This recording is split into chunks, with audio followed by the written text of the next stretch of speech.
It was a relief, wasn't it?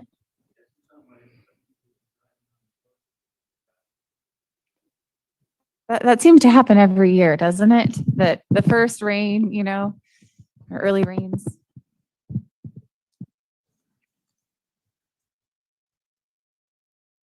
Hello, my name is Dwight Witt, and I'm from Roseland, but I have a comment today on item number 5. This is about a piece of property that this county has now said is surplus, exempt surplus and not needed. And I was looking at this and I was really curious because I know real estate in Sonoma County is quite expensive. These are 2 lots and it's a tenth for each lot, a tenth of an acre. That's 2/10 of an acre being sold here for $5,500. And it just doesn't seem correct to me with the current valuation of any land in Sonoma County. I asked some realtors and they said, well, that looks like it could be really, really low. And why? And it's been said it's because it's on a bit of a slope, a moderate to steep slope. What I'd like to ask you to do is explain, if you would, why this land is so incredibly cheap. And then also, because I'm sure you're going to go ahead and sell it, could you put a caveat on there that this person cannot grow cannabis on that site? Because cannabis is grown on moderately sloped land. And it's a very successful cash crop. And this piece of land could turn into something really, it could be a problem if cannabis was grown there. So I hope that you'll make sure and point out this should not be allowed. It might be a bit of a stretch for you to do that type of a thing, but I think this is some sort of it's just too sweet a deal. Something's going on there that just does not look right to members of the community that talked with me about it.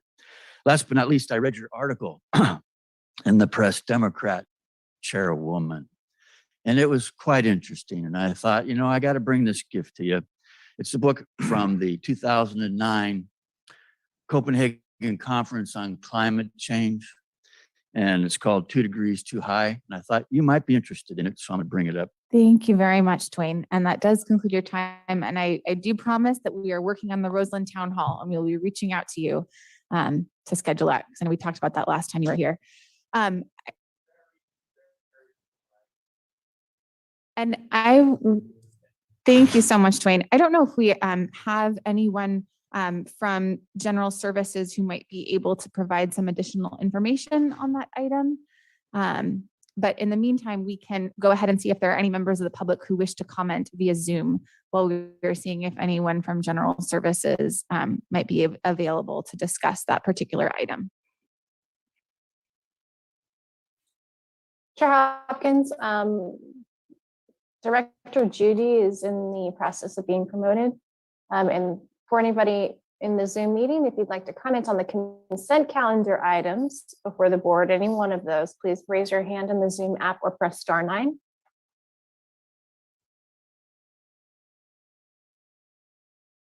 And through the chair, would you like to continue with public comment?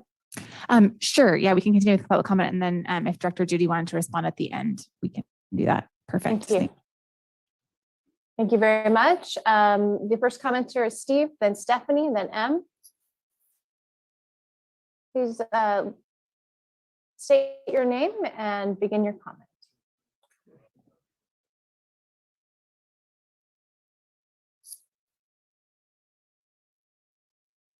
Steve, are you commenting on the consent calendar items? You should be able to unmute. Military sphere, the narrow military sphere. One of them, for example, is the mirror image of the building of the Afghan National Army, based on American doctrine, tactics, techniques, and procedures. Hello? And Steve? Are you waiting for Steve? Yes, we are. Well, I wanted to talk about ag and cannabis. I don't know if this is the right time. Got it. Okay, Steve, that's a later item on today's agenda, and the chair will call public comment at that time. Great, thank you. Thank you.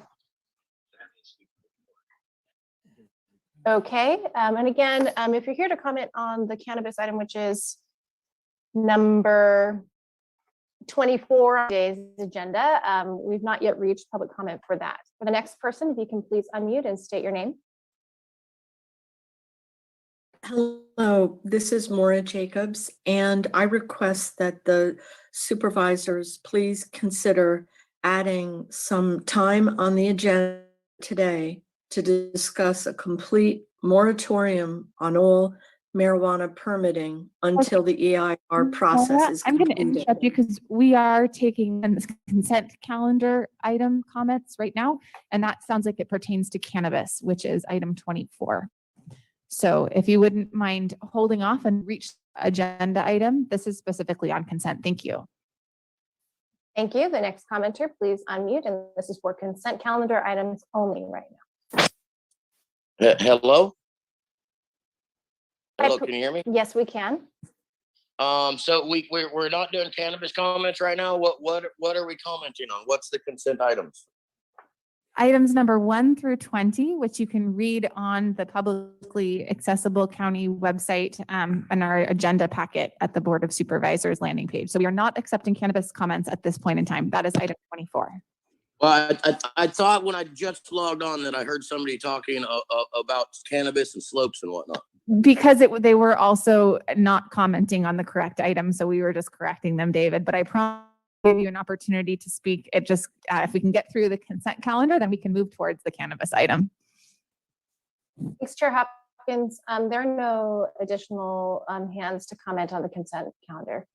That's a relief. Thank you very much, Marcy. I appreciate that. So Director Judy, I'm wondering if you can provide some additional information for Dwayne DeWitt, who asked about the Forestville item. Sure. Good morning, supervisors, through the chairperson. These parcels we had appraised by the appraiser firm Ward Levy, and they informed the county that the slopes on these properties are at 45 degrees, 45. So that equates to essentially 100% slope. And what that means is for every foot vertical, there's a foot, you have to go a foot horizontal, is extremely steeply sloped. The county has no use for these parcels, and they present a challenge for us from a vegetation management standpoint. So we have wanted to move forward with surplus of the properties. We obtained the appropriate approvals from the state for the surplus and have brought this forward to your Board of Supervisors. The price, sale price, reflects the fact that the county has no use and that our appraiser felt they were not considered developable because of such steep slopes.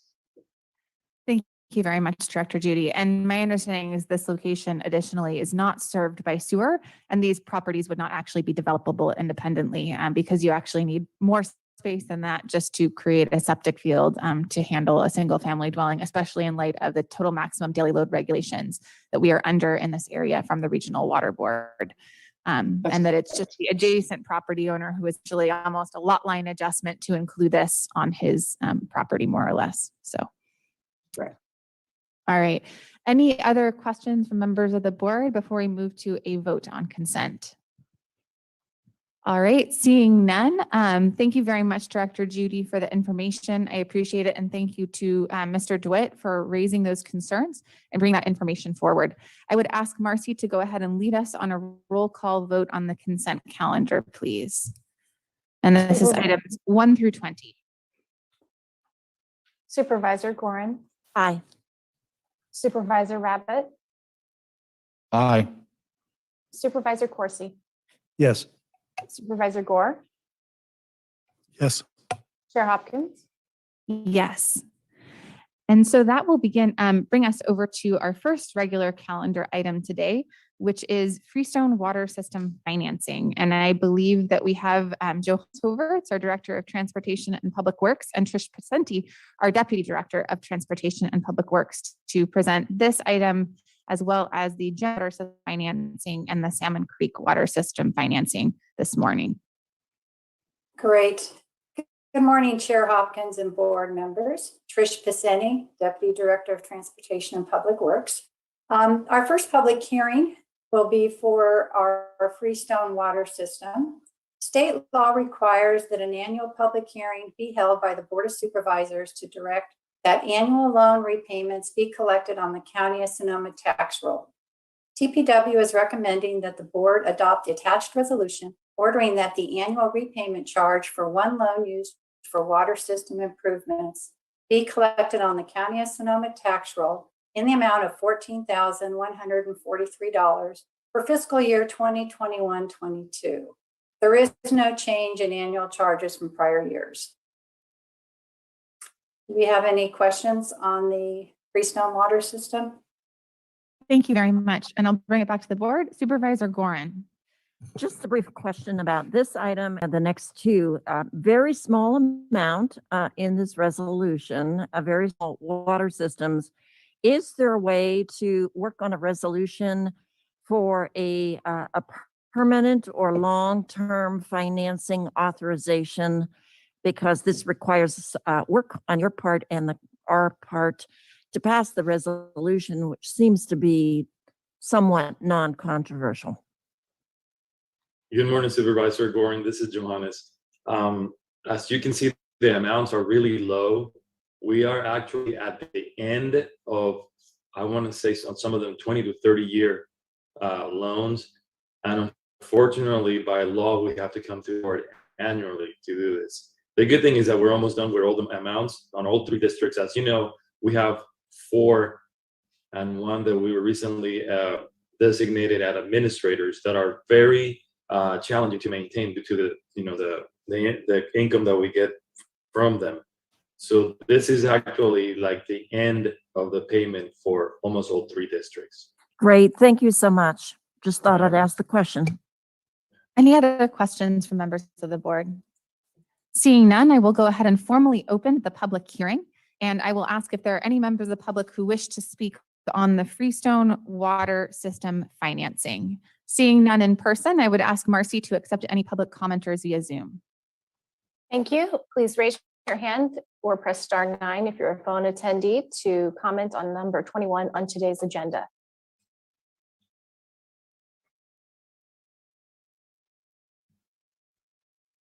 There are no commenters for this item. Thank you very much, Marcy. So I will go ahead and formally close the public hearing. And unless there are any other comments from members of the board, I would ask Marcy to go ahead and lead us in a roll call vote on item 21, Freestone water system financing. Supervisor Gorin. Aye. Supervisor Rabbit. Aye. Supervisor Corsi. Yes. Supervisor Gore. Yeah. Chair Hopkins. Yes. That we will move on to a remarkably similar item, number 22, the Jenner water system financing. And I will hand it back to you, Trish and Johannes. Great, thank you. TPW is recommending that the board adopt the attached resolution ordering that the annual repayment charge for a loan used for water system improvements be collected on the County of Sonoma tax roll in the amount of $7,662 for fiscal year 2021-22. Be happy to answer any questions regarding Jenner's water system. Thank you. Any questions from members of the board? Seeing none, I would see if there are any members of the public who wish to comment on the Jenner water system financing in person. Seeing none, I would hand it over to Marcy to see if any members of the public wish to comment via Zoom. Thank you. And again, please raise your Jenner hand. water system financing, not cannabis, just a reminder. Thank you. And this is number 22 on today's agenda. Please raise your hand in the Zoom app or press *9 to comment.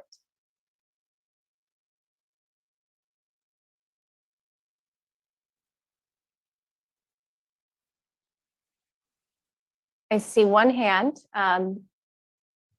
Just one moment. David, this is Marcy. I'm just confirming that you're wanting to speak on number 22 on today's agenda regarding the Jenner water system financing. Yes, this is specific to water, not cannabis. Excellent. Do I start now? Please go ahead. Yeah, this is David Drips. I have a question. Has the county thought long-term for water needs for the county? I mean, we're in an unprecedented state of drought right now. Every agricultural industry, even the municipal water supply for residential, You know, we're under extreme and imminent threat of running out of necessary water. Has the county thought about any potential for short-term future beginning projects for water storage capacity increase? I know Lake Sonoma is under threat with the pipeline from up north in Mena County talking about getting shut down with PG&E losing their long-term lease or not renewing their long-term lease. So the pipeline feeding from the Eel River or whatever down to Lake Mendo down to us is fixing to get shut down, right? Have we thought about potentially creating a couple of new, maybe a dozen new small reservoir systems around the county to meet the growing water needs of the industries in Sonoma County, let alone the residential requirements within Sonoma County? Because our current water supply, we can't keep depending upon wells. Like Petaluma's water levels have dropped probably 100 feet in the last couple of decades. We're going to run out of underground aquifers. The only sustainable way to achieve long-term water viability for the county is actually creating some more reservoirs. Is that anything that the board or anybody in the county has been addressing? Or is that something that we can address at the county since we're talking about water right now? I just think it's very important to not worry about today, because that's kind of got us to where we are today. 2 generations of not worrying about tomorrow or today, because we got enough water yesterday, so we're gonna have enough water today. That's the way America, California, and our county has been operating for 2 generations. Our infrastructure is failing because it hasn't been updated or increased in generations. Have y'all thought about maybe looking into the potential of adding reservoirs so that we can meet the water needs, say in 5 or 10 years from now? Thank you so much for the comment. That does conclude the time. And Chair Hopkins, there are no additional comments on this item.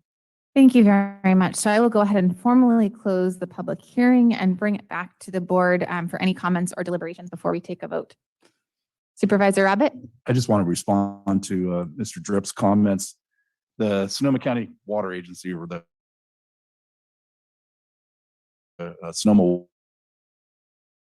Water, is constantly managing being pro on water supply. There will be droughts, undoubtedly more droughts in the future as volatile weather patterns continue. There are projects underway, not to what Mr. Dripp said in terms of multiple reservoirs scattered around the county, but there are projects underway that better manage water if more efficiently and so on and so forth, whether it's recycled water, which we highly recommend for as much as possible, and keep producing more. Conservation, first and foremost, of which we've done the years, 31% less water per capita in the last 20 years. And we always have done something after a drought. That's where Lake Sonoma came from after the last drought of record. I think the onus on us as we move forward here is what will come from this drought of record. I believe through our groundwater sustainability management, using aquifer as that next reservoir in this county, FIRO, AQPI, all the high-tech water management tools that are available. There's a lot being done on the water management side, but we will still need to conserve. We will still have periods of shortages. We will still have challenges going forward, and we just need to be cognizant of that. I appreciate that, Supervisor Rabbit. And 4 out of 5 board members, just for Mr. Dripp's information, do serve on groundwater sustainability agencies. And so, this is sort of state legislation that has really tasked local government and municipalities with managing groundwater for the first time. And I really do believe that the future is an enhanced recharge, as Supervisor Rabbit said. Any other comments from members of the board about the current challenge which we are facing, which is really how to finance very small water districts with not very many people, in addition to facing droughts and other challenges? Seeing none, unless there's any further comments from staff, anything else to add? Seeing none, I will hand it over to Marcy for a roll call vote on this item. Supervisor Gorin? Aye. Supervisor Rabbit? Aye. Supervisor? Thank you. Supervisor Corsi? Yes. Supervisor Gore? Yes. Chair Hopkins?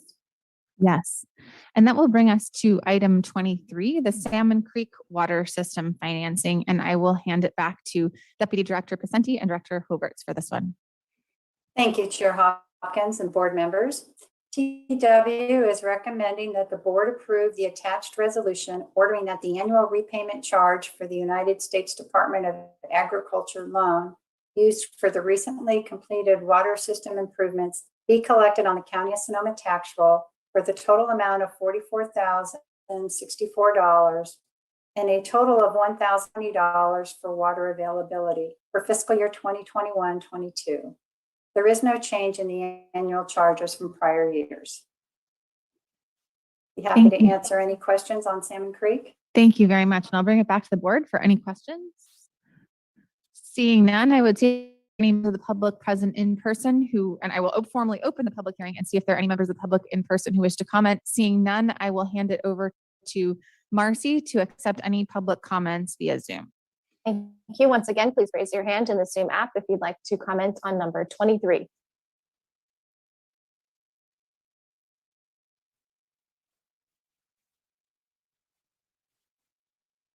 There are no commenters in Zoom.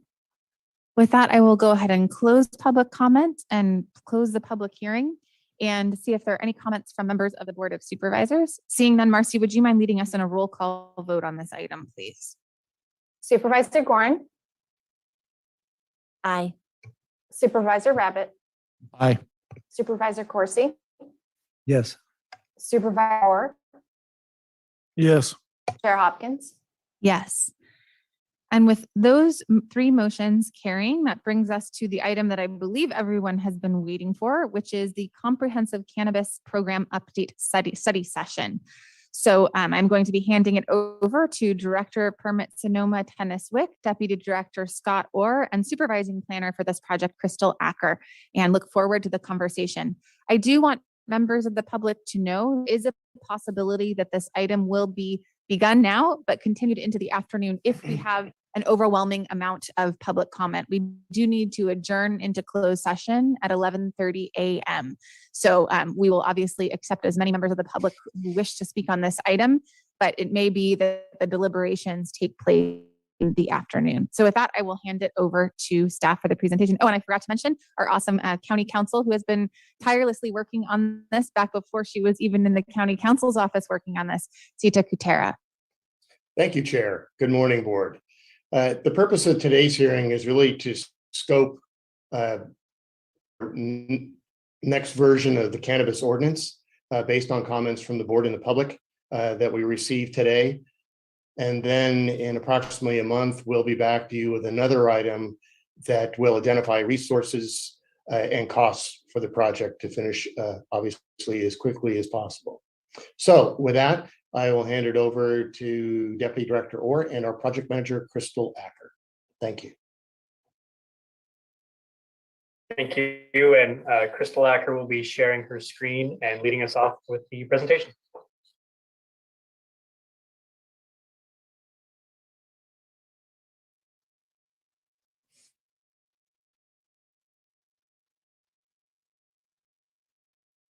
All right. Screen up. Everybody see it?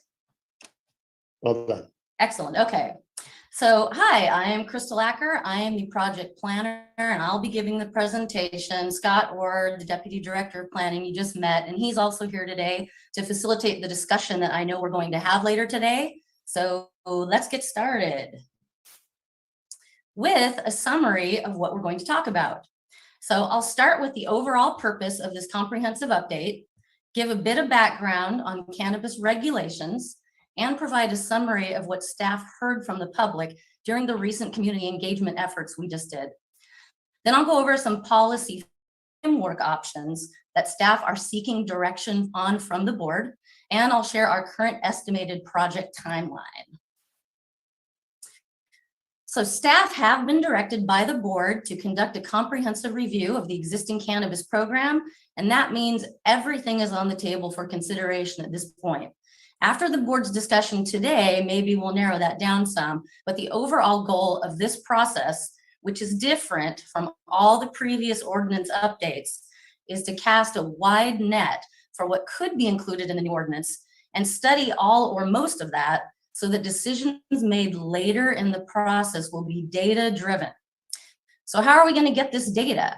By including many potential program elements and alternatives for study in the environmental impact report. So when I talk about policy options today, I'm referring to options and alternatives that staff recommend to include in the EIR. These may or may not ultimately be recommended or adopted in the actual ordinance.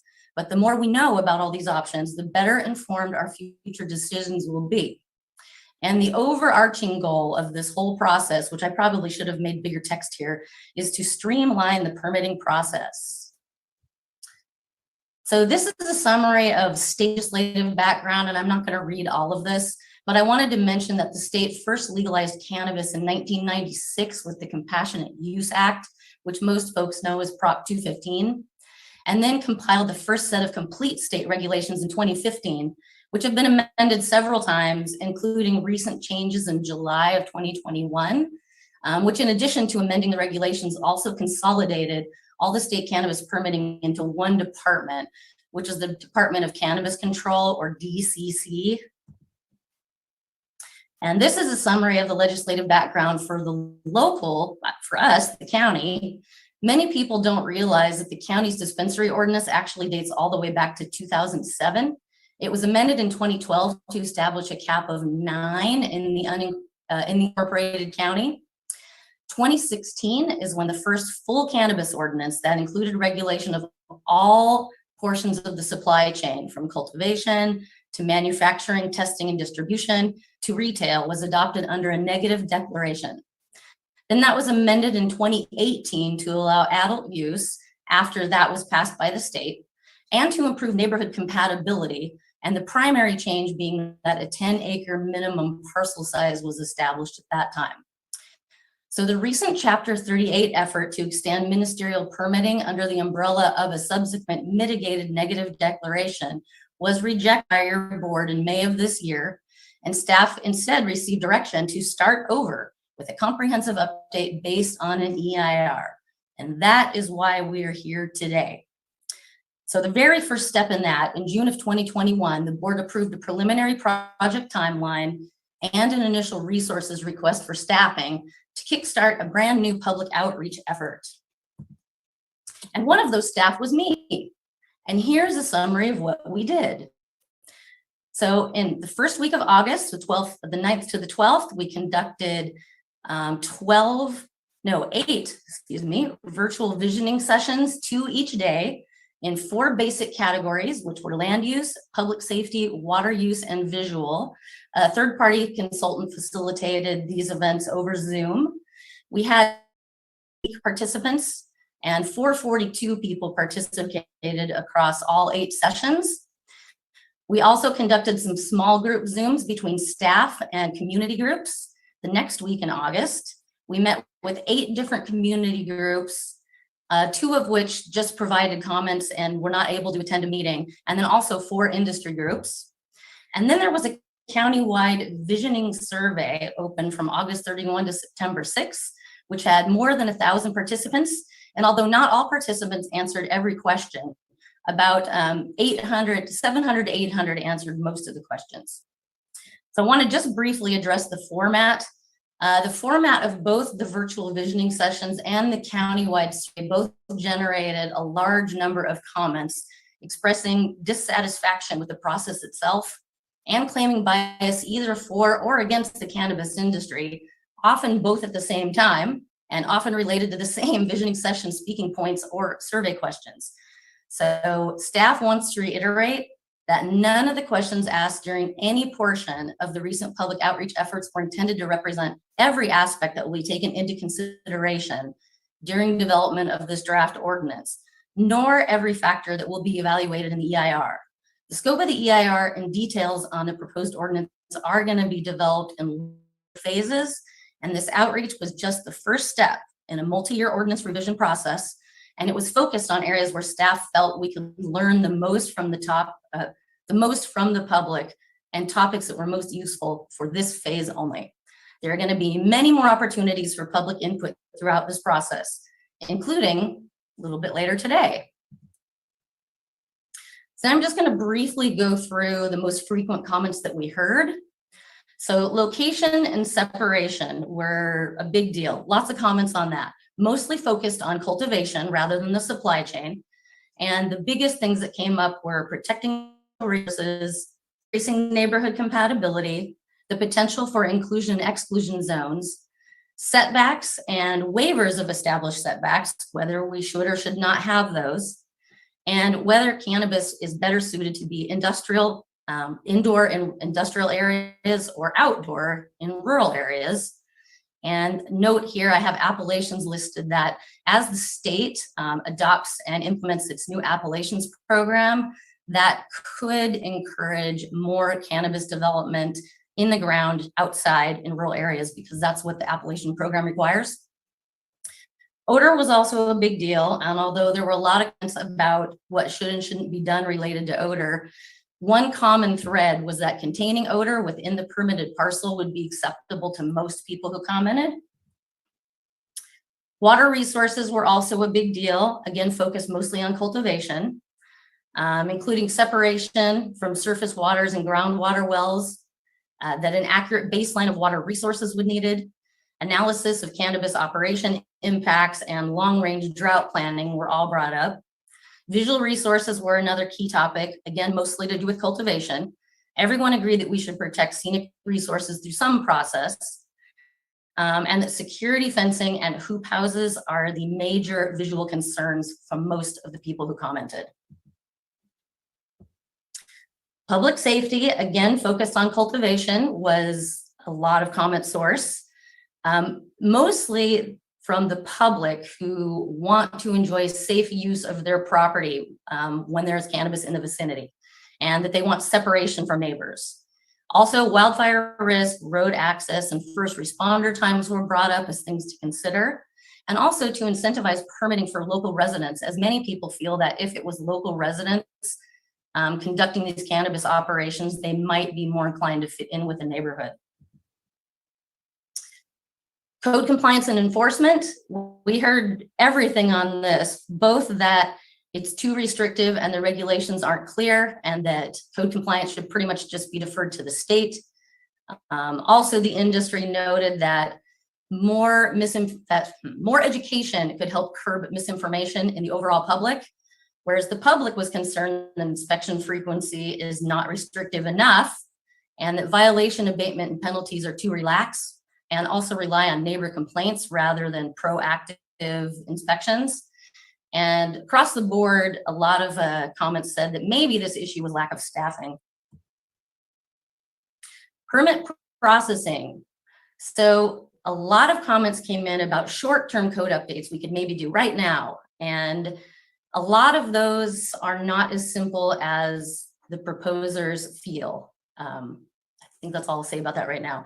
Ministerial versus discretionary was a big deal. Everybody wants the permit path to be streamlined, but discretionary includes input from the public and public notice, which ministerial does not. So those are two different things to look at while also streamlining. Term limits, whether we should have them or not, came up very frequently. A transitional pathway was requested by pretty much all permit holders and applicants in the process so that they would know what's coming in the future. The penalty relief program is obviously of concern to many people. And then we heard a lot about moratorium on cannabis permitting. Oh, and I wanted to also note tax reform. So this current land use comprehensive update will not include tax reform, but we heard that so often, I wanted to include it in this presentation for the board today to consider, initiating a concurrent effort with the county tax collector. All right, so now we're going to actually go through some of the policy options and program direction discussion that staff are hoping to receive direction from the board today on. And I want to again note that these are all things that staff are bringing forward for further development and study in the EIR. We're not actually selecting components of a new ordinance at this phase in the process. This is what are we going to study. So exclusion zone would exclude cannabis on parcels where it otherwise would be allowed by zoning and parcel size due to specified criteria such as inadequate road access, wildfire risk, residential character, or low water availability. Note that these criteria, which might be used to determine exclusion zones, will actually be identified in the EIR. So these are only examples here today of what those criteria might be. Inclusion zones are kind of the opposite. So inclusion zones can be utilized in two ways, either identifying areas through the EIR analysis where impacts can be minimized and permitting could be streamlined. But inclusion zones could also be used to allow landowners to apply for specific inclusion zones on parcels that otherwise would not allow cannabis due to something like base zoning or parcel size. And I also wanted to note here that the EIR by default will evaluate all of the typical potential impact categories like odor, noise, and traffic, and that setbacks to minimize such impacts will also be considered, but further into the process. It's likely that staff will return to the board with policy options on what specific setbacks should be, but this is only the beginning of the neighborhood compatibility discussion. Another zone change option would be to look again at allowing some level of cannabis cultivation in agriculture and residential and or the rural residential zoning districts. This option would allow small farmers in rural residential areas to enter the market and would allow local residents to supplement income opportunities subject to limitations and provided that certain criteria were met, again, such as minimum parcel size, residential compatibility, and high water availability. I've included the state definition of specialty cottage here. It's 500 square feet for indoor, 2,500 square feet mixed light in greenhouse, or 25 plants outdoor. Note that the county could also set a lower threshold than the state cottage, but that could be confusing to implement. In addition, if the board does not opt to consider AR and RR as a whole, inclusion zones could also be utilized to allow a permitting path on a specific agriculture, residential, or rural residential parcel if they meet specified criteria. And as again with the previous slide, all the examples here of what those criteria might be are just samples. They'll be determined in the EIR. So staff received many requests from the public to update the countywide groundwater zone classification mapping to more accurately identify areas with low water ability, which are generally considered class 3 and 4 areas. This effort would likely take 6 months to 1 year to complete and could provide beneficial applications for the current cannabis update and beyond, as this information is used to regulate all types of residential, commercial, and industrial development, can be used to inform general plan policy, and could also be used in future drought planning efforts. However, staff notes that groundwater availability zones do not identify areas which are sensitive to overdraft or well interference or stream flow depletion, which are actually the most commonly assessed potential impacts related to cannabis water use, which means that additional analysis would be required to determine those impacts related to cannabis water use, even if this countywide groundwater zone mapping was conducted. And then I also want to note that the EIR will contain a description of the environmental baseline for all environmental resources in the county, including groundwater, but that the proposed groundwater mapping update may not be the best method to do that. Okay, on May 18 of 2021, the board voted to reject the proposed general plan amendment to include cannabis within the meaning of agriculture as part of the proposed Chapter 38. The Planning Commission also did not recommend that general plan amendment, in part because cannabis is a Schedule I drug. However, it may be legalized at the federal level within the next 3 years during this process. Therefore, staff recommend taking another look at this by including it for study in the EIR. This is a long one. The goal of the ministerial program is to set forth clear standards that a project must meet in order to qualify, so that staff then just verify that the application complies with those standards and either issues or denies the permit without exercising any discretionary judgment. So in situations where projects are relatively straightforward and code standards are well-defined and comprehensive enough to address most project proposal variations, the ministerial process can allow for faster and less expensive permit processing. For example, building permits are ministerial based on compliance with the California Building Code, which has had 100 years of development and is in fact so comprehensive that it's not in pages but pounds. I saw it listed on Amazon as being a 12-pound document. So where it works, a ministerial program is great, but for cannabis, it may actually be best suited for supply chain businesses that are located in developed areas. However, the ministerial pathway is not the only pathway to permit streamlining. For example, the discretionary process can also be streamlined through a program EIR, which front loads environmental review so that individual permits later can require less project specific review and therefore get through the project faster and a little bit less costly. So as Supervisor Gore likes to say, the ministerial program is green while discretionary pathway is orange. And our goal is to make discretionary cannabis permitting more green, which I guess is brown since that's what orange and green make. I regret where I took this analogy. Let's just move on.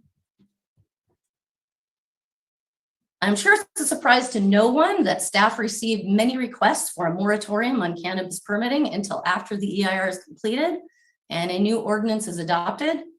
Staff do not recommend a moratorium. However, for discussion, I've provided numbers here on permits and applications which could be affected by a moratorium, which we can discuss later in the discussion portion.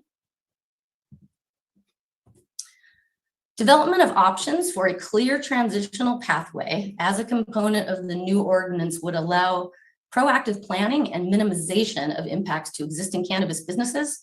And if codified, a designated pathway could also increase certainty for the industry related to any future code updates the county may go through. Although, of course, the board would always have discretion to review and revise a pathway along with any future update that could occur. Also, I want to note that much concern has been expressed from the public and from the board regarding the existing permit application backlog, especially related to applications operating under the penalty relief program. And that policy option should be provided to facilitate processing of this backlog to decision. However, this comprehensive ordinance update is really too long-term to assist with expediting applications that are already in the pipeline.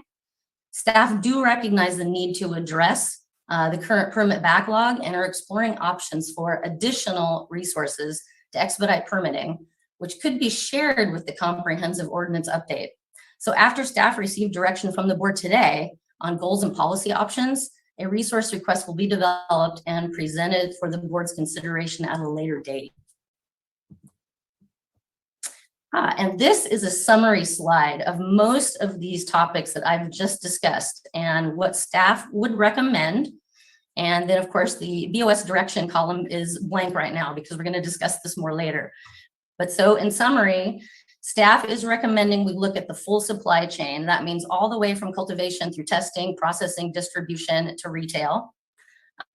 We feel we should look at both inclusion and exclusion zones and consider agriculture residential and rural residential zones. We do not currently recommend the full-scale groundwater zone mapping as part of this project. We do recommend a general plan amendment to consider cannabis as agriculture. We also want to look at both ministerial programs and a program EIR, which could be the way to streamline a discretionary program. Staff does not recommend a moratorium, and we do recommend looking for a transitional pathway, which we could carry through.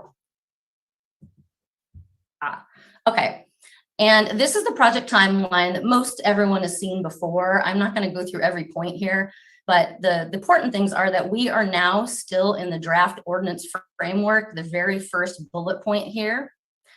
We expect to come back to the board in October with a resources request based on feedback we get from you today. And this is a really long process. As people can see, it's not going to end until likely the summer of 2024. So there are a lot more opportunities for discussion and public input. And that's the end of what I have to present today. Thank you very much, Crystal, for that excellent presentation. I will go ahead and bring it back to the board and my colleagues for any questions on the presentation. Supervisor Gorin and then Supervisor Gore. I probably have more, but accolades to everybody involved in this. When I read through the pages and pages of comments from the listening sessions, I knew I needed to thank all of you for sitting in on the listening sessions. And a lot of my staff sat in on the listening sessions too. So I don't necessarily have questions, but I do acknowledge your efforts and the enormous amount of time that the public has invested in participating in the listening sessions, responding to us with lengthy emails and policy options and advocacy, meeting with many neighborhood groups. Some of those meetings were attended by you, Scott, and other folks. So thank you all, an enormous effort. And this comes from a person been involved in the discussion regarding cultivation for essentially my 2 full terms as supervisor before this. So I know that it's controversial, it's passionate, and it's really important to get to the place where we are now. So I have a question. Since I represent the county on zero waste Sonoma, I'm very concerned about the supply chain extended to the waste stream. What happens to all the plastic? The plastic from hoop houses and PVC pipes and the pots and the pesticide containers.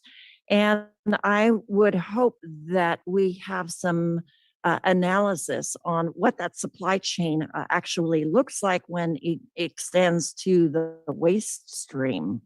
And I guess that posed that as a question. Have we contemplated what that would look like? And are we satisfied that we have options for recycling or collection or reuse? Through the chair, to answer your question, Supervisor, yes, the environmental review document will look specifically at that issue and offer options to the board. Thank you. We've received a number of letters and comments about exclusion zones and inclusion zones. That's been a topic of conversation since cultivation first entered into the chambers. And I know worked with you intensively to create exclusion zones for vacation rentals.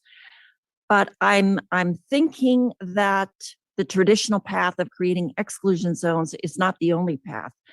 So are you proposing to come forward with other methods of creating inclusion and exclusion zone and some policy options for that?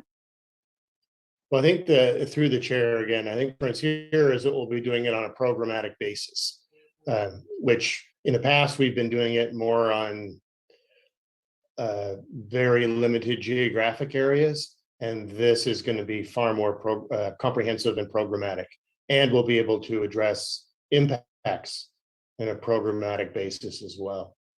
Well, I'll wait to see what those policy options are. I'm anxious to see that, but I know that many of the areas in my district are interested in exclusion zones, and I'm curious about what that might look like, because that was pretty intensive that we went through with vacation rentals.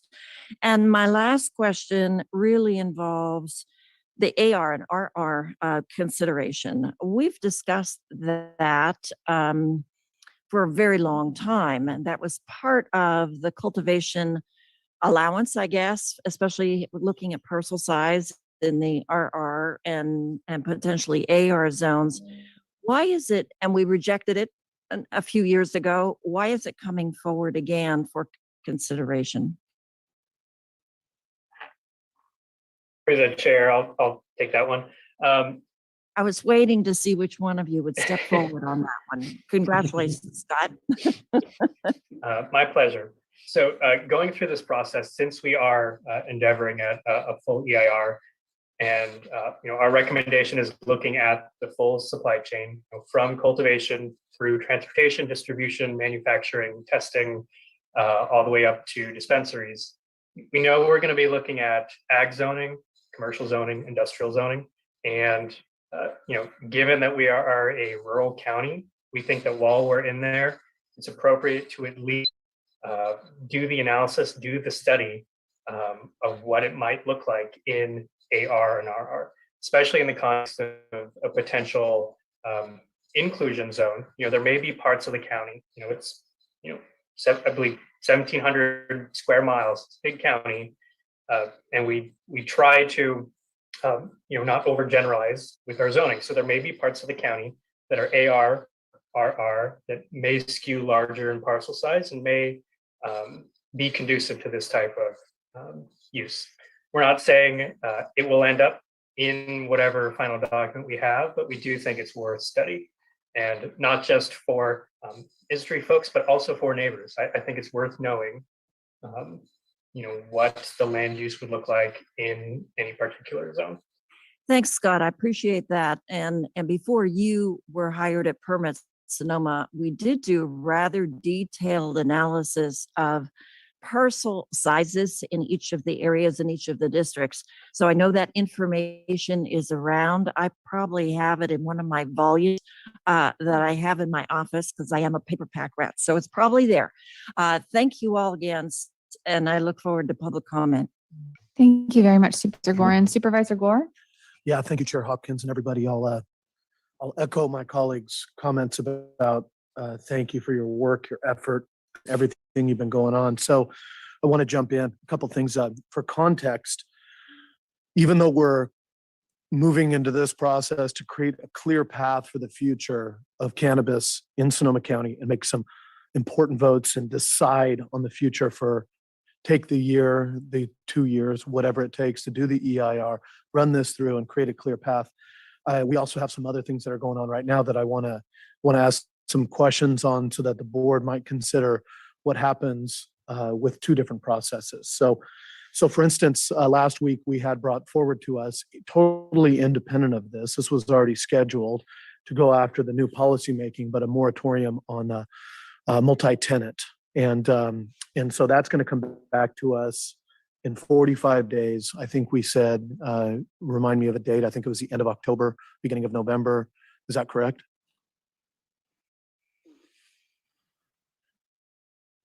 Sorry, unmuting. Yes, October 26th. Okay. At the same time, we have, when we talk about permit applications, I'm kind of looking back at this slide that had the new applications versus the issued and in process. And so applications in the permit system, we have 86 ministerial zoning permits that are being applied for right now that are in the system, and 60 use permits, discretionary use permits, 28 of which are still in the penalty relief program. The ones below, the renewals, are what you're talking about is for the 58 discretionary use permits that we have already approved. Is that correct, Crystal? Or I don't know.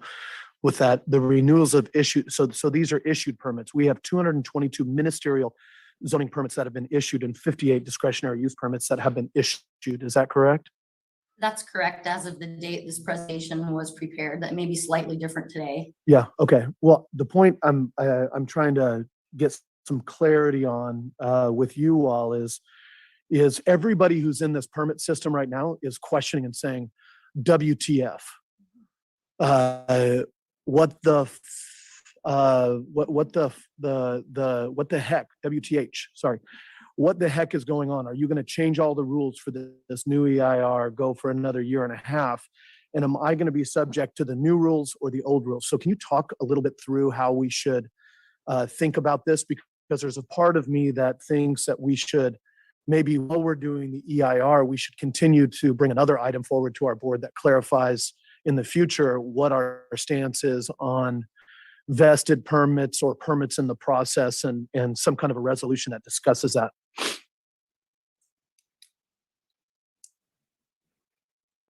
And maybe I'll just jump in and say, since nobody's volunteering, I'll voluntold Scott since he unmuted, or Tennis. The question I have is that, so how do we really go through this normally if somebody has a use permit in process for anything in the world, right? And then we change policy midstream after they've done analyses, water, or even gotten their use permit. So it's more about for folks who both have an existing permit that says you can do this, and then others who are midstream and have done analyses and other things based upon what the laws were. How do we normally process that outside of cannabis, but just in the general sense of permitting? Got it. Through the chair, thank you for the question, Supervisor. It's an important one. So if you have a permit that's been issued and it's vested, no matter the land use, you're operating under those conditions of approval of that permit issued under the law that was in place at that time. Okay. So that's the same whether it's a cannabis grow permit or a winery. Okay. For applications that are in process, I'm going to look to council for a little guidance here. We typically have more specific law around MAP Act issues, but with use permits, I think we have more flexibility about deciding what law is in place. We typically look at completeness of the application before environmental review starts, as at least when it comes to tentative maps, where we usually have this issue arise more frequently. But council? Yes, thanks, Tennis. For applications in process, technically applicants don't have a property interest or a vested right in those applications.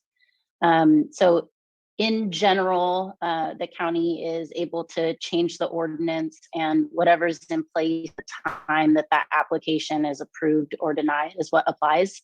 The usual practice and what we've done with past ordinance updates, not just cannabis, but a lot of other land uses, is to have a pipeline provision in the ordinance that allows applicants to go by the rules that were in place when their application was deemed complete.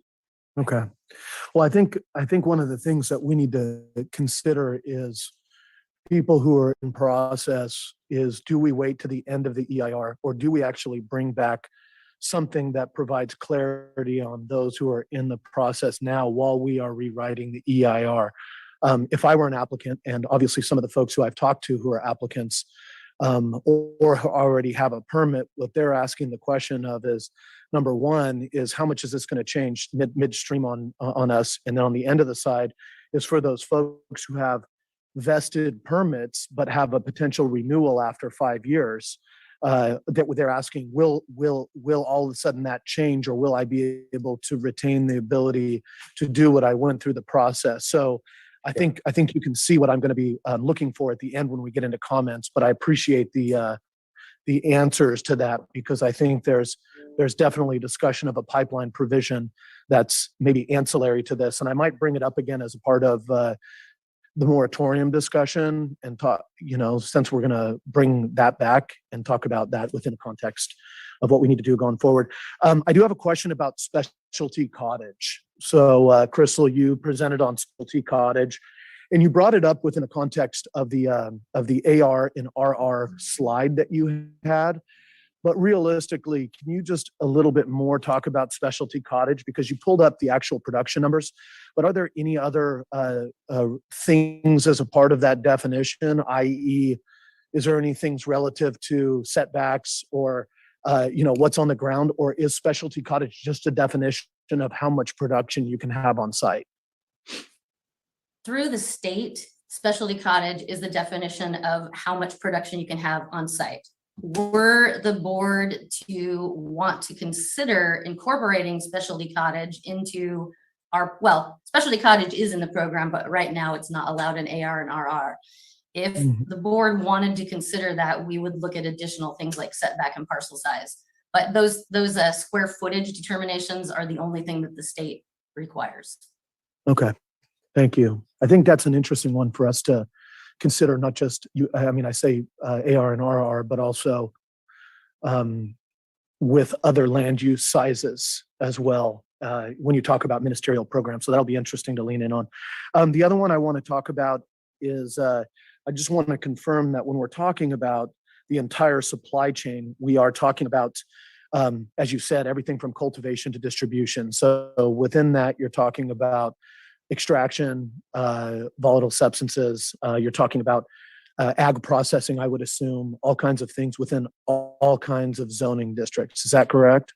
Correct. So the idea behind staff proposing to look at all aspects of the supply chain, that pretty much means every type of state license that there is, that we would look at all of those for our county. Well, and what I saw also, and just clarify, is that that's where you also brought up the discussion of ministerial permits. And let's just remind ourselves, for anybody who doesn't speak government wonk, that ministerial means pretty much, I would like to say over the counter, but it means you don't have to go to a planning commission meeting. It means you don't have to go to a public meeting. You have to meet certain standards to get your permit you have to prove those, but it's a staff to applicant process rather than planning commission, board of supervisors, and full hearings. Is that correct? Correct. Okay. So, so you brought up looking at ministerial permits, not just within the context of cultivation, but looking at ministerial within the context of these other uses. Is that right? Correct. And that's because right now for things like dispensaries and all these other things, as we come forward with full discretionary review, which discretionary ministerial, discretionary goes to the planning commission, ministerial staff approval. So I guess, I'm interested is, things like, a dispensary, things like liquor stores in our community, are those reviewed on a conditional use permit process? I've never reviewed one. So each of our different commercial zones, have a list of things that are the uses allowed by right. Not to say without a permit. If you were opening a bakery, for example, in a commercial zone, we're not disputing anyone's right to open a bakery in a commercial zone, but we do have design review authority to make sure that it's kind of keeping in with whatever scenic resource overlay there is, or if there's any local guidelines. So, and then on the, I kind of lost track of where I was going. We do. So principal uses and then conditional uses in every zoning district. So the conditional uses cover those uses that because of policy and environmental review, there's the expectation that there will be impacts from those uses that need to be mitigated. And that's why there's discretionary review. That's fair. I think the point there is, like you're saying, is that it really depends on what your already vested rights are on the property. If you have a principal use and it's in a commercial or an industrial setting, you might be able to move forward straight off the bat with a variety of things. And then if you want to do a real game changer that has, or something that hasn't been considered as a part of zoning, you got to request it. So we've had a few restaurants every now and then, like we have one in Geyserville recently, Tennis, that is a commercial building, but it still needed to be reviewed to turn it from a commercial building that was used not for restaurant into something else. So I think that's going to be something interesting to look at. General plan amendment. I wanted a little bit more clarity on, talked about the general plan amendment. That was something that the ad hoc proposed to have cannabis considered agriculture. It went to the planning commission, and it was an interesting conversation, to say the least, that the planning commission had. Like, what's the implication of that? Does that mean cannabis is now included in the right to farm ordinance? Does it give it any more requirements? So first question, and is just reminding myself, hemp is considered agriculture under the Farm Bill, so it is an ag crop. Is that correct? Under federal and state law, that's correct. Federal and state law. And so what we looked at two things. Well, we looked at turning it into, like, classifying cannabis as agriculture, which is still something that we're going to look at. It looks like, or you're recommending we look at as a part of this process. But you also had a different way of saying it. Like, I think you put within the meaning of ag and ag use. So is that different from a full general plan amendment classification? Or are you talking about there's other ways that you make it similar to agriculture without full blown classifying it as agriculture? If we still have the Schedule 1 drug, stuff going on with the feds. Are you Chair, Counselor, are you clicking on? So we still have that complication of, under federal law, cannabis having Schedule 1 classification, and under state law as an agricultural product, but not an agricultural crop. So that doesn't necessarily hinder how a locality can, like Sonoma County, can look at it in the context of its definition of agriculture. Okay. And that's why, again, not to reach any kind of predetermined conclusion, but that is an issue that's been out there and swirling around in almost every application we've reviewed. And again, in order to get to a programmatic means of addressing it, it seemed like that's something we should include in the scope. Okay. No matter how I see what you're talking issue about. is resolved. is basically, that's something to study. We can't answer that right now. What you're saying is that we could classify it as this, depending on what the feds or what the state does. We could classify it as a couple different ways that make it more similar to agriculture or completely agriculture. And I think that might be kind of the way to approach it. One thing along with the ag and the ag use that I think should be considered is that is a question to you. Well, I guess I don't know if it is, but when you say looking at ag and ag use, currently conditional use permits can apply for cultivation, but they can't, correct me if I'm wrong, but they can't apply for visitor serving, and they can't apply for a lot of other, only in a pilot sense, for ag processing. Like, you know, the reason people are allowed to apply for wineries in ag zoning is because you're taking an ag crop and doing up value on the site itself. So is the intent to also study that and how connecting it with agriculture would look at bringing back to us if we want to include cannabis in terms of vertical integration on sites through the use permit process? Like that. So anything that's allowed through a state license should be on the table for consideration for study. So if there is a state license that would allow members of the public to come to cultivation area for any purpose, then that should be something that we factor in during our analysis. Okay, a couple more things real quickly is that even though you've put exclusion zones and inclusion zones, I think I just want to clarify a little bit because these have been used by different people to mean different things. Right? In my mind, there's one way you look at it with which the ultimate inclusion or exclusion zone would be doing it according to zoning. Right? You say land extensive, like one of our three main designations for agriculture, or I would add 4 if it's ag residential, or resource and rural development, which is the hills, We have the zonings there. The other way is that a lot of people talk about anecdotally exclusion and inclusion zones as being geographic, like Alexander Valley or Bennett Valley or Dry Creek Valley, right? And so I guess what I'm seeing here is that you guys are going to study looking at exclusion and inclusion zones both with respect to geography and criteria, or is it more a focus for what you're talking about is criteria, which is like roads, traffic, water, things like that? If I could through the chair. So definitely looking at those factors, Supervisor, but I think getting beyond districts and even general or geographic references such as Alexander Valley, but really getting into it, using our geographic information system to specifically look at a parcel line level, what properties can be included or excluded in any given community.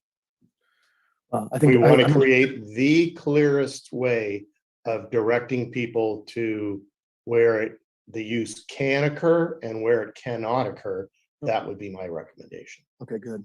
I think the only other thing is that I want to make sure that what was referenced in the end is that even if it's a different part than the EIR, is that as we're directing resources to this work, you talked about updating our taxes, and I think that's something that's been discussed. And initially, when we worked on this, we also brought in, I think, Department of Health Services was involved in this discussion. I mean, other than taxes, anything else that we need to consider bringing forward for alignment with the state as a part of these processes, or outside of them? Because I know some of the stuff that we have made policy on has been directly within the cannabis ordinance, and other stuff has been as like an ancillary ordinance that directs other agencies, right? That isn't as much a land use.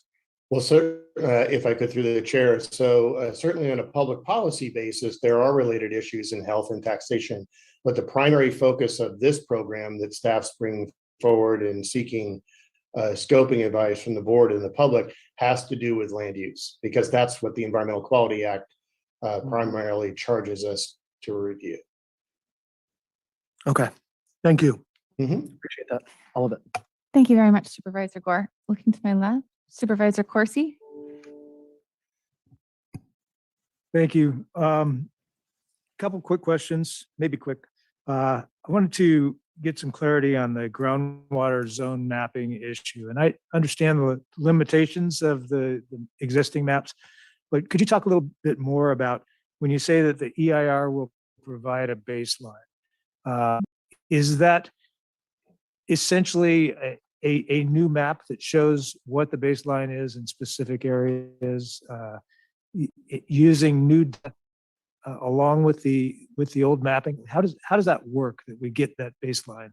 And is that based on, well, how is that put into context of historic and potential future variations of that groundwater? Well, through the chair, thank you for the question, Supervisor. You're right. The answer will be a little more than short. So, Crystal, Scott, if you could describe the baseline for groundwater. Okay, I can start on this. So the EIR is required to discuss baseline. So there will be a discussion of baseline and a characterization of baseline for groundwater. We don't yet know what the best study method to do that is. And we don't yet know whether that would involve a remapping of the county or whether it would be through some other, methodology. But I guess the point I'm trying to make is not doing the groundwater mapping classification update does not mean we're not going to look at that issue in the EIR. We still are. It just may not be through that process. Would it be looking at the baseline on a zone level? It's not parcel level. That is not yet determined, but we definitely want as much data as we can get. I mean, the goal of this is to get as much data as possible so the decisions later can be data driven. And I'm sorry, I can't answer that question about how we might obtain that at this time. Well, we're gathering a lot of information about in the groundwater sustainability areas. Correct. But they are only a portion of the county, and they're primarily they're not in the lowest water zones according to the existing maps that we have. I assume that would inform a lot of this for the EIR. Through the chair, absolutely, Supervisor. We certainly don't want to be inconsistent with methodologies that are being used in implementation of the overall groundwater basin work that's being done. But as you mentioned, that work does not cover all the areas that we need to study for the cannabis ordinance. So we'll be using some of that data. We'll be making sure that methodology is something we're not in conflict with as we develop the baseline for this. But a good question, and it's definitely going to be one of the fundamental issues we first address in the environmental impact report. Okay, let me move on to exclusion and inclusion zones and the discussion about having applications or requests for exclusion and inclusion zones. Would that be prior and during the EIR process or afterward? And especially for application or request for an inclusion zone, how would that differ from actually just applying for a permit? So that would most likely come, and staff will correct me as they always do if I'm wrong, through the chair, in the response to notice of preparation for the environmental document. We'll offer as we need to under the Environmental Quality Act, a description of the project that's being studied. And if people think that we need to modify that project description in some manner, that's their first opportunity to do so. So that would be relatively soon. And I would imagine that there's a lot of interest in both exclusion and inclusion at this point. So maybe we can. In our experience, yes. Yeah, maybe we can give people an idea of when and how they should be doing that. Great point. And we take that into how we engage the public in public information from this point forward. Okay, thanks. That's all I've got for now. Thank you. Thank you, Supervisor Corsi. Supervisor Rabbit? Yeah, thank you very much. I appreciate the comments regarding the groundwater availability maps. And I was going to follow up on that and just, I look forward to actually learning more about how accurate, especially, and especially given the fact that we're in the midst of a 2-year drought, the timing of that information and what that would look like with the 3 groundwater basins that we have and the additional information that we've been learning within those basins. There's certainly a need perhaps to expand to something even more than just a groundwater availability map with a fuzzy line identifying areas, especially where you have fractured aquifers. I'm thinking Two Rock would be a great basin to do a more thorough study on, because it's basically parcel by parcel, and one could get on the wrong side of a kind of a big fat fuzzy line that might come out of a groundwater availability study. So I look forward to that. I do think it's worth talking about and pursuing and kind of expanding on the Sigma type of things. You know, I think on the inclusion and exclusion zones, I'm interested in that. Obviously, that means that not the entire county is in one or the other. It's there's really 3 zones in that. The basic zoning, and then the really to incentivize those going into the inclusion zones would be identified as those properties that would have the most potential, least impact to the environment and to neighbors, which would be very beneficial from where we've been. Correct. The last thing I want to ask you about, and in the summary report, staff recommends against the imposition of a moratorium. And I just want to ask what brought that recommendation forward based on where we've been with this ordinance, last week's discussion. I think the inconsistencies and confusion that's felt by all, and why a blanket recommendation as opposed to really identifying those more problematic areas like outdoor grows. Well, through the chair, I would say that our recommendation is really based on our experience with a number of people going through conditional use permits and the substantial investment and time that's been expended in those. We have a number that are close to merit recommendations and coming forward to the Planning Commission and board. So that was a primary reason for recommending against the moratorium. Now, you bring up a good point. We can look at different, depending on the impacts that we identify with different use types, as you mentioned, it doesn't need to be a blanket.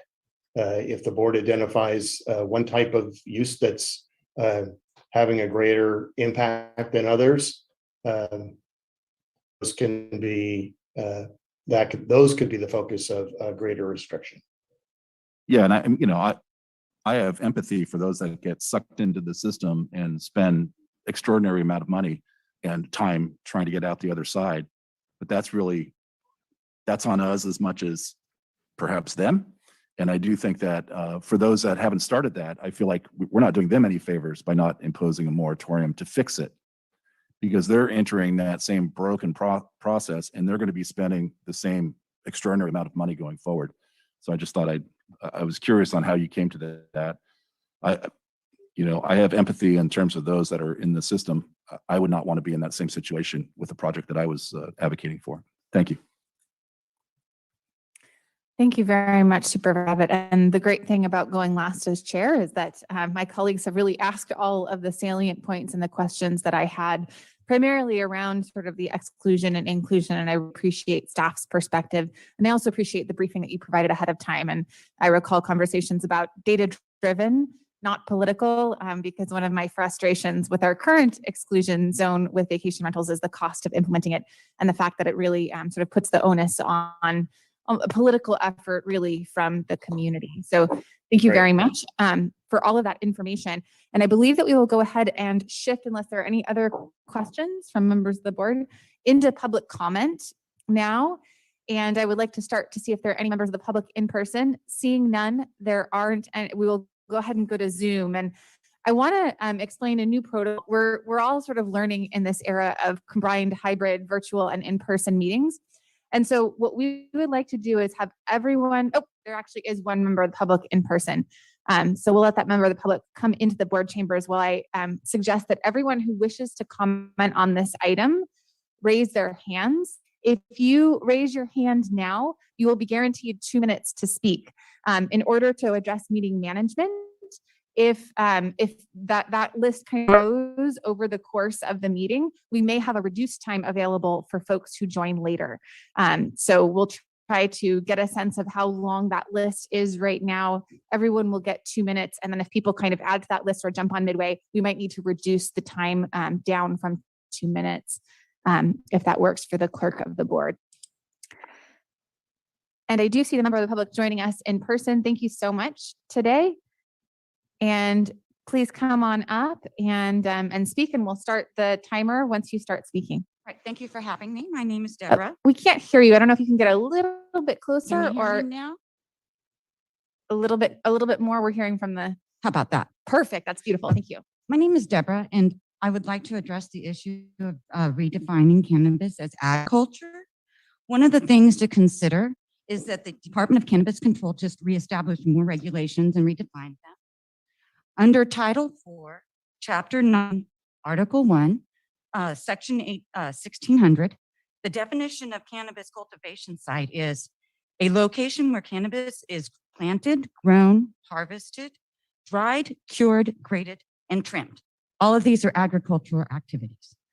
The other activity of cannabis as agriculture would be that the American Ag Credit defines agriculture as anything that's grown in the ground.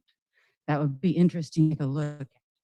Finally, and to address the waste stream, when it comes to pesticides, when it comes to chemicals, heavy metals, and insecticides, cannabis endures the most rigorous testing there is for agriculture. So when I take a look at that, I would almost rather eat my cannabis than my food, considering the recent outbreaks of food tainted experiences in the country. And then finally, one of the things to look at, cannabis applications would be easily streamlined by the sheer fact of redefining cannabis as agriculture. And I would highly encourage in implementing a ministerial permit process for all applications that are cannabis related. Thank you. Thank you very much for coming down with us today. And by the way, I love your skirt. It's really cool. All right. Any other members of the public that are here in person? Seeing none, I will go ahead and hand it over to Marcy. So again, reminders to members of the public who are participating in this meeting virtually, please do go ahead and raise your hands now. And if you do raise your hand now, you'll be guaranteed 2 minutes to speak. Otherwise, we may reduce time as folks join just in order to, we've got other weighty items for this afternoon. So Marcy, I'll go ahead and hand it over to you. Thank you, Chair Hopkins. And if you are a phone-in attendee and wish to comment, please press *9 on your phone keypad. Given this method of comment, I strongly request that if your hand is raised, that you leave it raised so that you can maintain your position in the comment queue. And just give me one moment, please.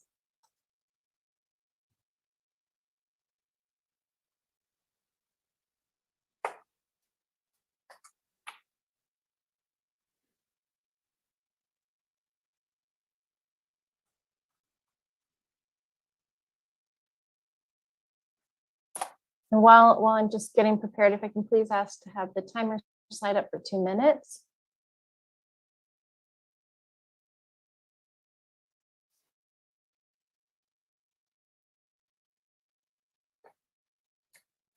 Thank you so much. All right. Beginning, the first commenters will be Dawn, then M, then Richard,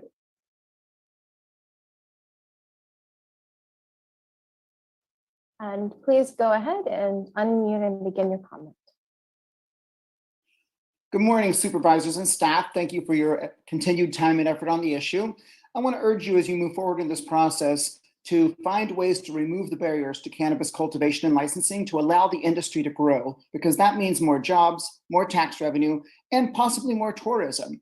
Remember that state and local regulations create obstacles for cannabis businesses that are unique in both their type and their scope. You can do this by maximizing ministerial permitting wherever it's possible. And that would, of course, include letting the current moratorium expire after the 45-day limit. I hope you'll also reject the exclusion zones. The CUP process is sufficient to make a case-by-case analysis of cannabis applications. Secondly, I want to ask you to treat cannabis cultivators like ordinary agricultural businesses. I understand there's a legal and political debate about that, but how we treat them is different from what the state or how the state or the county classifies them. 60% of the voters in this county approved Proposition 64. And we know that well-regulated cannabis businesses are safe, sustainable, and beneficial. And given the extreme regulatory and tax burden imposed under local and state law, it's only fair that cannabis businesses get a level playing field with other businesses in the county. And finally, I want you to bear in mind that cannabis businesses face an ongoing stigma from the public and from staff that influences this process. Bias against cannabis in the county leads to overregulation, bad permitting decisions, and long delays. A minority of residents don't want cannabis in their community, and that's okay. They're entitled to their opinion. However, this use is legal, taxed, and well-regulated. We would never allow a vocal minority of individuals who are opposed to vineyards or alcohol use to roll back the county's multi-billion-dollar wine industry. The same principle should apply to cannabis. And so I know you have a lot of work to do, but I hope that you'll expedite, you'll be fair, and make an equitable playing field for the cannabis businesses. Thank you very much.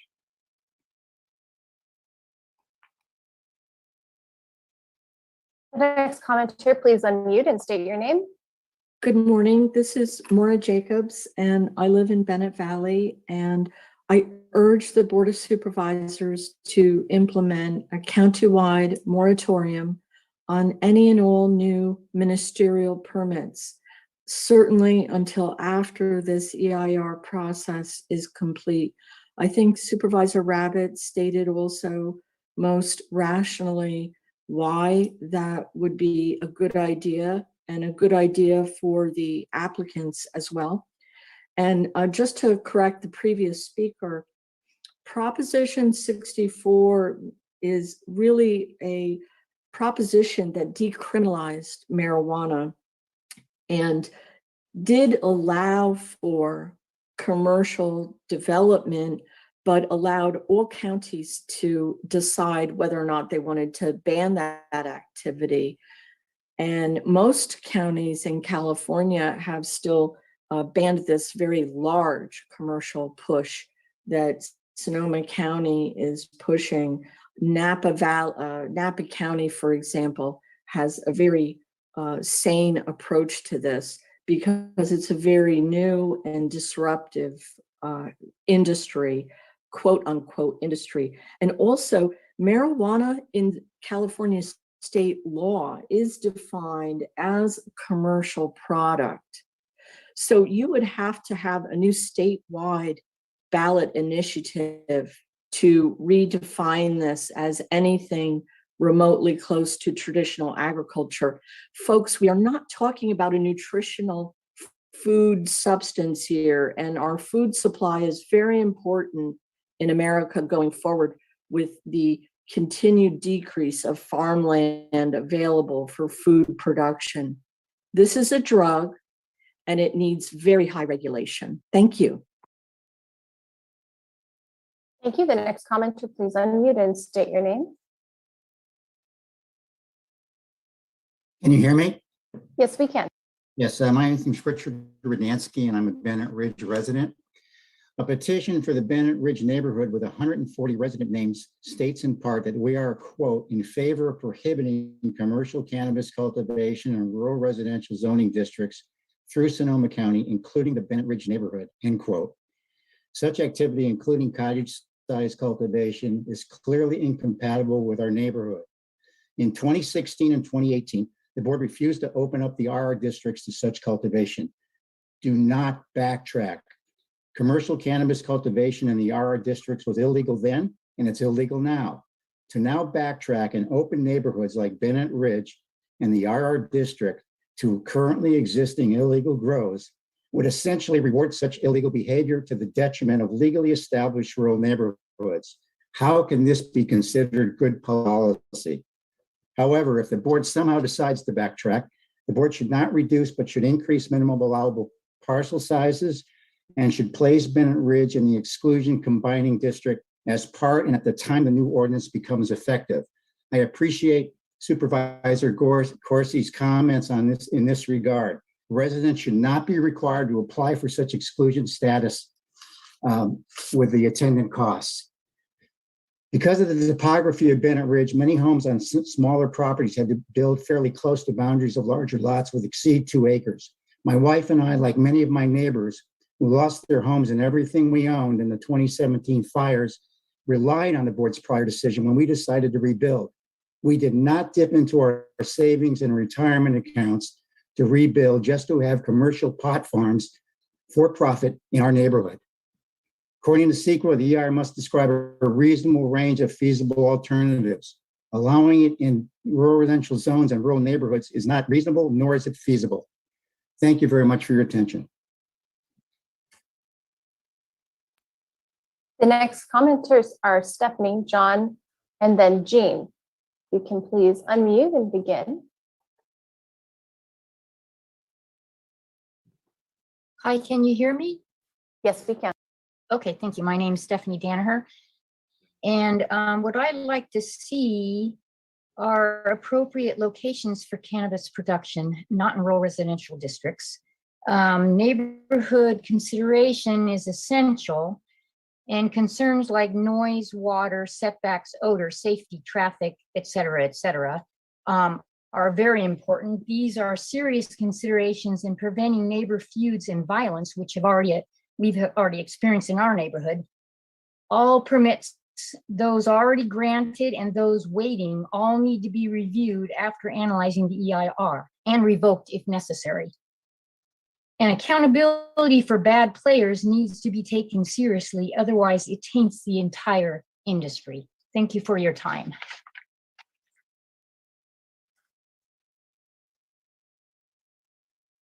Thank you. If the next commenter can please unmute and state your name before beginning your comment.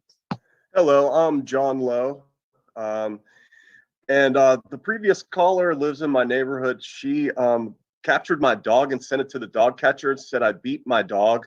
My neighbor last week, and he's done this many times before, last week we filed another sheriff's report of him harassing and intimidating our family with a drone. These neighbors in these local areas are going to use any excuse they can, and now the county has given them a blank check to intimidate and harass family farmers like me and my wife. We are not bad players. We've been through a bad system. We've done everything the system's asked us to do. We've paid a lot of expensive fines, and then we paid a lot of expensive application costs, and we have developed our farm. We have a 13-acre diverse ag property. We had the sheriff's department here, and we asked them, can you smell any cannabis? Not that that matters because this is agriculture crop. My neighbor's properties smell like horse crap. But we asked the sheriff, and they said absolutely not. And I've asked some of the board of supervisors to come and visit. That offer is still open. You guys could see my crop is in a valley so far away from my neighbors. You can't see it or smell it. But that doesn't stop the neighbor groups, and I call them neighborhood hate groups.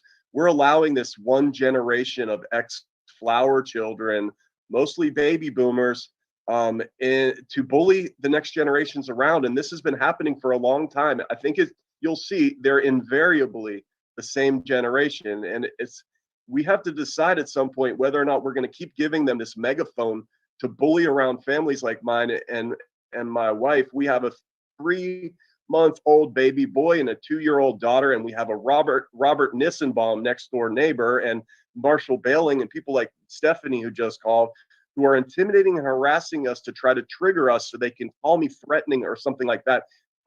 People, you really need to see what this is doing to our communities. Thank you. The next commenter, if you can please unmute and state your name.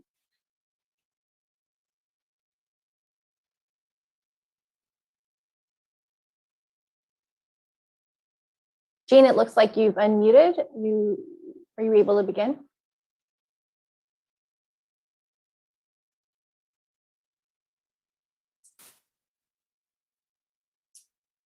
Jane, we're not hearing you right now.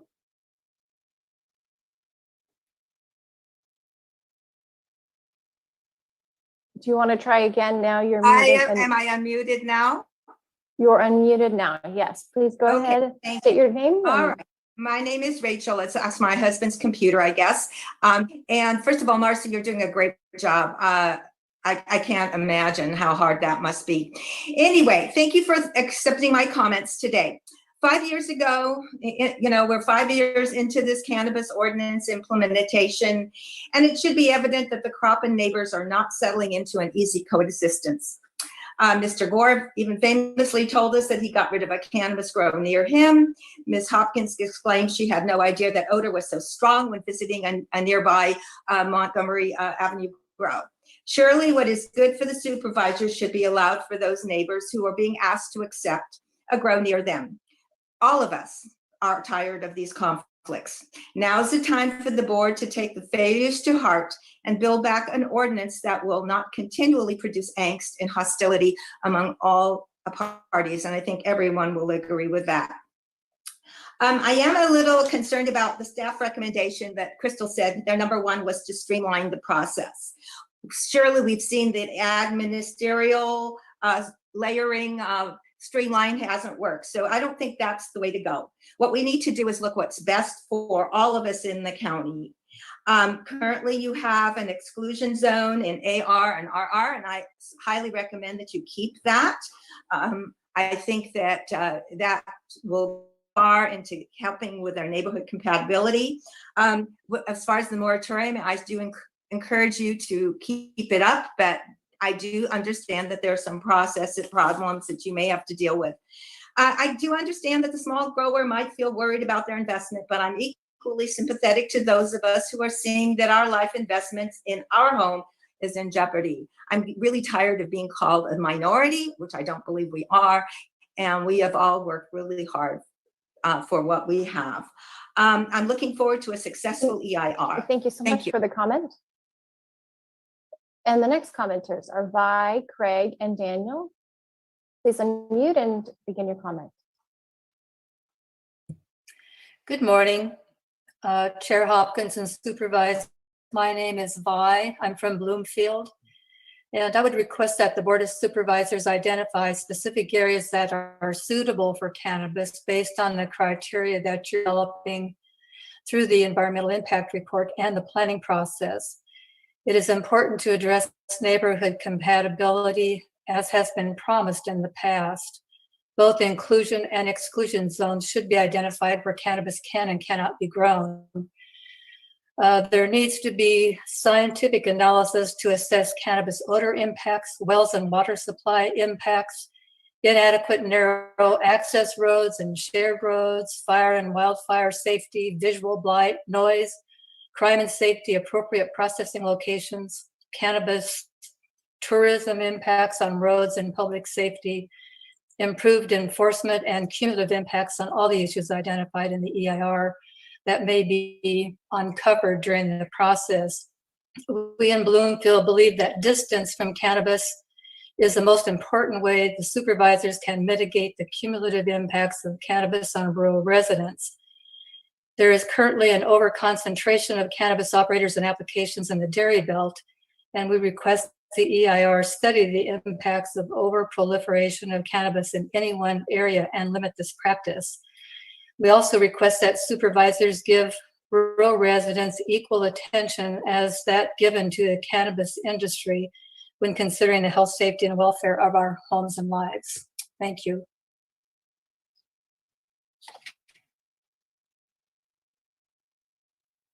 Hi, the next commenter, please unmute and state your name. Thank you. This is Craig Harrison from Bennett Valley. Can you hear me okay? Okay, thank you.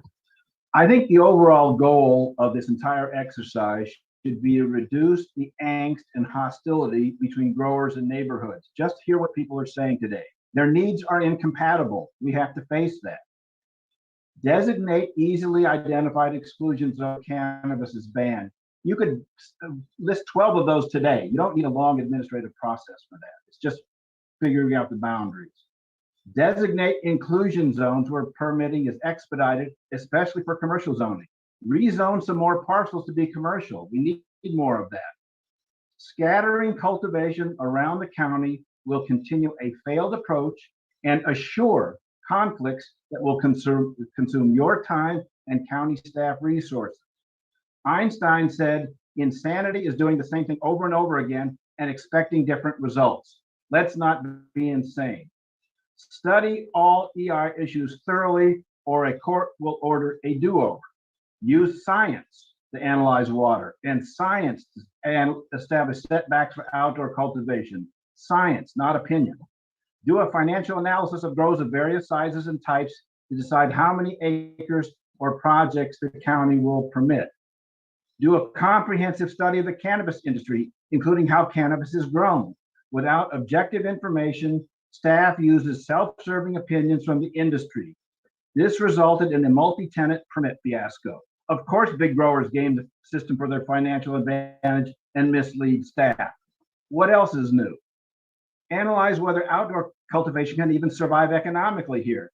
Few growers qualify for appellation designation because state law forbids the use of hoop houses, artificial light, and pots, impacting neighborhoods and the environment to promote an uneconomic outdoor cultivation makes no sense. Thank you.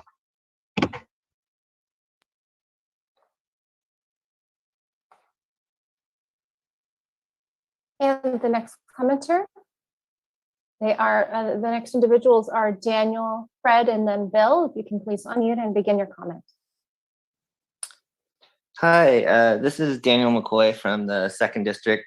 I think that cannabis consultants, advocacy groups, businesses, they sold cannabis as a golden goose for Sonoma County, and we need to come to terms with the fact that it is an albatross.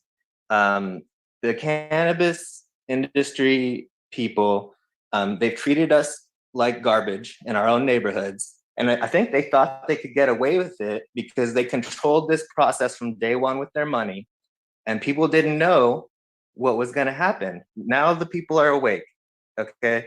So we have to decide right now, do we want to sell our county to this new industry that actively maligns the people who already live here, that displaces traditional agricultural? No, we don't.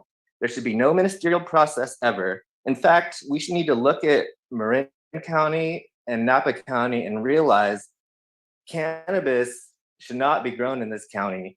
And they try to act like, oh, we're these small family farmers, boo-hoo.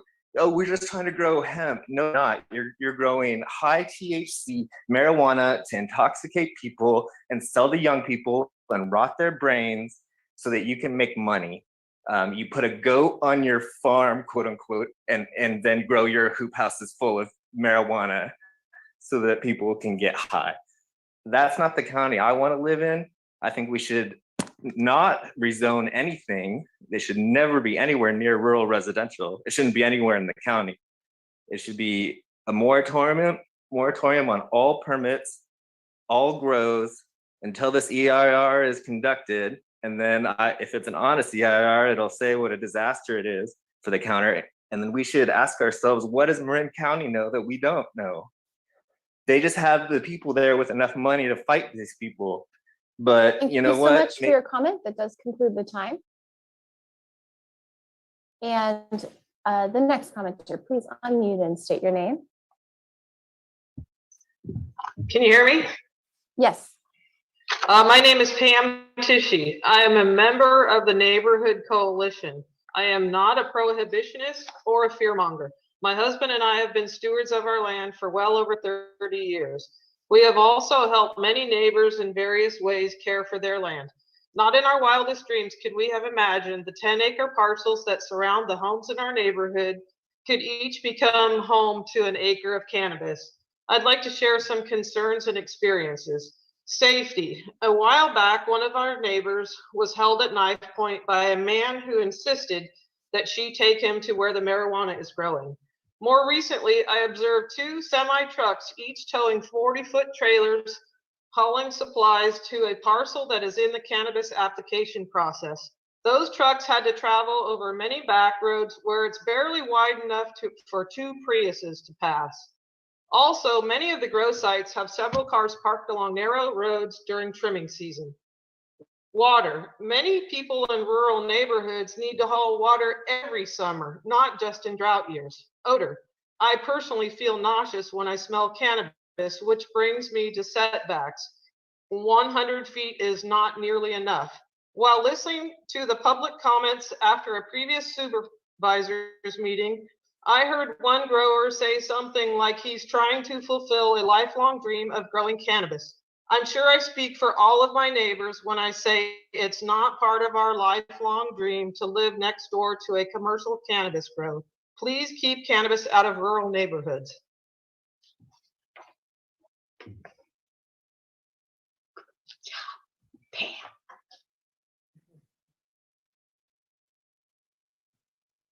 Hi, if you can please unmute and state your name.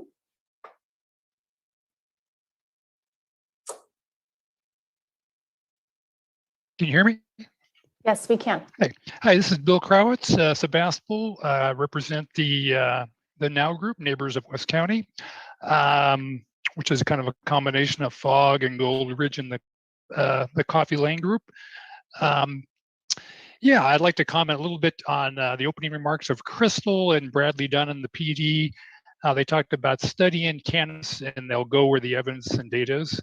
I think one thing that's been, we doesn't need any more study, that seems like the data and evidence is pretty crystal clear, is that the many neighborhoods don't want commercial cannabis anywhere near their homes. You don't need any more study and any more evidence of that. We've been in that for what, 5-6 years now. My suggestion is you study larger setbacks like 1,000 feet, larger parcel sizes, more like 20 acres, study exclusion zones, study a robust health and safety clause that assures the integrity and character of our neighborhoods stays intact. Maybe study something like Yolo County's cannabis ordinance, which is written really with the citizens in mind, and the citizens are the priority. Thanks very much. Thank you. The next commenters are Rebecca, then Alexa, and Jason. If you can please unmute and begin your comment. Hello, my name is Rebecca Bass, and I am a resident of the Bennett Ridge neighborhood overlooking Bennett Valley. The majority of us in our neighborhood are fire survivors. We lost everything in the 2017 Nuns fire. Many of us rebuilt at great personal expense because, of course, like all builders and rebuilders in California, we were underinsured. But we felt it was worth our retirement savings to stay in this beautiful environment that we love. Imagine our dismay to see our area threatened by commercial development. Projects have been permitted which seem to violate the spirit and intent of the Bennett Valley Area Plan that was adopted by the Board of Supervisors in the past to help us protect the rural character of our area and of its commercial development. I and the majority of residents in my neighborhood are strongly in favor of the concept of exclusion zones. We believe that all of Bennett Valley should be off limits to commercial cannabis cultivation to preserve its scenic charm that people come from all over the world to see. When deciding which areas to exclude, why not let area residents vote? I'm sure you would find that contrary to what some of the growers are saying, the vast majority of current residents are opposed to commercial cannabis cultivation in Bennett Valley. We far outweigh the small number of growers whose industry would threaten our quality of life. If cannabis was only rows of waving green plants, we probably wouldn't mind it so much, but it comes with plastic pots, plastic tarps, ugly plastic hoop houses, fences, and night lighting. It pollutes our environment and our views. It spoils our enjoyment of our properties and our property values. It increases traffic on narrow and dangerous roads. It threatens our water supply. Rather than easing rules to allow more ministerial permitting, we need rules that are more conditionally limit what happens on ag land that is in the midst of corridors and open spaces, so that the activities of a few growers don't trash the dream. And thank you so much for the comment. If the next commenter can please unmute and state your name. Hi, can you hear me? Yes. Hi, this is Alexa Wall here. I am a cultivator in Sonoma County, and I'll keep it short. I wanted to bring up a couple of points here. I think it's so important that you guys understand that small farmers right now to use an outside distributor, to use an outside transporter. Some of these distribution companies are taking 20%, 25% of the sales. They're basically becoming a partner in our business. And the reason I'm bringing this up is because a lot of us small need to be able to not only grow our own, but trim our own, process our own, package our own, transport our own, and sell our own and distribute our own. And all of that sounds like a lot, but it really doesn't require a lot of space, and it doesn't require a lot if you're just doing it for yourself. So I think it's really important. Please look into what you've already mentioned, the EIR being very broad, so that we can look at all of the different parts of the supply chain. Also, I would be curious what the data is on crime for licensed operations. I've heard several neighbors, and I saw it in the report, that crime is still a big point of contention. But I'm curious, it's been 4 years now. We have several licensed operators. Has there actually been, these major issues of crime on these facilities? I would be very curious, and I think it's important for the public to know this so that it can squash any rumors. Also, I don't understand why we can't talk about tax reform. It's been 4 or 5 years now, and the county said that when the state changed their rules and they went to gross sales, or that when the state changed that, the county said that we would align with the state on gross sales, and we have not done that yet. And it's really hard to operate a business. No other business gets taxed on things before it gets sold. So please, let's talk about tax reform. And thank you for bringing up term limits, because the county doesn't need to go through the renewal process every single year if the state is already Thank you so much for the regulated. comment. If the next commenter can please unmute and state your name. My name is Jason. Can you hear me? Yes, we can. Yes. Yes, I've been living in Friends Valley, that's zone District 4, for several decades, and we love it here. However, we have some interest in growing cannabis next door to us, and they've so far showed their true colors that are not honest people. And I guess I'm joining the majority of people against cannabis growth because of this kind of behavior. One of the things that they've done, as soon as they moved and bought some land, they're out from far away, is that they said that they just want to have a family farm. No, that's not. They applied for multiple use tenant grows, which I understand is not really legal. There's supposed to be one per 10 acres. They've have 4, and so they're already doing illegal things. They're not interested in our water supply. They have 3 wells. One neighbor already is pumping mud, and we are in a zone 3 water area. And I see that you guys want to restudy that. I don't see a need for restudying something that has already been established. The only thing we should gain from that is going to draw, and there should be less water. It should probably be in a zone 4. So I commend the superintendent for having a moratorium on these permits.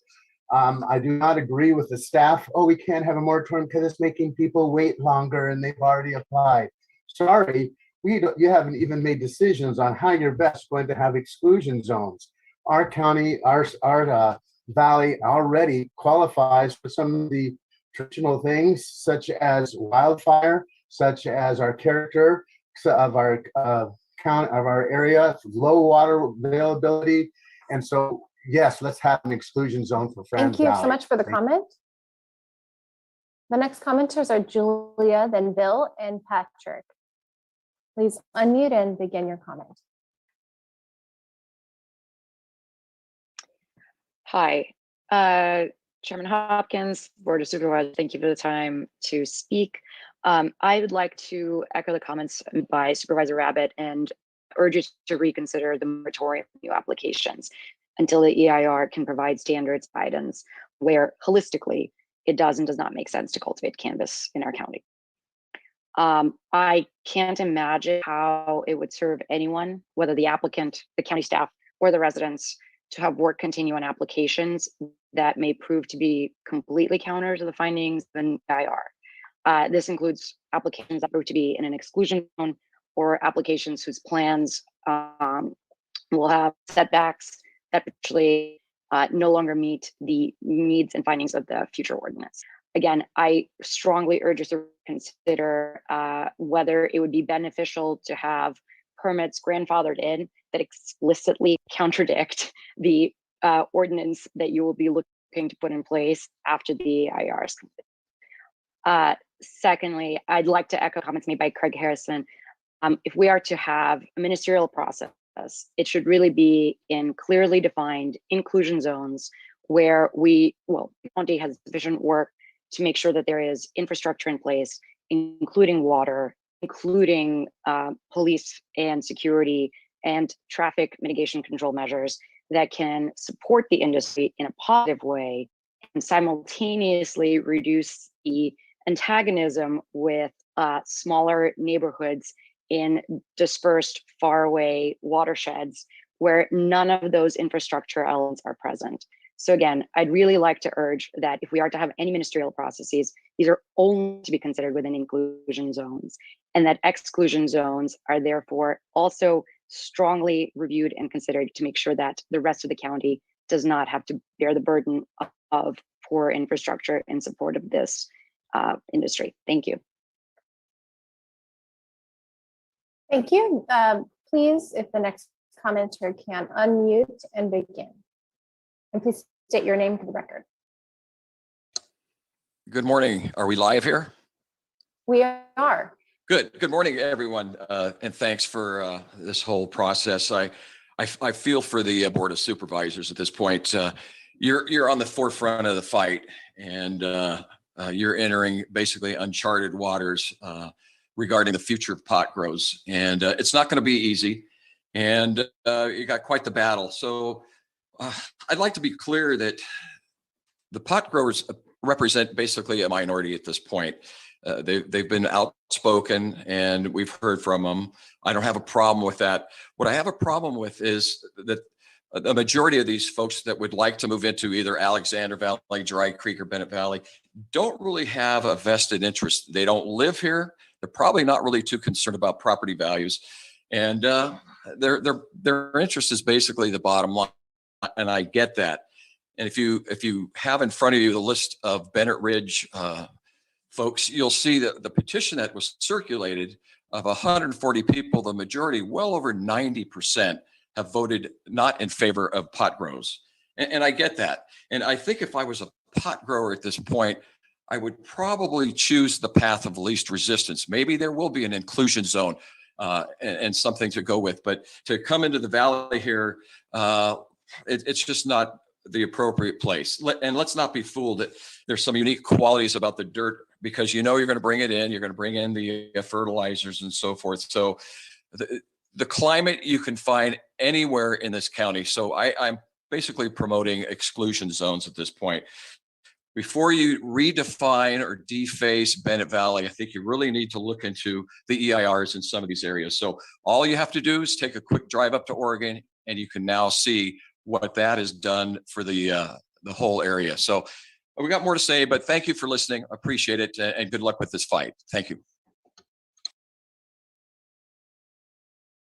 And the next commenter, you should be able to unmute and please state your name.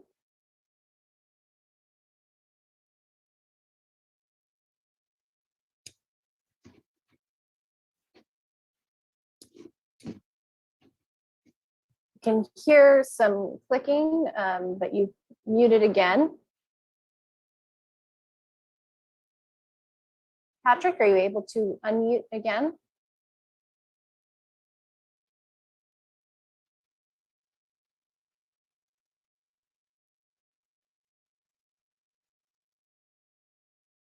I'm unmuted. Can you hear me? Yes, we can. Okay, fine. Yeah, I'm a 40-year wine grower in Sonoma County. So I happen to know something about, excuse me, I happen to know something about agriculture. The implicit assumption is that marijuana is an agricultural crop, which implies that it has to be grown in a field somewhere in the dirt. In fact, it's generally grown in hoop houses. Relative to the wine excuse me, relative to the wine industry, you can't grow wine in the Bennett Valley area, out in the dairy belt. It just, there's not a single winery out here, which proves the point that you can't grow it out here. If you can't grow wine grapes, you certainly cannot grow marijuana, which needs even a higher heat summation. So if you can't grow it, then you've got to grow it in hoop houses. And if you have to grow it in hoop houses, you might as well grow it in a commercial zone. You don't need agricultural land to grow marijuana. So the advantages of a commercial growing area: safety, you have access to police, you have transportation networks for delivery, you have, you're closer to the humans who will be processing the marijuana. Bottom line, don't grow it in the ag areas because where you cannot grow grapes. Therefore, have Bloomfield as an exclusion zone is my feeling. Thank you very much.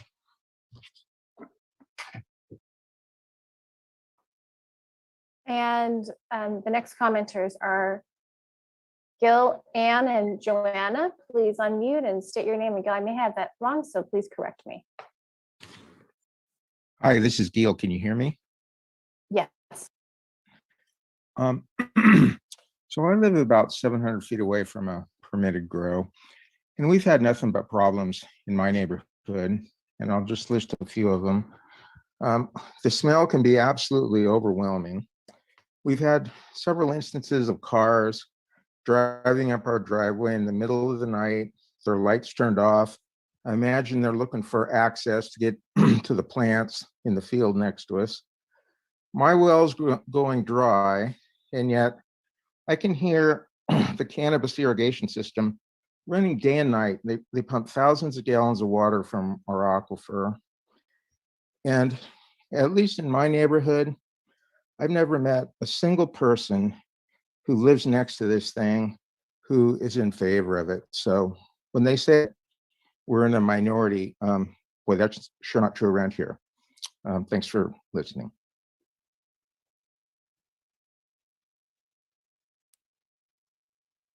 Hi, please unmute and state your name. Hi, my name is Ann, and I just want to say that we traveled through Southern Oregon a couple weeks ago and went through a place called Josephine County, and I took a look at their website. And their website officially names marijuana businesses. To me, that's refreshing. And the marijuana operators like us to use the sanitized word cannabis, but it is simply marijuana. So on their website in Josephine County, you can find the following info. First of all, they require an annual certificate of compliance to operate a marijuana business in Josephine County. And there, a business is designated as 12 or more plants. Also, an applicant must include proof that the Oregon Water Resources Department has approved the water use for the project. Let me repeat that. An applicant must include proof that the Oregon Water Resources Department has approved the water use for the project. I don't think that happens here in Sonoma County. They also have a comprehensive code enforcement policy that you can view on the site. In 1993, Josephine County passed a county ordinance 93/13 that established a citizen involvement program. They also have a section that is called Step-by-Step Instructions for Forming a Citizen Advisory Committee. And on the site, there is a current citizen advisory map. I found this all very impressive. Lastly, the site has a very comprehensive water resources department with a link to the Oregon Water Resources Department, including water rights, groundwater and wells, streams and dams. I think that Sonoma County should and must do better for its residents, wildlife, and lands.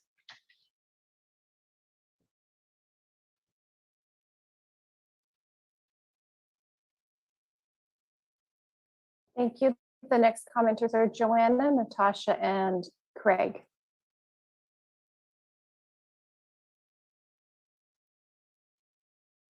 Hi, can you hear me? Yes. Great.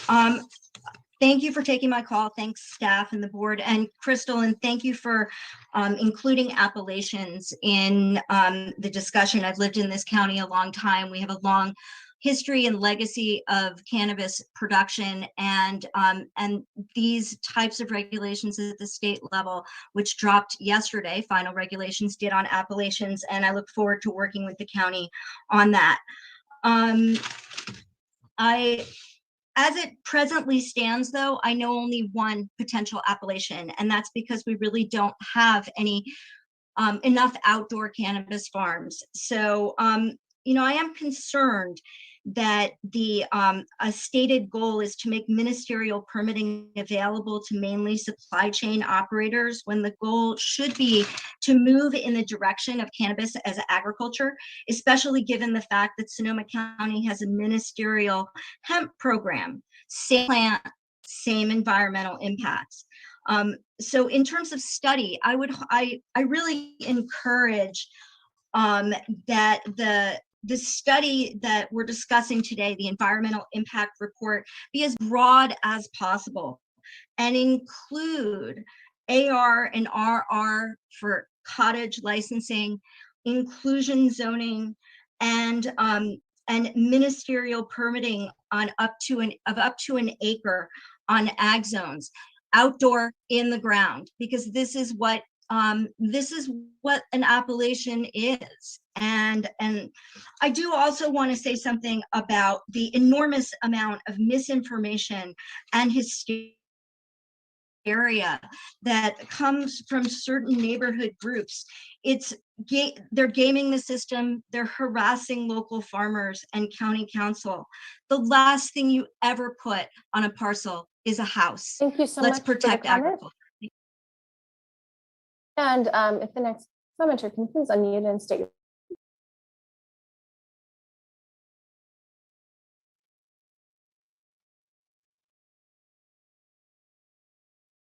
Hello, can you hear me? Yes, we can. Okay, good morning. Since 2016, with the prompting by the state with Mount Cursa, the county has given the impression willing, able, and eager to help usher us already existing operators into the light and into the fold of the regulated market. What I have witnessed as a small family operator whose business and industry has supported local economies and small businesses in the regulatory process has not only been extremely difficult to navigate, not even my doctoral level education has prepared me for it, but also hostile. The county's failure to educate the public about its proposed ordinance has created hostility in small communities that us small operators with a face and name have been at the center of. These residences are completely ignorant and uneducated on the very arduous process as operators have endured. No idea our water, pesticide use, and impact is highly regulated at the state and county level by multiple regulatory agencies. Cannabis is not new and has been present in this county for decades. Countless families, including small businesses, have relied on its revenue. Look around at the shuttering that is happening, not only because of COVID, but because of the lack of an effective ordinance being put in place, and in turn the generation support theirs. So I ask, do you really want more of this on your hands? All one needs to do is ask local restaurants and hardware stores to understand our positive impact. Neighbors that continue being outspoken and create hostility to us farmers need to understand we bring jobs and inclusion of a workforce that is excited and eager to be put to work, along with benefits to the environment such as biodiversity during a very discouraging time for many businesses. This is not an investment for us small family farmers. This is our livelihood. It is very different when your life work is at risk and not just an investor's money. This is an important distinction, and a deliberate effort should be made to honor those of us that walked willingly. In Pengrove, where my Thank farm you so much for that comment. That does conclude the time. And the next commenter, if you can please unmute and state your name. All right, my name's Craig Litwin. when I am the pro-cannabis Craig, for the record. I'm the CEO of 421 Group. We're a California cannabis consultancy. Thank you for your time today in studying this most important issue. I want to start by really calling for urgency on the CUP process. Whatever you're doing here on this process, it's going to take a long time. Okay, I understand you put a moratorium on ministerial permitting. Whatever you can do to add staff to the CUP process to kind of get that through. Let's call the question. Let's get these applications complete, help the applicants, let's engage the neighbors, let's get them talking to each other, let's have the hearings and call the question, because applicants have to make their studies and do exhaustive studies to go through a CUP. So there's no reason for a moratorium there. I also would like to see the EIR study legacy cultivators. Let's face it, I mean, there have been cultivators before we had legalization back in 1996. We had medical cultivators who were using collective cultivation and were part of commercial cannabis, thousands of them, 6,000 or more in Sonoma County. I'd like the EIR to study that. This is not a new industry. This is a largely whittled down, next to nothing industry, trying to get as many people to come into the regulatory fold as possible, following the strictest environmental and water sensible guidelines that have ever been implemented upon any agricultural crop or commodity or product, call it what you will. Speaking of calling it what you will, I agree with the previous speaker, Joanna, that hemp is essentially the same plant. So the EIR should study what are essentially the same impacts being given a green light and a pass through a ministerial process. You know, people make money from their homes, brewing, as vintners, little cottage businesses. AR and RR homes should be allowed the same opportunity to have cottage cultivation. Further, I don't believe in inclusion or exclusion zones. I believe in zoning. Look at where it should be, decide on what the zone should be. Thank you. Thank you. The next commenter can please unmute and state your name.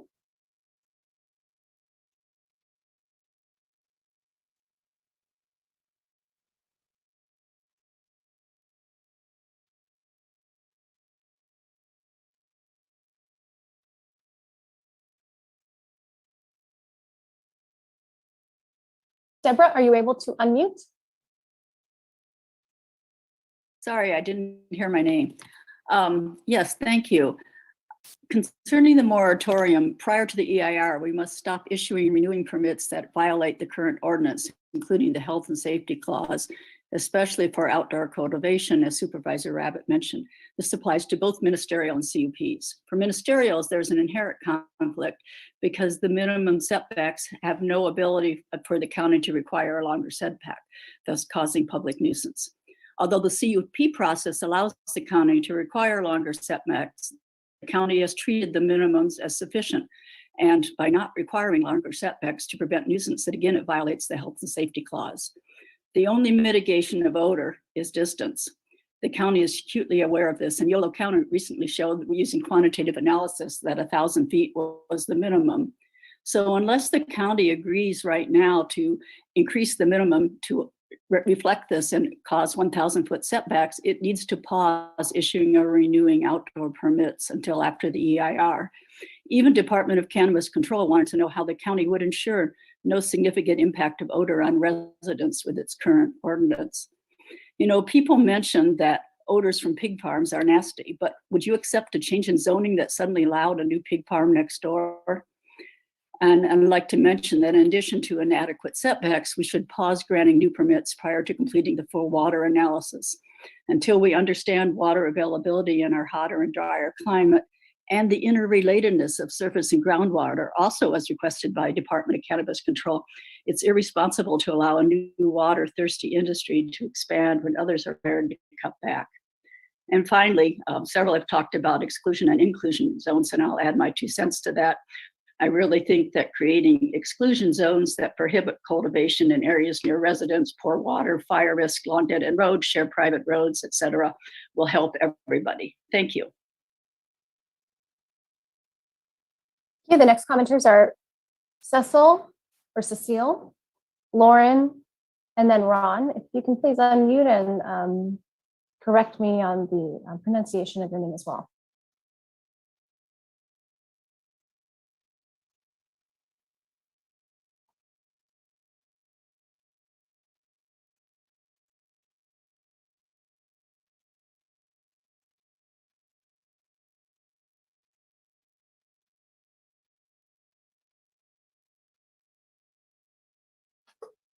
The next commenter should be able to unmute. You should see a note in front of your screen.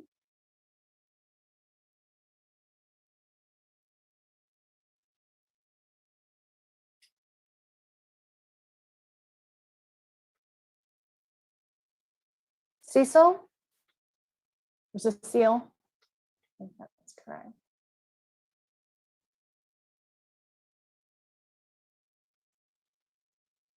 Yeah, you may have something other occupying your attention. So for now, I'll move to the next commenter. If the next commenter can please unmute and state your name. Hi, can you hear me? Yes. Hi, everyone. My name is Lauren. I'm from the Liberty Valley area. I just wanted to touch on a few different points. The first is water availability zones. I really think that you need to reassess them. They're long outdated, and I think looking at them is a first step, but also I think we need to secondly take into account neighboring wells and also drought years such as this year, which are becoming more and more common. I think in terms of inclusion and exclusion zones, I would not go off of zoning exclusively. I think that this is also outdated in many areas, and my neighborhood is an example of that. I think an idea could be adjusting setbacks, like for example, proposing a setback of 1,000 feet from residential property lines. With something like that, you could, have many possible locations still where businesses could thrive and where we can preserve neighborhoods as well. I think that your discussion about AR and RR zoning and also the Canna tourism, I think considering these things right now is honestly unacceptable at this point, because we know we have so much work to do with the areas that we are currently looking at. I think it's just not something that you should be considering at this time. I think with ministerial versus use permits, you're having most permits now are ministerial, and this can cause serious issues for the county moving forward in terms of neighborhood compatibility. So I think the reality is people won't file for use permits anymore, they'll be ministerial. So overall, I think pending permits right now, you should really look closely at them. They're stringing people along, they cost a lot. In my neighborhood, we have one, but I think that the ordinance, until you have a new ordinance. Thank you so much for your comment. That does conclude the time. The next commenters are Ron, Jean, and then there is a phone attendee. Hi, how you doing? My name is Ron Ferraro. I'm with Bango Distribution, and we are a distribution company that we buy product from farms and package it and distribute it into stores all over the state. Over 200 of them now we are supplying. This will be year number 4 that we have not been able to get enough Sonoma grown cannabis due to the lack of acreage in the county. What we do is we help growers find landlords to cultivate on their land. There's a lot of landlords that reach out to us. A lot of times it is the neighbors of previous cannabis grows that are asking, hey, how could we get involved, and is there growers? So I'd like to address today the 61 applicants that are stuck in the pipeline. I think there are about 20 something properties, and you guys need to, and I'd like the board to consider these applicants due to the fact of the money that was spent. There's bio studies, spring studies, hydrology studies, cultural studies, application fees, not to mention negotiations with lawyers and leases. And some of these landowners have been working, and we're talking about landowners that have a lot of acreage, and they have been working for over a year to 2 years on some of these leases. And those 61 applicants, I would have to estimate, I know a few of them, but I would have to estimate that a lot of them took almost a year to 2 years to get an application in. And I just like you guys consider the average cost on one of these lands for permitting and studies are around $100,000. So I just don't hear anyone addressing these 61 applicants that are stuck in the pipeline, that spent the money, time, and most importantly, the 20 landlords or 22 landlords that have spent their time and need this for income, obviously, to keep their land. Thank you. Thank you. The next commenter, please unmute and state your name. Hi, my name is Gina. Okay. Yes, we can. Okay, thank you. I live in Bloomfield, which is in the dairy belt, and it seems to be becoming a hub for commercial cannabis. We have quite a few grows around us. Currently, a money commercial cannabis operation is trying to become established here in our small town, not a mile away, but in the town. And the only two routes to access the property are on our streets, which are narrow and in poor repair. One of the access streets is the one I live on, and you may hear rumbling in the background as I speak. That will be one of the large trucks which have been lumbering up and down the street all morning carrying amendments to the potential grow site. As I said, these streets are essentially one-lane roads, and they're used as much by walkers and kids riding bikes as by cars, with the exception of one street. And we're just wondering who's going to repair our roads that can't sustain such heavy use. Further, I asked the BOS, the Board of Supervisors, extend the moratorium until which time that effective neighborhood compatibility measures are studied and put into place. There are numerous issues besides traffic that concern us here in Bloomfield, including water usage, since we are all on wells and thus dependent on our shared aquifer. This issue is not going to resolve until we residents feel supported as existing tax-paying major stakeholders. I ask that you work to create exclusion zones and effective neighborhood compatibility measures. Thank you very much.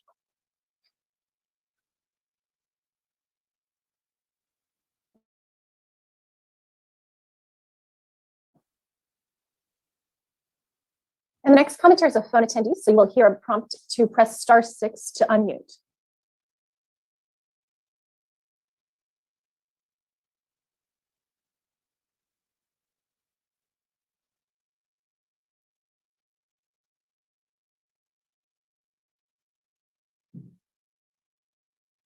And I see that you have, yes, we can. Please state your name and begin your comment. My name's Una Montgomery. I live out on the end of Mill Creek Road, and we've had issues with this going on. And we had a burnout here, the Wall Ridge fire. And last thing any of us, and everybody's like, oh, baby boomers. No, all the neighbors up here don't want this stuff up. We've got watersheds all over the place. Everybody's wells out of water. The springs are running dry, and you're restricting water in Healdsburg. And it's like, now you want to put in a cannabis, farm. I just, it's like, where did the residents ever get any acknowledgement on property value, on crime? We actually had dead bodies thrown out here a couple of years back from a pot farm dispute. Had trimmers in the middle of the street fighting. I mean, it's like, it's not a victimless crime. It's not, that's such a crock. It takes the property value down. It stinks. The traffic on a one-lane road, you guys really need to take into consideration the people that are paying taxes and live in this county and love this county and have been here for 50 years. The property I live on, I'm not 50, but the property that I'm on, they've had it for 50 years, and it's all the neighbors. Nobody wants this stuff in their neighborhood. So stick commercial stuff in commercial zones, not in rural areas. Had Black Hawk helicopters flying over with 50 caliber, taking pot grows out. I mean, it's like, when do we get, we bought this land to live on, not to have, other commercial companies come in to profit off of it. And that needs to be taken into consideration. And the lack that we have no water anywhere is a major concern. And, we'll figure it out from the pot industry. It's like, no. So that's all I have to say.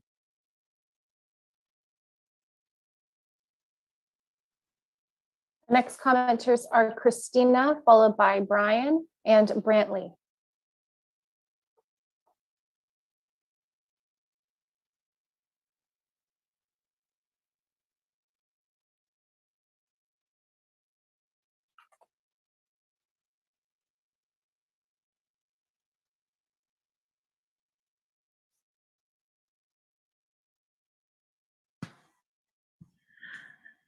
Good morning. Thank you for taking my comments. Can you hear me? Yes, we can. Yes. Okay.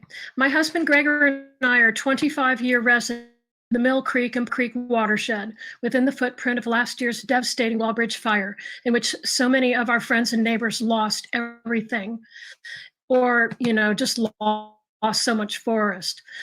Mill Creek is one of the last remaining viable coho salmon and steelhead habitats, and it is currently lower than we have ever seen it, with several reaches entirely dry.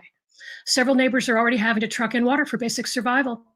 We do not believe the addition of high-use commercial agricultural enterprises is compatible with this watershed nor its residents. The water is simply not there, and that is not likely to change anytime. For the record, we are not anti-cannabis. We feel it's fine to be grown in Sonoma County, but within designated inclusion zones where the water supply is not so critical and the impact on residents in the larger ecosystem, and where fertilizer and pesticide runoff from such does not threaten humans and wildlife. Several of the proposed projects in our area are accessible only by narrow one-lane roads. One of the grow owners from out of the area has already damaged a private bridge on the Palmer Creek Road. Our neighbors up there have had a tremendous amount of issues with that one grower. It's been horrible. The new proposed grow owner is not showing up in terms of being a good neighbor nor steward of the resources and community there. This does not even go into the wildfire risk that our community lives with almost all year now. Mill Creek Road is a narrow two-lane road. Palmer Creek is basically a one-lane dirt road. Enterprise-level industry of any kind whatsoever is incompatible due to the extreme rural nature of our area. Our area simply cannot support this type of endeavor. We strongly urge anyone that can make Mill Creek, Palmer Creek watershed a permanent exclusionary zone. Thank you.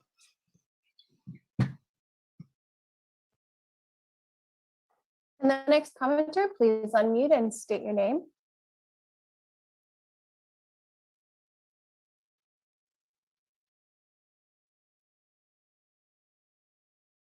Hi, my name is, can you hear me? Yes. Okay, my name is Brian. I live on Pepper Lane in Petaluma. I am concerned, I continue to be concerned about the crime involved with cannabis.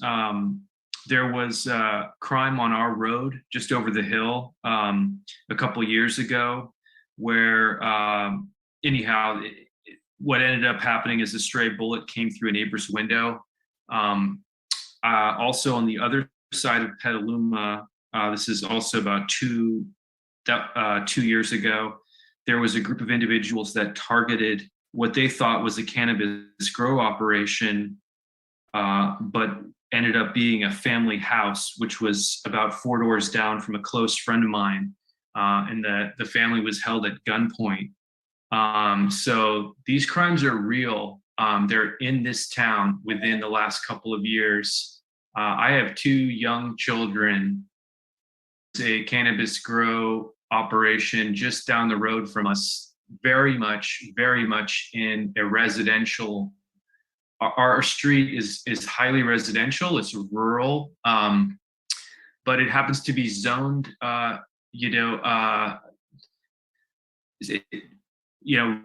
rural agriculture, which would enable a cannabis grow operation. So I don't think the zoning process works just flat out. It needs to be more refined to exclude residential. There's just so many people concerned about this. So it's pretty obvious there. Thanks for your time.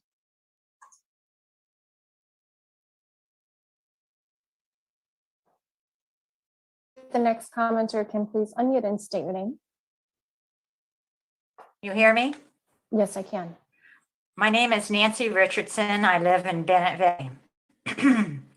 My husband and I want to speak to staff's recommendation to reconsider the ban on cannabis in RR and AR. There will probably be many speakers today who will talk in favor of this. We wouldn't be surprised to be the only ones to speak in opposition. Why? Residents of RR and AR think this concern was settled long ago and have stopped following the issue. Experience affirms our belief that commercial cannabis is incompatible with and no place in residential zoned parcels. Folks talk about legacy growers, just mom and pop, and cottage cultivation, suggesting an image of mom in her apron, pruning the climbing roses around a quaint, inviting cottage front door, while pop leans on his hoe, watching his kids frolic among the tomato plants, the pole beans, the corn stalks, and a few marijuana plants that he is growing to just make some extra bucks for their future education. My time has nearly expired, and my husband Brantley will finish the public comment we have prepared and tell you that this is not the reality. Will you please reset the clock for him?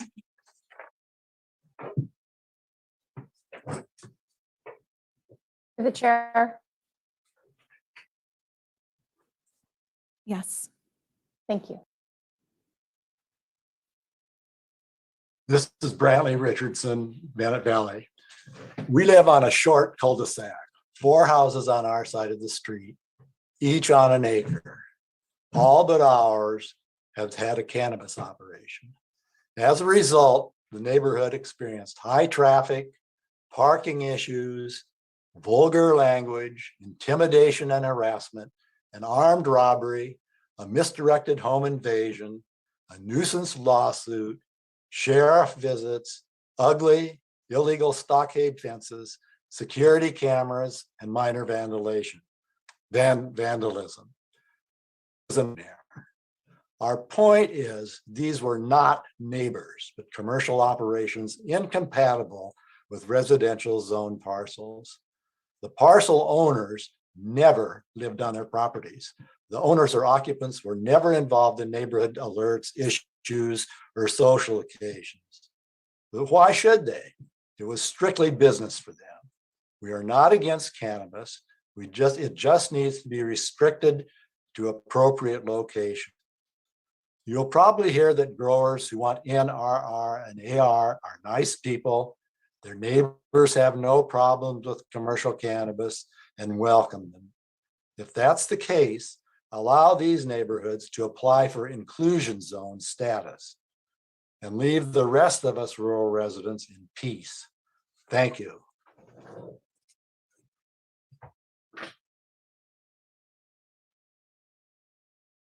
And the next comment, David, then Gretchen, and then Matt. Please unmute and state your name.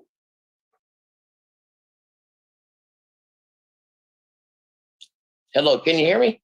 Yes. All right. My name's David Drips, Petaluma Hill Farms. First off, for my comments earlier under the water thing, I want to thank all of y'all supervisors, Mr. Rabbit, Gore, Hopkins, all of y'all, for the further explanation and updating on where we're at with the county water policy. I really appreciate that. I want to move on and go ahead and say, I think the federal government's going to go ahead and figure this out before we do at the county level. And what's ridiculous is Sonoma County is moving at a snail's pace compared to even California bureaucracy, which is ridiculous with the size of California's bureaucracy compared to the size of ours. But now I want to move forward to the survey and all these county outreach. The county staff is kind of creating questions and answers with an extremely negative bias to the cannabis industry and cannabis operators with the surveys, the survey questions, the topics of discussions during these county outreach moments and everything else. It's kind of biased negative to the cannabis industry. There's not a proper comment. And then furthermore, why are we talking about AR and RR? Didn't we kill that 5-6 years ago? I was on RR. You guys murdered the property where Petaluma Hill Farms was born at with removing RR from the ordinance.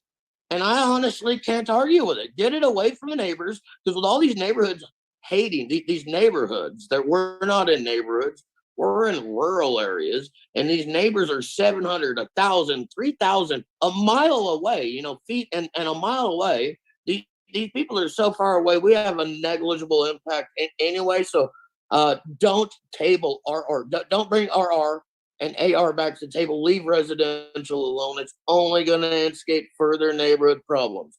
We need to fix the ordinance as it is, not revise and restart it again. We need to create a pipeline provision and replace the one that has failed for the original operators, and maybe create an emergency vote to actually finalize. Thank you so much for the your 12 comment. of us that That are does conclude the time. And if the next commenter can please unmute and state your name. Good morning. Thank you very much. My name is Gretchen Giles. I am a former editor of the North Bay Bohemian, the founding editor of the Made Local magazine, which is dedicated to exploring Sonoma County's food system. And I am nowadays employed as a PR professional in the cannabis industry, which means that I've been to a lot of farms. And as a matter of fact, I was at the Sonoma Hills farm last Friday. That would be the No Pot on Purvine NIMBY measure against marijuana, as we all remember very well, which of course today now employs Aaron Kiefer, the former gardener for the French Laundry. He runs their agricultural program. They have less than an acre of cannabis. It is hidden from view as it should be. It's completely compliant, but they have hemp planted all over the place, as well as vegetables, flowers, and other, they have tons of animals. It's an amazing place that is completely eclipsed by the smell of the manure compost facility across the street. I couldn't smell the hemp or the cannabis that was growing quite freely there. And once you actually go onto a farm and see what it's like, a lot of the allegations, misinformation, assumptions, and falsehoods that we've been hearing this morning would be immediately allayed. Now, I realize that one lady's rosy picture of the cannabis farmer leaning on his, rake, looking fondly out, may be a little silly, but it's not far from the truth. We are a rural county. We should be growing cannabis. We have grown cannabis, and we will continue to grow cannabis. We just won't reap the tax benefits of it. I please urge the Board of Supervisors to end this moratorium in the 45-day period and not continue it. Cannabis is necessary for economic growth. It's a job creator like none other. And placed as we are at the gateway to the Emerald Triangle, we'd be foolish to lose it. And thank you. And I'll just remind folks that it's just one comment per person for the item. So moving on to Matt, if you can please and state your name. Hi, my name is Matt Hayashi. I am an OSHA trainer within the cannabis industry. We do safety audits, and we help out with people who want to obtain a license. And I'm not a grower, but from what I can tell you is that the people who are legitimately doing their business in the cannabis industry are being straightforward. They are not lying. Cannabis canopy of the industry is presently 30 acres of Sonoma County, while wine is over 60,000 acres. Many farmers out there, I'd like to give them a shout out who cannot participate in this comments, and that there are no pesticides, unlike grapes, in the wine industry as well. Tax revenue for 2017, 18 was 3.4 million, 18, 19, 2.3. Global market projects the $90 billion global market by 2026. This year's revenue for California was $819 million. What that says is that there's a demand for the industry. My perspective is that as long as I sympathize with the NIMBYs in terms of safety, because I don't want anyone to get hurt, but please recognize that the cannabis industry is warranted. We have to put those safety measures into place and become harmonized. Do not penalize the people who are currently in limbo for the current license. They should not be penalized, as one of the board members said on the previous meetings last week. So that is all I have to say. Shan?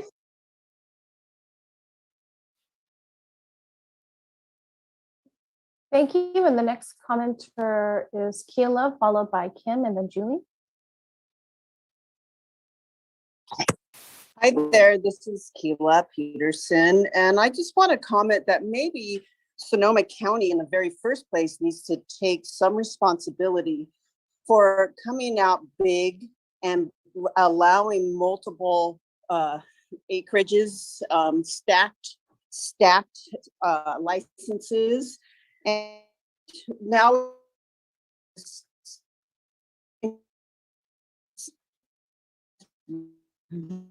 on, and where Sheila, can struggling to be hear a you just a compromise little bit. somewhere?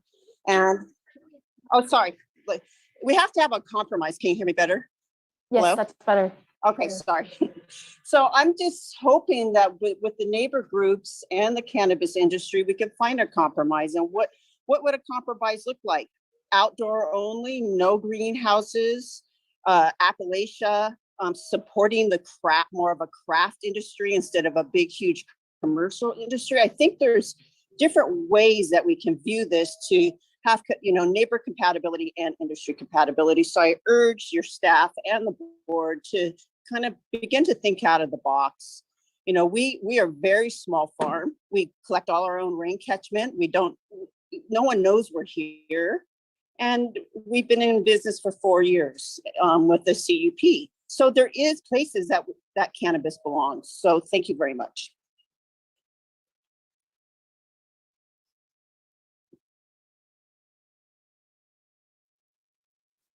Thank you.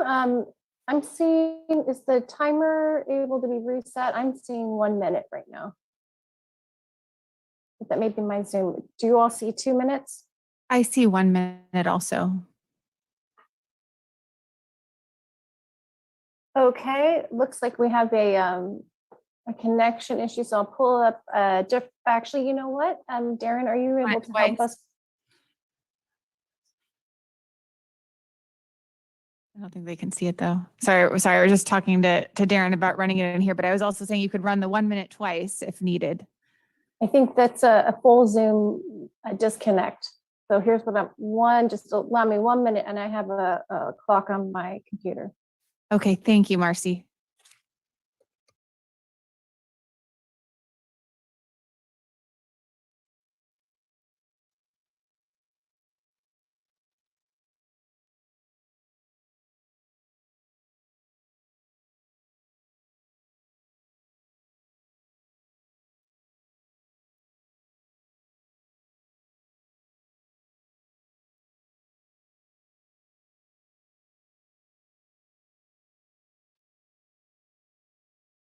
Okay, just a moment here. You're seeing that? Okay. Great, thanks for your patience. Continuing on, if Kim can please unmute and begin your comment. Yes, hi. The first thing I wanted to say was I have a licensed farm in Sonoma County, and I have to say that for all the people who keep saying the NIMBYs, who keep saying, people from out of county, out of state coming and buying. If you're coming to California, or if you're even a local and you're looking to buy a property right now to do cannabis, you're not going to buy one in Sonoma County. The permitting process is too hard and property is too expensive. Everybody that I know that's in the business here lives here, or grew up here, or lived in a neighboring county and also had property here. There are multiple of us who had to buy a new property to meet the changing ordinance. I personally, my property was in the use permit program and got nowhere, and switched to ministerial, and we followed all the rules, and yet we're getting lumped in with a lot of people who are maybe breaking the rules. There is no smell. I was just on the Facebook group, I Love Petaluma, and there was, every time this time of year, there's endless comments about the smell of Petaluma, which is the cow manure and the chicken farms spreading liquid manure all over the fields. Do people say that the dairies shouldn't be allowed? Cannabis growers have been here all along. Now they're just being legal. The person with the comments, Black Hawk helicopters and all, that was not for legal farm. The crime that they're referring to very rarely, if ever, happens on legal farms. And that's possibly because of the SOS group and the No Pot on Purvine group putting out everybody's addresses publicly. So if you want less crime and you want compatibility, let it be legal. Thank you so much neighbors. for the comment. That does conclude the time.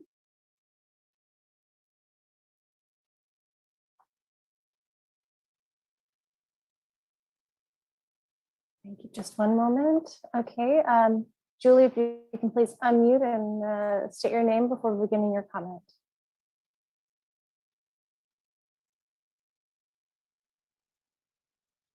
Hello, can you hear me? Yes.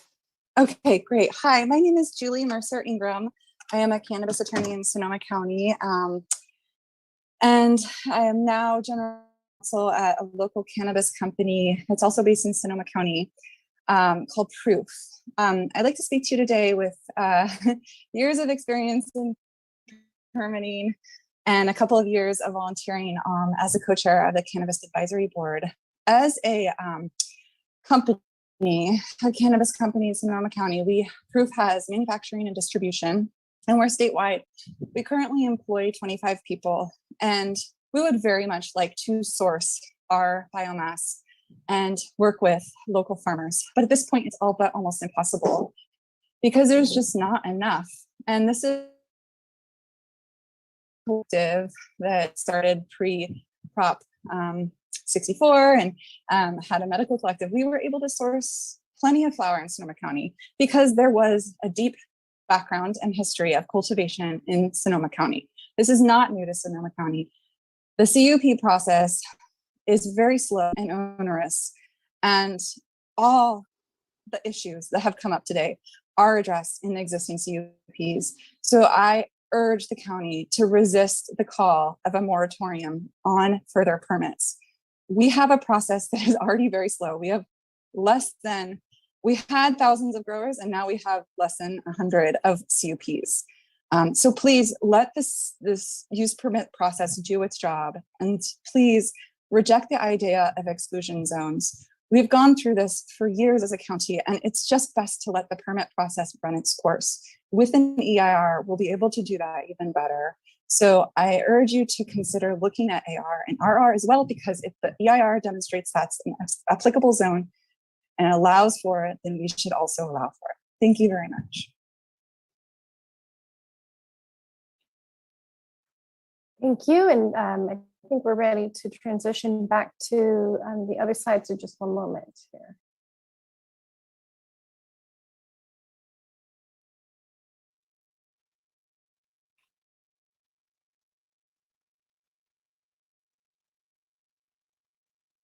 Okay, great.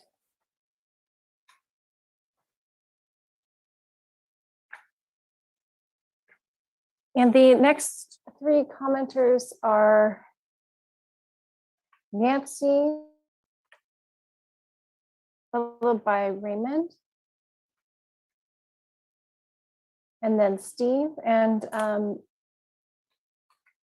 believe, Sam, I inadvertently lowered your hand, so I just want to make you aware. You can raise your hand again.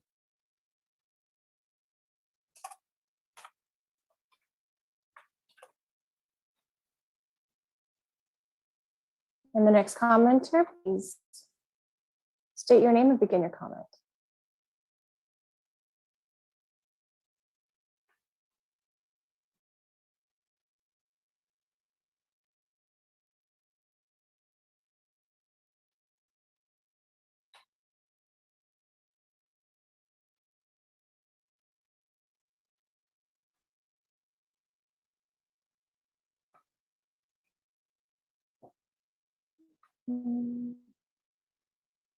Nancy, are you able to unmute? I'm not seeing you for some reason.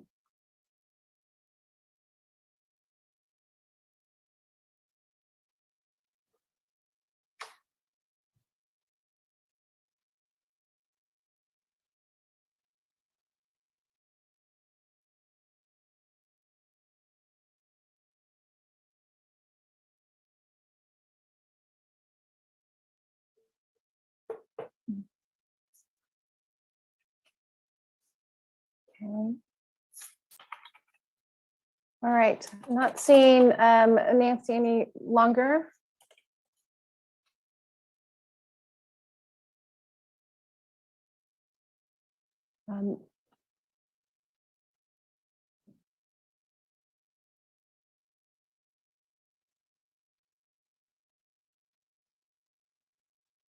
Raymond, are you able to unmute and begin your comment?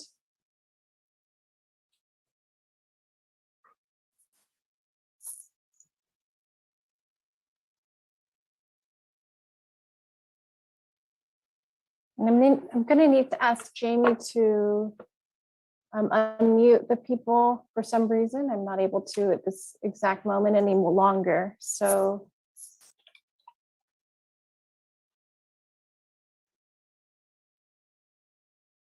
this is for Raymond.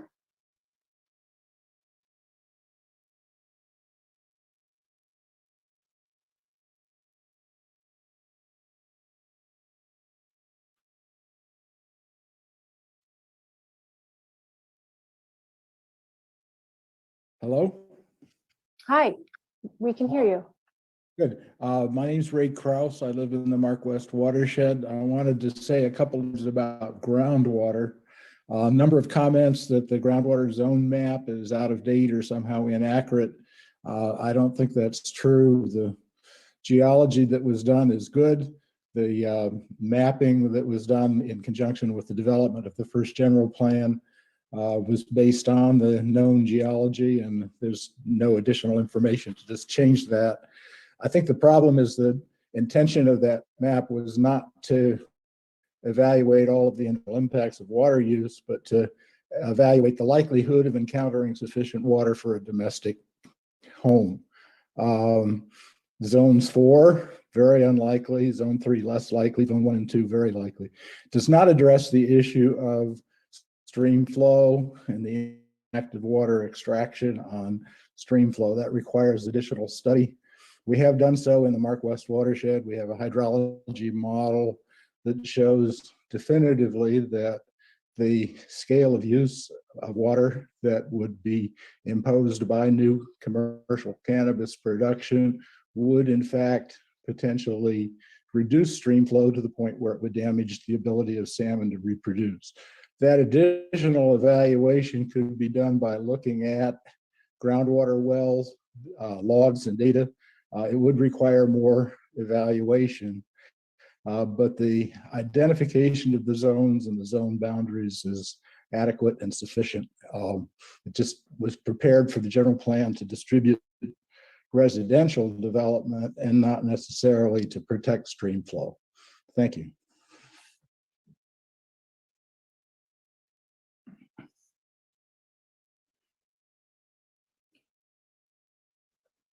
One moment, we're just going to do a quick shuffle here so I can get my controls in Zoom. If you can please, Jamie, mute and remove the speaking permissions for Raymond.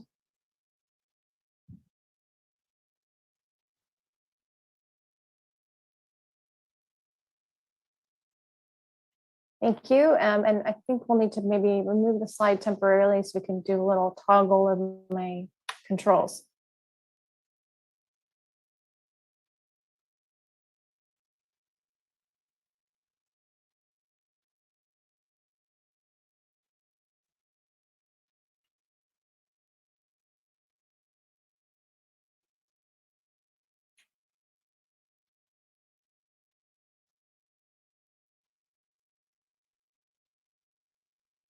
Okay, I'm hoping that did it. I'm just going to try and see. Just one moment, folks. The next commenter is Steve, so I'm just going to check and see if I can allow Steve to begin the comment.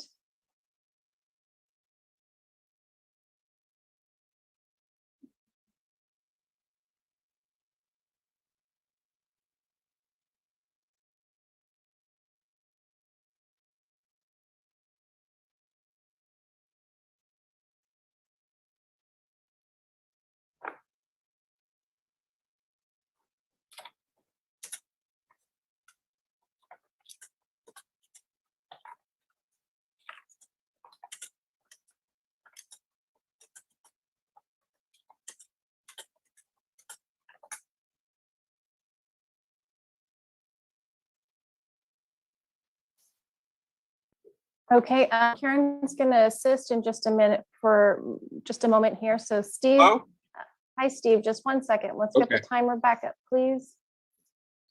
Great. Excellent. Thanks for your patience. No problem. Great. Thank you so much. Go ahead and begin your comments, Steve. Good morning. This is Steve Summer. I've been farming in Sonoma County for probably 50 years. My wife's family's been here for 125 years. I've notably sent each of you supervisors letters earlier in the year about cannabis. One thing I'd like to see is I would like to see it, we forget the things that we're having problems with here is the rural residential, the AR zone. I would like to see us open up the ag zone and the industrial zones and let them move forward. And then also hand this over to the Economic Development Board. Needs to be included in this process, I feel. Also, to let you know, a lot of the structure for this has already been set up in the ag element of general plan. Also, though, in that ag element general plan, which I spent like 5 or 6 years on writing that, and also the right to farm issue, which came out of that, I wish you would pay attention, and we should consider cannabis as agriculture, and also look at the tourism things that it's going to bring to the county. I think in a lot of ways, it's like Cabernet put Napa on the map. I think in a lot of ways, cannabis is going to help put Sonoma County on being part of the triangle. We're in the tip of the spear. And I think we need to move forward, but move forward so these people that are in RR and AR are not jeopardizing their homes and things. And let's put it in agriculture, which is in the ag zones. I'm farming in Dry Creek right now, and it seems to be working really well. And I've had great response from my neighbors, and it's not lowering land values as a lot of people speak to. In fact, it's going to bring land values forward in the future. And thank you so much for your comment. Thank you.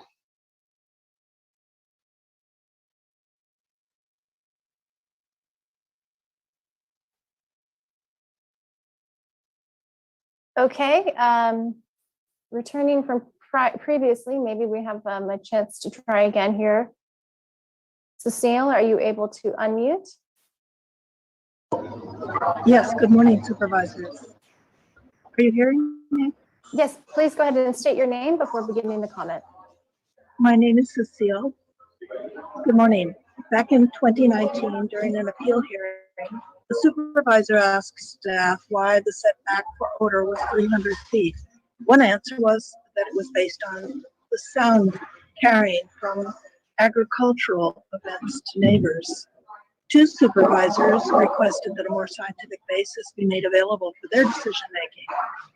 Several supervisors pointed out that a scientific basis for odor distance was expected to be developed for the second cannabis ordinance. That process was passed on to ad hoc committees, and their report was issued, but no research to support a scientific basis for odor distance rules has been developed to inform PRMD discretionary permit recommendations. 3 years have passed since those comments were made to staff. Research needs to start now, but until it is completed, please put in a moratorium or very substantially increase the distance to neighbors of any outdoor cannabis growing. Thank you.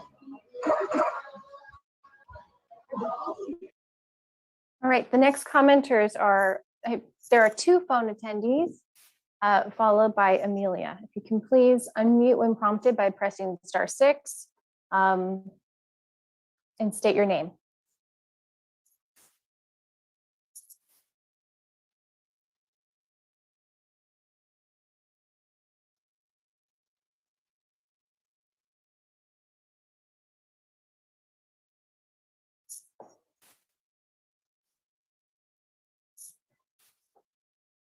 Again, this is for a phone attendee. You should hear but the host has unmuted you. There you go. Excellent. If you can please name and then begin your comment. My name is Nancy. I'm calling from Friends Valley. And my concern is that with these ministerial permits is that it sort of sets the tone that from the very genesis of these applications, there is some deception, how something goes from 1 parcel to 11 parcels. Maybe that's an exaggeration from the clear permitting, but how some of these over-the-counter obvious, extensions of the rules are allowed to happen, then it makes everything suspect from the beginning. So here we are in Friends Valley. We're a box valley. We're a high-risk fire district, low, on the fringes of water, and I believe that we should be an exclusion zone if it comes to that, but otherwise, that there needs to be some consideration about what is going on in the county, that these ministerial permits have been allowed and evidently will be allowed to go forward, even despite the moratorium. So I'm just saying that if there's such a honesty and ethics throughout the cannabis industry, they need to look at what has happened within these past couple of years. Thank you.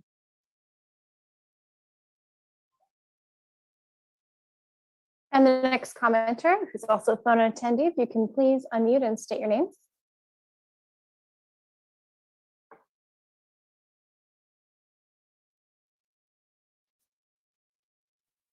Hi, this is Kim, and I'm a neighbor to a cannabis grow, and then a second cannabis grow was allowed to come in.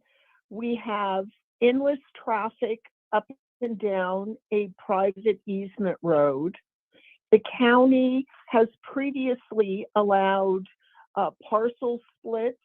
So now there are 15 neighbors around this cannabis grow with families and children. There is odor and noise all night long. Cannabis is not a crop, it's a product, it's a controlled substance. And we think that there should not be allowed these cannabis grows in neighborhoods with that concentration of neighbors. Thank you. And Amelia, if you can please unmute and begin your comment.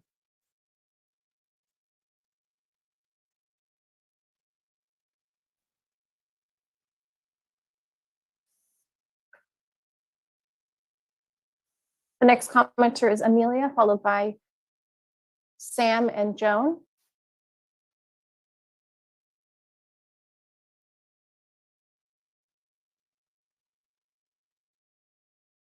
And Amelia, you should be able to unmute at this time. And I do see that you have unmuted, but we're not hearing you. I'm sorry, can you hear me now? Yes, we can. Okay, I actually, my name is Wendy, and I live west of Grayton in Sebastopol.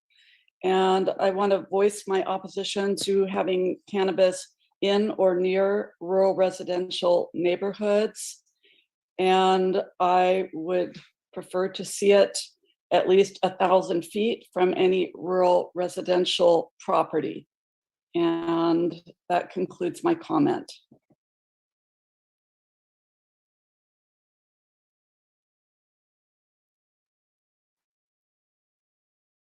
The next commenter can please unmute and state your name.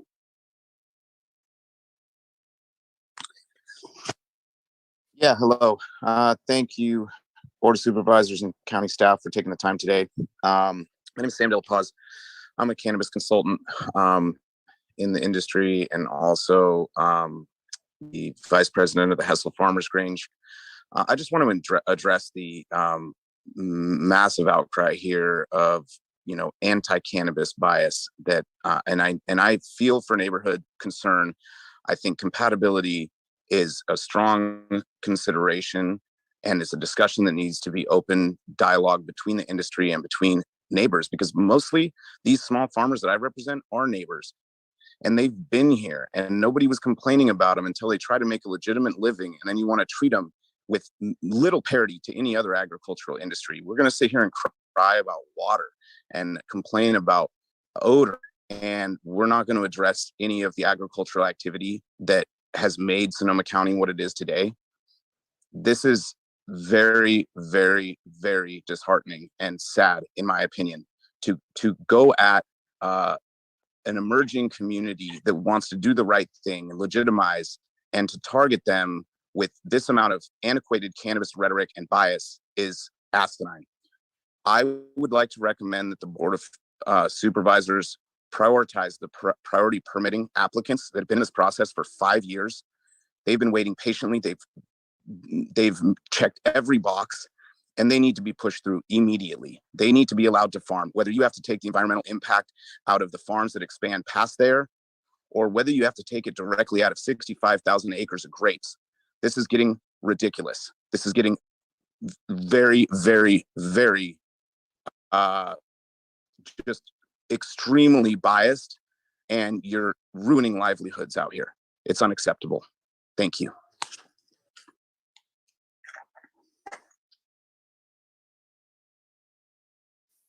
If the next commenter can please unmute and begin your comment after stating your name.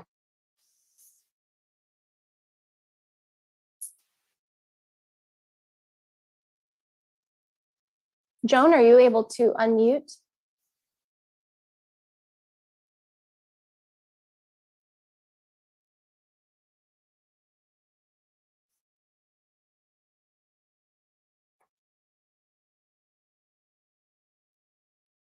The next commenter is Joan, and you should be able to unmute at this time.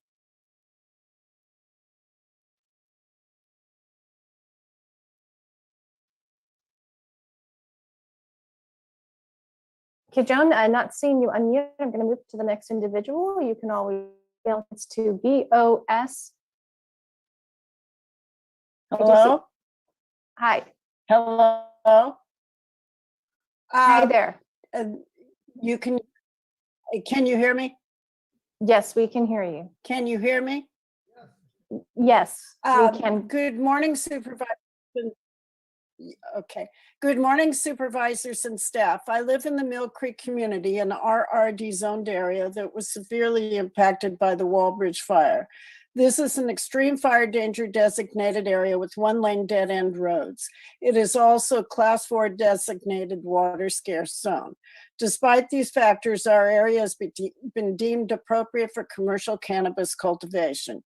It has been determined that this area conforms to so-called fire-safe road standards, despite the fact that two vehicles cannot pass one another concurrently on many sections of our roads.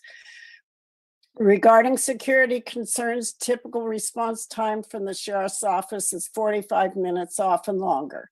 For those applicants whose applications are already in the pipeline, as Supervisor Rabbit stated, it is unfortunate that they have already incurred considerable expense and may be required to start the process all over again.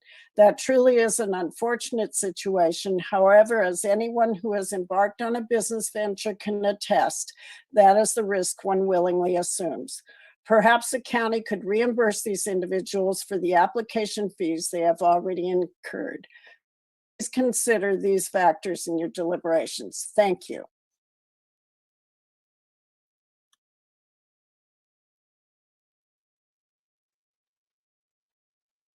Thank you. The next commenters are Ricardo and then Rudy. If you can please unmute and state your name.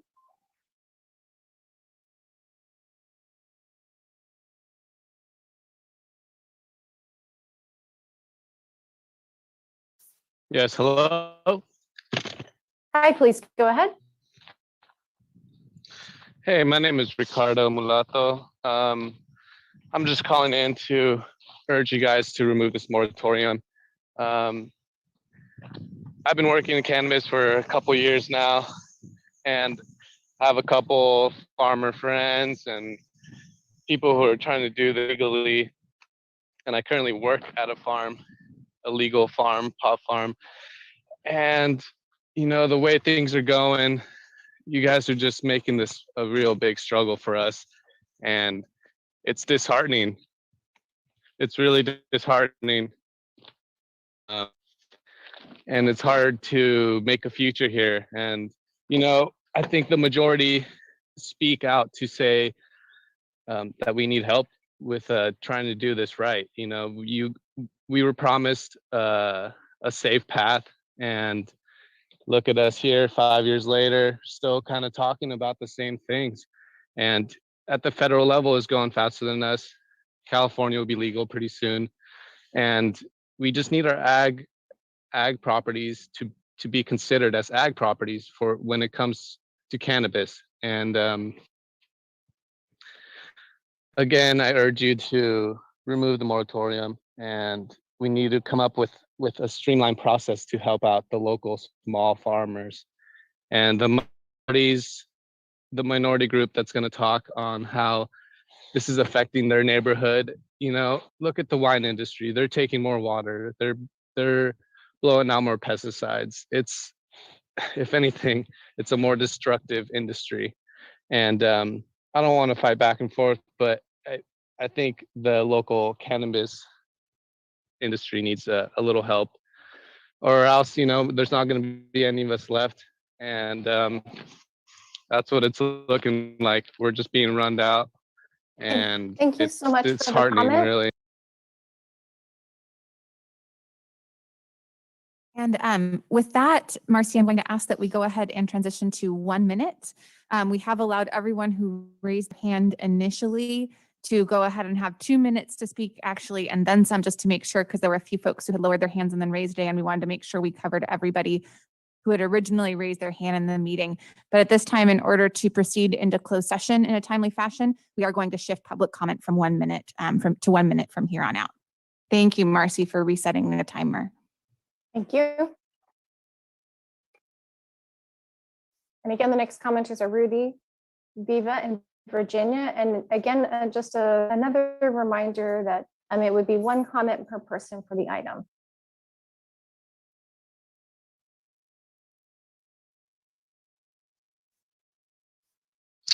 Hi, my name is Rudy. I want to start off by saying thank you to the council, the board of supervisors, for hearing all this hate and negativity. And I feel for them, because I feel bad, especially for the Bennett Valley growers, hearing all the negative neighbors and hearing how they're getting in fights and cursing. From farmers, I know that farmers are pretty good people. They just want to work all the time and do what they need to do. They don't have too much free time. I've been hearing like a lot of old time farmers and grape growers and wine industry people talking about growing, but I don't think they realize how difficult it is nowadays compared to how they had it. Back in the 70s, everything was passed. There were no ordinances. There was no zoning. I think these people are absolutely insane for thinking it's extremely easy on us growers. It really isn't. I think we need more property for growing. We need more zoning. Rural residential should be open. It's rural areas. There's less people there than the city. I don't know what people think. You should definitely open more zones. Thank you so very much.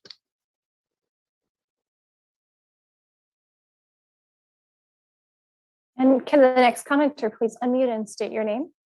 Hello, my name is Viva Edelson, and I live in Bloomfield, where I have been farming for the past 7 years. And I really want to stress that we are at a new moment, and we've never been here before in our geologic history. We cannot compare this issue to things that have happened in the past or mistakes that we've made in the past. And I want to congratulate the board for deciding to do an EIR and ask to please continue the moratorium until the EIR is complete and give residents 1,000-foot minimum setbacks, rural enclaves, exclusion zones, and really take up the health and safety and neighborhood compatibility with seriousness. Thank you so much for your time and all that you're doing.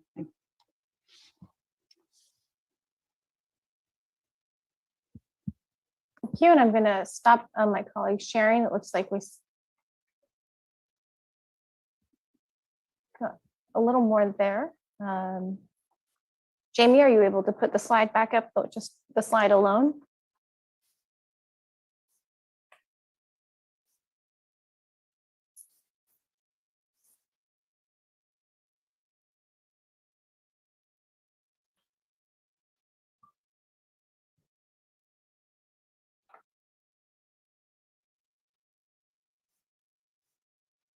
Excellent. Thanks so much.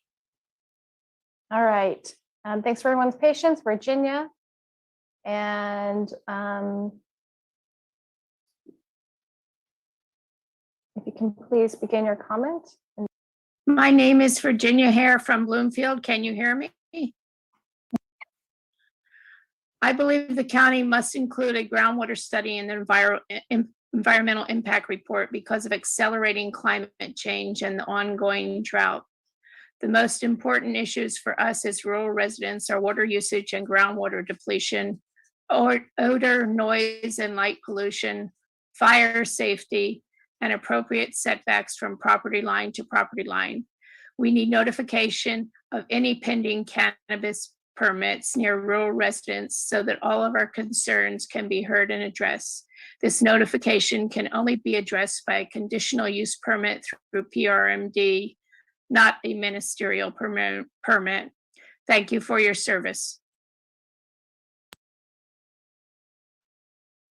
The next commenter can please unmute and state your name.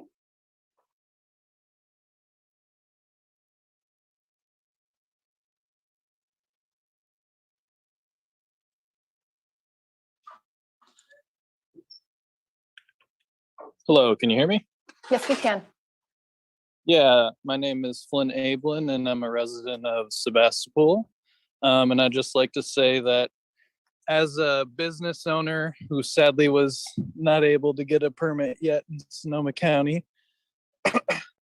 and who owns a permit in Humboldt County, that you guys really need to start making some decisions about how to move forward with these permits. Leaving people in limbo this long really makes it hard on everybody, both sides. And I think that we need to really start getting some decision making moving forward. That being said, cannabis is an agricultural product. I think it should be able to be grown openly on agricultural land.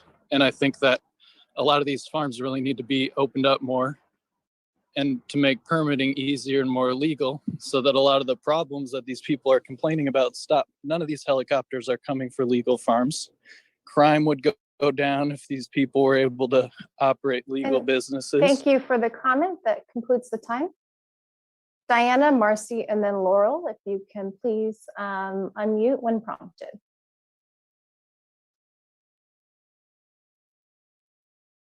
Can you hear me? Yes, we can. Hi, my name's Diana and I live on Pepper Road.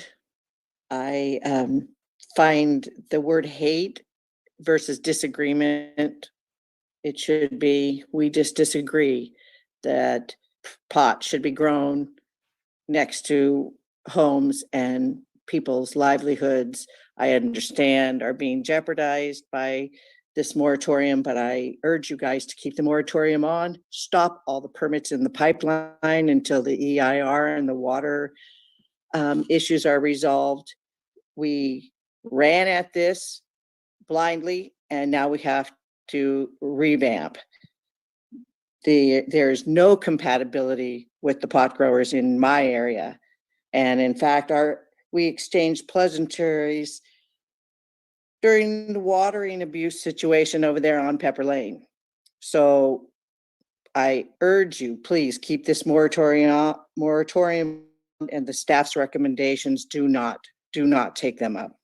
Thank you.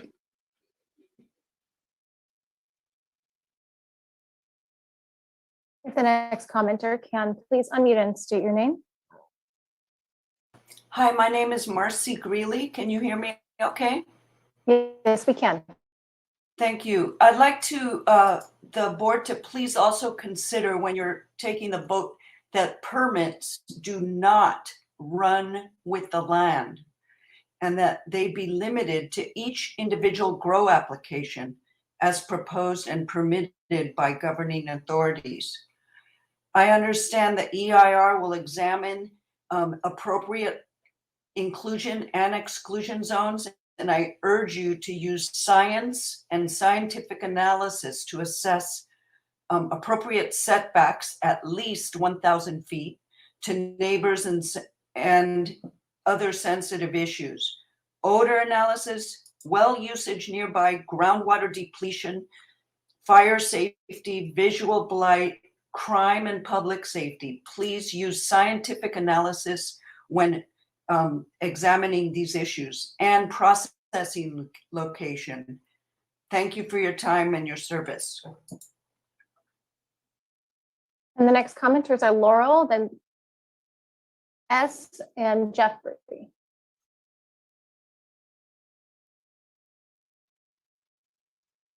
Hi, my name is Laurel Anderson, and I am a resident of the Mill Creek neighborhood outside of Healdsburg. I just want to hit on a few points. I think there's a real need for true exclusion zone that's based on real ability to support across water infrastructure, police response, wastewater, and wastewater treatment. I think there's a need for a moratorium on new permits so we don't allow more projects that will not meet future regulations. I think we need to set real objective and enforceable standards that don't rely on subjective assessments or neighbor complaint. This has come up very recently in one of the applications considered in our neighborhood, that it relies basically on pitting neighbors against neighbors.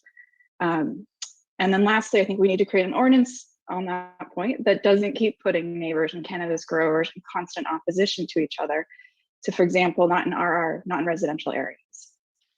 Thank you.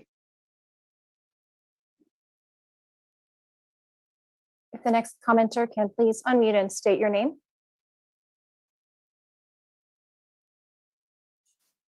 Hi, this is Sandy Colosay. Can you hear me? Yes, we can. I happen to live in Valley Ford, which is a very unpopulated area. However, I live at the end of a long easement that I share with two commercial grows. One is ministerial and one is definitely legal. And the situation has become unlivable for us. So I'm in favor of the moratorium. I'm in favor of the EIR, and I'm in favor of some conversation that at least includes compromised neighbors, and I am completely compromised. I'm very concerned about safety and water, traffic, crime, and all of the myriad of things that people discussed today. And I know I'm running out of time. I've written lots of letters. I received no response, and I'm very disappointed in the ethical considerations. Thank you. If our next commenter can please unmute and state your name. Hello, this is Jeff. Can you hear me? Yes, we can. Yeah, I'm a 35-year resident in Bloomfield, and I'm kind of perplexed about the 100-foot buffer zone to rural residential neighborhoods. I don't think it should be anything less than 1,000 feet. And the other question I had was, Andrew Smith has a number of times talked about making discretionary determinations. And I don't know who does code enforcement, but the last page on the permit process says zoning permit must be approved before any work begins. In Bloomfield here, they've drilled at least 2 wells, possibly going on 3. The farm on Robillard at Valley Ford Road has all the hoop houses up and fencing up, and need to have approved permits. Thank you so much for the comment. That does conclude the time. And Samantha, if you can please unmute and state your name before beginning the comment. Hello, my name is Samantha. Can you hear me? Yes. Okay, I'd like to guess that at least 80% of the people that spoke last week were against the moratorium.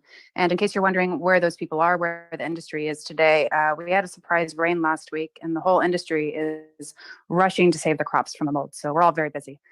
Please get rid of this moratorium. It is detrimental to our small farmers. At the very least, please allow the applications already submitted to be permitted, not just the existing permits. These people have already invested significant time, money, and opportunity costs into their prospective farms, and this is coming as a complete surprise to them. Cannabis will likely be considered federally agricultural in the next 2 years. And all we will have accomplished with this back and forth is pushing out all of Sonoma County's small local heritage cannabis farms. As the wine industry declines and small business in general, we need to support our next generation. We need to support them while we still can before we push them out of this county. Thank you.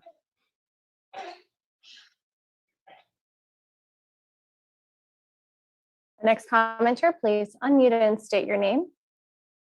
Hi, my name is Bobby Hughes. I'm a cannabis grower and I live on East Side Road. And I just wanted to comment about how cannabis needs to be treated more like agriculture. I live in a vineyard. I live around vineyards. The harvest is the night. Like there's always lights, there's always trucks, there's always people coming up and down the road in the middle of the night. It's hard to sleep. And I noticed these are a lot of the same concerns that our neighbors have about our cannabis operations. I think there needs to be some kind of fairness in this county. I've already lost one farm here because of how you guys at Permit Sonoma are handling these small farms. I didn't get a ministerial permit. I was on a RD. I lost it, and I'm now in industrial. It's fine. I just wish you guys would have said on day one that you would have preferred it in an industrial zone, and then you wouldn't have put so many farmers out of business. Thank you.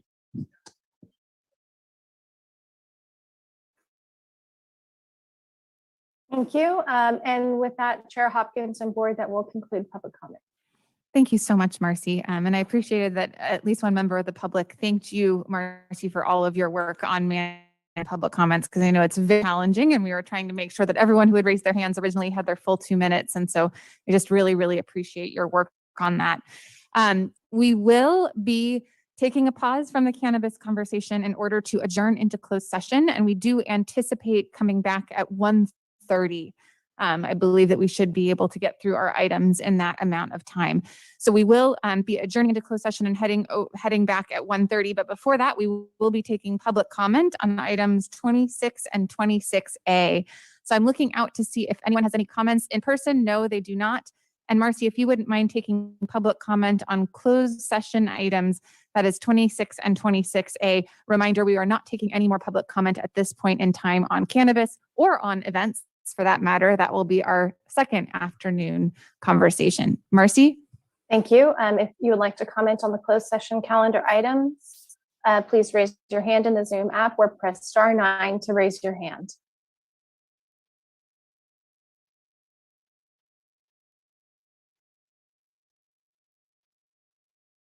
Thank you. There are no hands for comment. Thank you very much, Marcy. So with that, we will be adjourning into closed session. See you all at 1:30.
Good afternoon and welcome back. We are ready to resume. We'll just take down the slide.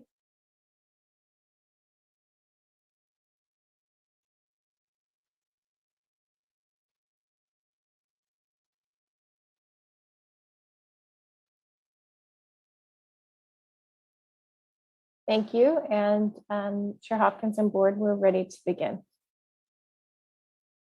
Thank you so much, Marcy. And thank you everyone for your patience. Our closed session went a little bit longer than expected, but we are returning to our deliberation on cannabis. I also want to thank all of the members of public for calling in this morning and participating today. A lot of feedback, and while I don't think we're going to have any immediate answers here, it does offer us an opportunity to guide this process into the future. So with that, I'll bring it back to my board members for any kinds of opening comments, any final questions from staff. And then once we have kind of a sense of where everyone is, we do have a little framework in terms of what we want to explore in the EIR process going forward. And we can bring the slide up at that point in time in a little bit. So anyone want to jump in? Supervisor Gore. I would love to jump in. Want to thank staff, board, and all those who called in. I want to start by just saying that this is not new news. That is not a new form of public comment that we have received. Over the last 7 years, I, along with the colleagues here surrounding me, have sat here with as many as 500 people in this area out here with overflow space in the other side. Sometimes folks with green shirts and red shirts. Sometimes, everybody wearing the same thing. Sometimes, really controversial hearings. And I think I want to let folks know that that there will not be, in my mind, full consensus on this item. That's why it's dependent upon us to study what we need to study and make some real strong decisions at this point. I say this with all honor and respect to all the outreach that's being done, but quite honestly, I don't see a lot of results from outreach that have changed from 7 years ago. I still see folks in true community areas like rural residential, residentially zoned areas that have a character of a residential community that are really concerned about cannabis being in their neighborhoods and in a residential environment. I also see, agricultural operators who want to be able to produce a crop. And then in the middle, I see a lot of really the distinction that we see each and every day here in Sonoma County, which is unique to our area. This ag heritage and what I would call rural residential sprawl that has been a part of the makeup of this place. Every time we see a winery permit come over that's contested, a lot of folks in the community talk about rural character, and they talk about that we should be listening to neighbors first. And I agree with certain land use designation types, but on other sides, we've had this gut check that is really deciding what is the primacy of zoning.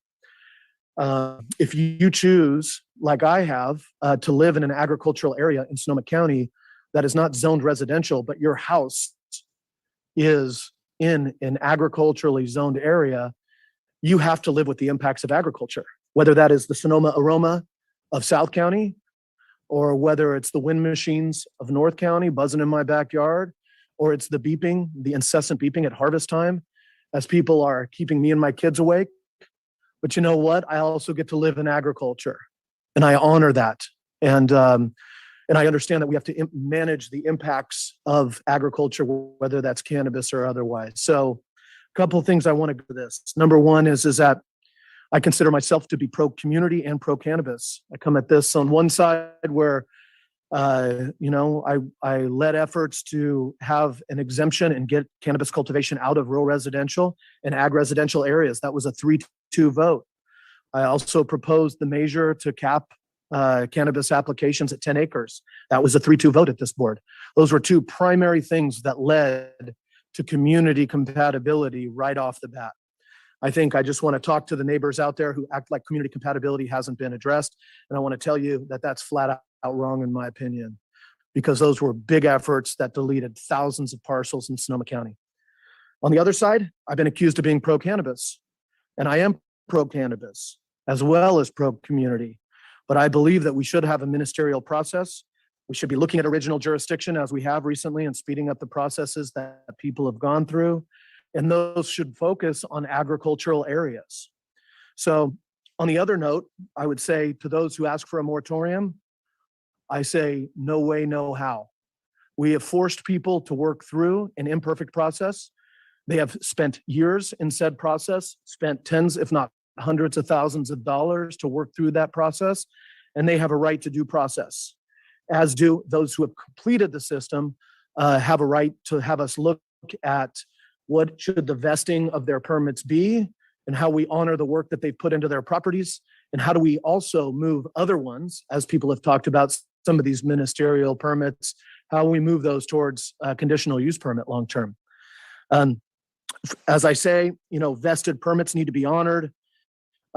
With our conditional use permit process, we need to look at what needs to be ministerial, but also transition some of these ministerial permits into conditional use permits long-term. That's what our moratorium is going to look at. On the other side, I just want to say that I live across the street from agriculture, diverse ag, DA area. I also live in a residential neighborhood, and somebody talked about me quoting in the past that I helped get a cannabis farm stopped in my neighborhood. That is true, but it was right in a quarter of an acre or less lot with neighbors all around with huge issues. It was not on a 10 to 15 acre piece of ag land with setbacks and mitigation factors. So on the other side, I think we really need to bring some things to head in addition to this determination. The first is that, the continued movement towards finishing the penalty relief program that exists, holding accountability to both ourselves for how long it takes, but then also to applicants who continue to process and produce under PRP. There's been attestations that the county, it was their fault, and then there's been accusations that growers have been dragging their feet to continue on PRP and not have to go to a public hearing. I don't want to take that on one side or the other. I think we just need to continue to bring these things forward, whether you all decide that's on original jurisdiction or otherwise. I am a big supporter, I think, just to throw this out here, of staff recommendations to look at all of these items. I can't imagine that we would decide we don't want to look at certain things while we're doing the study process. I'd like to see the entire supply chain. I do want to add tax reform to the issue for us to discuss, and potentially that coming along with this discussion about current permits in the process and a different pipeline as being an ancillary, maybe even a parallel path to bringing back in the EIR. I think we have to look at maybe separating those conversations as opposed to just one hearing that deals with them all at once, and looking at those within the current system and those that would have to be looked at with respect to a new EIR under whatever timeline that comes forward. I think, I want to honor everybody's opinions, but I also want to tell folks that when you sit here in a situation as a policymaker, or in effect in land use hearings as a judge, right? And you hear that both sides are accusing our staff of being pro the other side, in a way that as a politician would be like, well, your staff is doing a really good job, right? If we're being accused as staff members of being pro-cannabis and accused as staff members of being anti-cannabis, then that would mean you're driving straight down the line and trying to do the right work. So I do want to once again honor Sita, Tennis, Crystal, and Scott, and all of your staffs out there. This has been an imperfect, relentless process, and I just hope that we're going to get to a point where we study all of this and bring it back, and we make strong, firm decisions. I think you know where I stand on this. I try to be as clear and as direct as possible. We've spent 7 years cutting this up and down.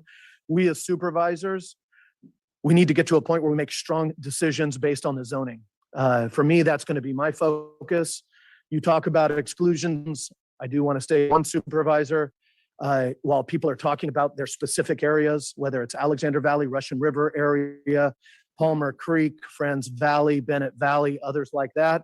I do want to tell you that that stating that cannabis cannot be in your area, I'm going to throw it out there and be a little controversial in saying it's very akin to when I reach every community, and there's not a single community that supports affordable housing in their area, but everyone states that there should be affordable housing. So it's disingenuous when you say there should be inclusion zones, when you know for a fact that your coalition doesn't support any inclusion zone anywhere. We've had folks say that this shouldn't be in farming areas. That's ridiculous. This is an ag product. So that's my comments. I think you hear from me is basically what I would be supporting is the list that you said to study. And what do we do with that? And the only thing I would ask is that we add tax reform and that we come back to this board outside of the EIR process and talk about the pipeline of current applicants into the system. And I'm going to probably have follow-up conversation and questions when we move into late October with this moratorium discussion about trying to talk about this moratorium, but also the vested permits that are out there and the permits that are in line. So thank you. Thank you, Supervisor Gore. Supervisor Gorin? Thank you. Well, I like a talking supervisor, and I think that's just what we heard. Thank you to my colleague, James Gore. I've been telling the neighbors that I've spoken with that I've been involved in a discussion regarding policies around cultivation since I became a supervisor. And I remember sitting in these board chambers when two previous supervisors were reduced to tears because they could not get the cultivation guidelines appropriate. And I made a commitment to my colleagues at the time that I would assign myself and be part of the solution in trying to get the unpermitted cannabis out of the canopy, out of the public lands, out of the private lands on trespass grows, and the environmental degradation that happened and human trafficking that happened in those unpermitted grows in my district, including Bennett Valley. And so I do appreciate, but let me just say, I started out as an elected official erring on, and in my gut, I am an advocate for neighborhoods. I absolutely want to err on protecting neighborhoods. And I don't like the smell of cultivation of cannabis. I can tell exactly where it is when it's grown in quantity. I don't want to be close to the cultivation sites, but I absolutely make a commitment that there are appropriate locations for the cultivation of cannabis. It may not be in the RR, and we pulled them back out of those areas once before. It may not be on the small parcels. Let's look at the larger parcels. We said 10 acres, perhaps more. And I want to look at a lot of policy options in it moving forward, and we'll go down the list in a little bit. But as always, I'm trying to find the balance. And in this issue, it is darn difficult to find balance because we have impassioned folks on both sides of this issue for very legitimate reasons. So I think I'm not necessarily as pessimistic in saying we may have mixed votes. We may at some point, but I think this board has worked together on many issues and found common ground to deliver a strong message that we are united in creating a space, in creating setbacks, in creating safety and legitimacy and streamlining of the permit processing as we move forward. So I'm excited to initiate the conversation. And again, I want to thank all of the community members for their conversations with me, their communications with me, the in-person meetings and the Zoom meetings, and the great staff work. We knew that it was probably going to come to this point. Thank you, Sita, for carefully skirting around the EIR discussion, and here we are. So I'm not in favor of a moratorium. I agree with my colleague, Supervisor Gore, that many people turned in applications and completed at great expense a lot of the studies to move their applications into legitimacy. And we have to honor that. But I think it is important to move forward with preparation of the ordinance and the EIR as expeditiously as possible in order to find some comfort and some definitiveness in where we're going with the cultivation of cannabis. I serve as the chair of the Groundwater Sustainability Agency, so I'm very concerned about in our second year of drought, could be our third year of drought, where we're going with water. In every winery application, whether that is or larger application, I am really nervous about the classification system that we have in Sonoma County. I'm not sure a lot of people have confidence in that classification for groundwater. And so would absolutely want to hear from you on ways that we could determine groundwater. In fact, just yesterday, we were alerted that PG&E is carrying sort of a loop of equipment underneath a helicopter to deter, no, it's not PG&E, but a helicopter is moving over the basins to determine the level of groundwater. There may be some new technology that could help us determine, rather than the very challenging determination parcel by parcel and definition of the groundwater areas, shortages in those areas. So let's look at technology to determine how we can evaluate. This is going to be important in everything that we do in the future. So good luck to us, Crystal. You have full employment for the rest of your life here. Thanks so much for all that you've been working on, you and Scott and Sita and the whole cast of folks who have worked on this issue past and probably will in the future. I'm excited. Let's do it. Thank you, Supervisor Gordon. And I am hopeful that it will not take the rest of Crystal's life to get this policy wrapped up. Left, who would like to jump in? Supervisor Rabbit? Yeah, thank you very much. I think the only thing that Supervisor Gordon and I have in common today is our mask, quite frankly, and usually we're on the same page. This one, I don't think we are. I will just start off by saying you'd be crazy right now to submit an application for a cannabis project in Sonoma County. What are the rules and what are you playing by? And so when I talk about a moratorium, that's why I say it is one thing that we should seriously consider, because you're not doing anyone any favor with those applications that are out there that someone who wants to put in to this county an application for cannabis grow. It doesn't mean that moratorium can be tailored to new applications with direction to staff. You can have a transition for those that are in the pipeline. You can resolve that issue accordingly. We know we have problems to resolve on the ministerial permitting side to ensure we aren't sidestepping CEQA. So if ever there was an item that satisfied the high bar of an imposition of a moratorium, quite frankly, this is it. We continue to pay the price of squeezing 2 years of work in 8 months, and instead of pausing and fixing the ordinance holistically, we forge ahead, kind of like a bull in a china shop. I include applicants, neighbors, and county alike, and we aren't really doing anyone any favors with that. For the applicant, there's nothing worse than changing the goalposts, changing the rules midstream, or stringing someone out for years and years and making them spend an inordinate amount of money to never really get that permit out in the field. I think for the neighbors, it's the same thing. The frustration obviously is out there. What you heard today is indication of that. I think had we done a better job in terms of identifying those properties and avoiding the neighborhood conflicts, we would not have heard half of what we heard today and what we've heard for months now. So the rules need to make sense. They need to be enforceable. They need to be fair to all.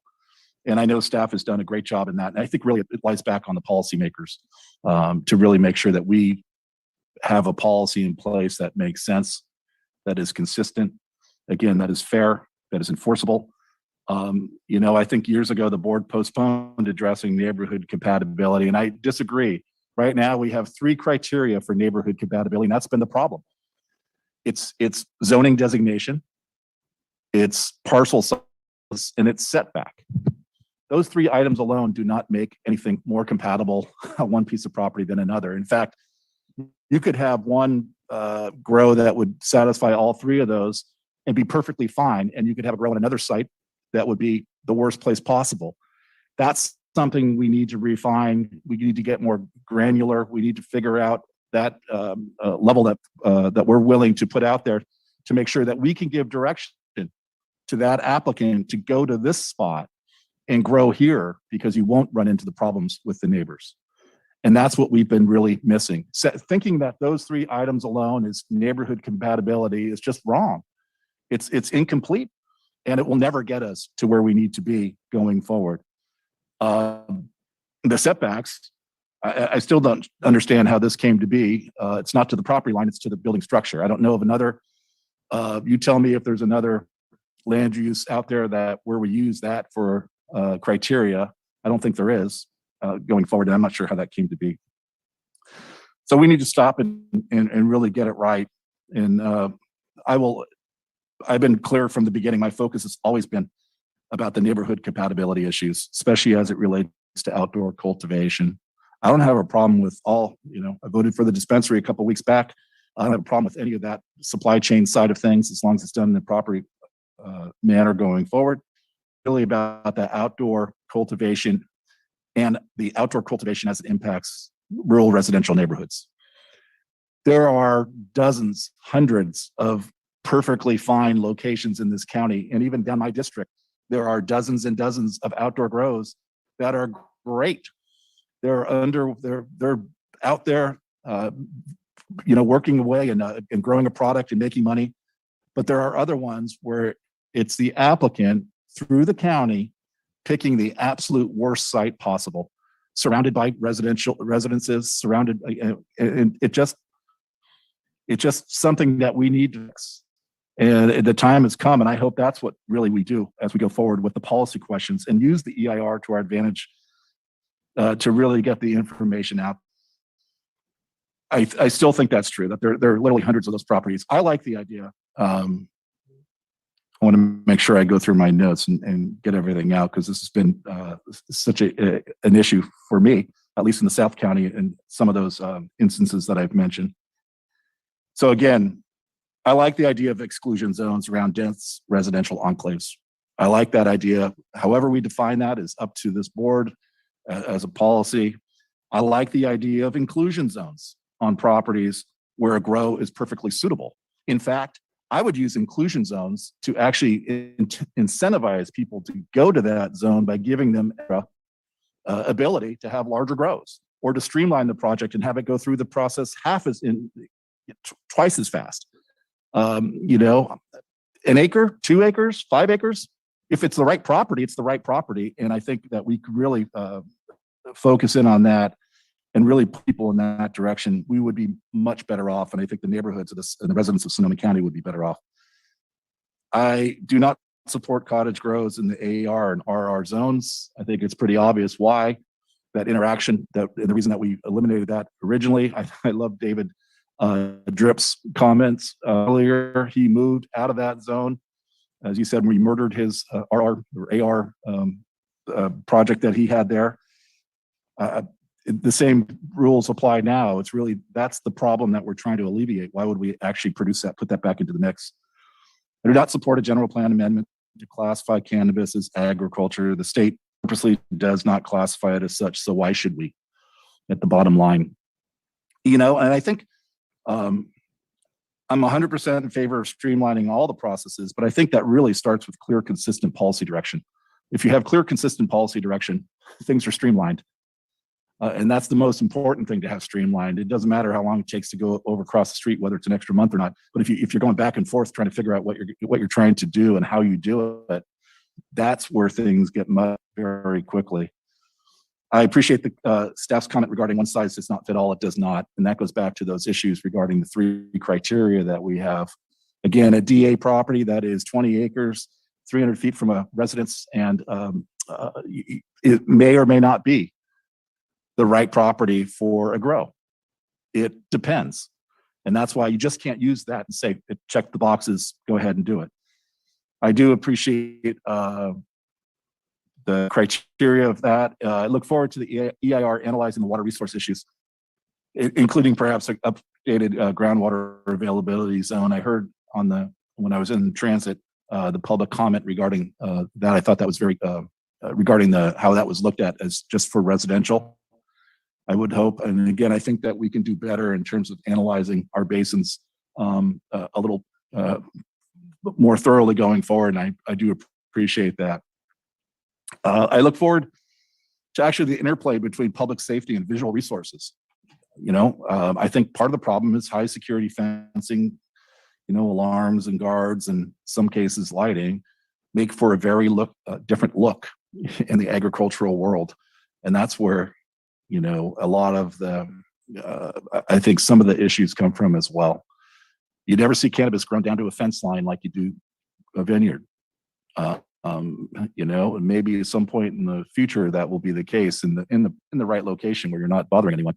But that would look more like a crop than something that's up on a hill surrounded by an 8-foot high redwood fence or solid fence, an obvious kind of aberration on a hillside, which is what you see now.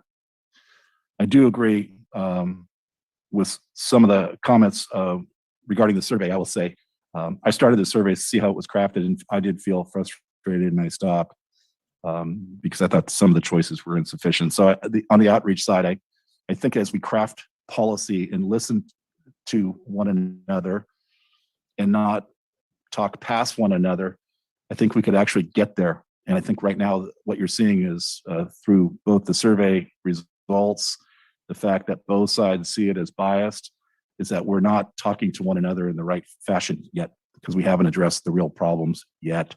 We need to.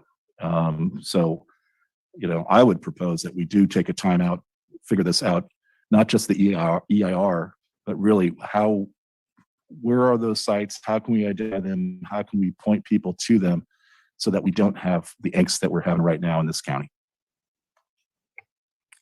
Thank you, Supervisor Abbott. Supervisor Corsi? I want to thank the staff for the report today and the work on this, and really thank the public for coming out and speaking your minds. I hear your concerns. I'm sorry though to hear the us against them back and forth today. And it was back and forth, but it was mostly directed toward the cannabis growers. And I get that anxiety, but I don't appreciate the hostility there. Cannabis and growers of cannabis have been, part of our local economy for decades. And, I can't help but observe the irony and forgive the generalization of it. But, there was a time when pot was illegal and it was grown everywhere. Now it's legal and people don't want it to be grown anywhere. It's, there's a disconnect going on there. The people of California voted to make cannabis legal. A big majority of Sonoma County voted to make cannabis legal. We're trying to bring the what once was the black market into the light, and I think that we have a duty as the people making the regulations in Sonoma County to do that. That's what the people asked for. This is a legal industry. Let's make it work. And I know we need to make it work for the community as well as we need to make it work for the industry. And that's what our goal is here. So for me, yes, let's look at exclusion zones and inclusion zones. Let's look at water. Let's look at all of these issues. Let's put everything on the table for study. And by putting it on the table for study doesn't mean that we are approving any of it today. We're including it in the EIR so we can get past the emotional arguments. So much of this is based on emotions. And, I'm not just talking about the community. I'm talking about some of our attitudes are there too. We all carry some part of that with us, I believe. So let's get the data so we can make data-driven decisions, not emotional ones. I'm going to be supporting staff's recommendation today, and I look forward to making those strong, firm decisions that Supervisor Gore was talking about when we get the data, when we get the information that we need.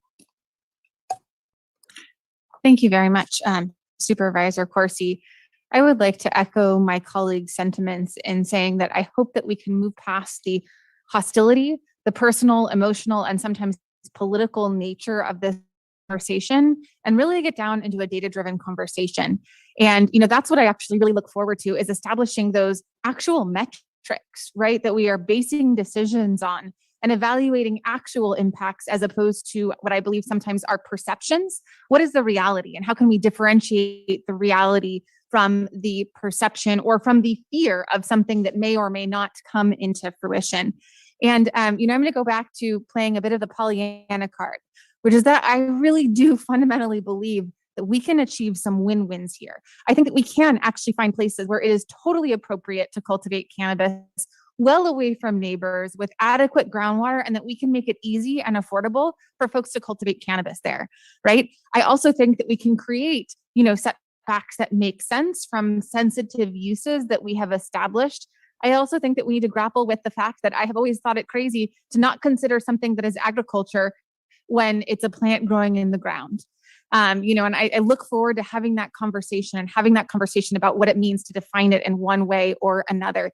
And again, trying to get back to reality and facts, and in this case, sort of biology. But what are the policy implications of that conversation? I also will be supporting the staff recommendation. I also do not support a moratorium. I really feel that honestly, we need to get some of these projects to an up or down vote at the Planning Commission and at the Board of Supervisors, because that is what will ultimately provide some clarity on our existing policy to both the applicants and the neighbors. And I think that one of the reasons that this conversation has become so tense and so prone to hostility is that uncertainty and the sense of it being never ending, right? Some of these projects have been dragging on for as long as I have been a supervisor. That's what it feels like forever, given the pandemics and the fires and the floods. But, it feels interminable, and folks still don't have an answer. They still don't know whether that person will be cultivating next to them forever, or whether the project will change, or whether they'll actually have, points which can be established as conditions of approval that they can then have enforced, if the project is ultimately approved. And so I think that moving towards getting to an up or down vote, even if it's a tough vote, even if it's a 3-2 vote at the Board of Supervisors, but having that certainty will actually benefit everyone, even as we then move towards, I think, what should ultimately be a more equitable, a more data-driven policy. So on that note, it would be great to go ahead and bring up that little sort of column, the little graph that we've got, so that we can move through those decision points as a board, unless there are any final broad comments before we get to the thumbs up or thumbs down. One thing that I also appreciate Supervisor Corsi mentioning is that we are really not making a decision on policy today. We are really discussing and defining the scope of the EIR, which is not saying, heck, yes, I support, this kind of exclusion zone or this kind of an inclusion zone. We are just saying, is this a concept that we would like to go and be explored and then brought back as policy options for the board to deliberate on in the future? And as staff does that, I really would appreciate, let's look at data, let's look at criteria, let's not look at this culture of this community as anti-cannabis or pro-cannabis, because that culture could change in 10 years. But what won't change, right? Well, that might in climate change, but looking at things like groundwater sustainability, looking at things like setbacks, looking at things, that are much more definitive and definable, that are how we generally make land use decisions, not sort of my neighbors like it or don't like it. Let's talk about what are the criteria that make it appropriate or not appropriate for a particular site. So staff did not recommend cultivation only. Are we okay with that, going with staff recommendation on that? Can I get sort of thumbs on that? Okay, great. I'm seeing a majority. With respect to full supply chain, that is staff recommendation. Do we have thumbs up for the staff recommendation on that? All right.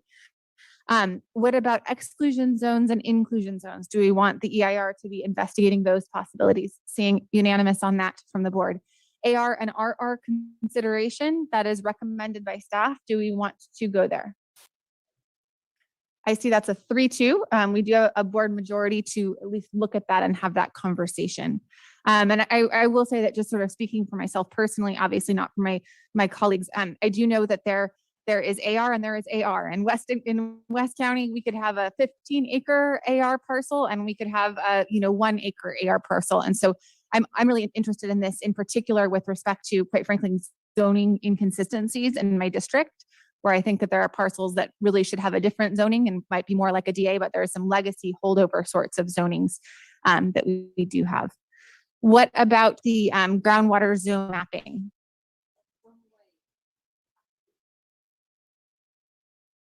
Supervisor Abbott?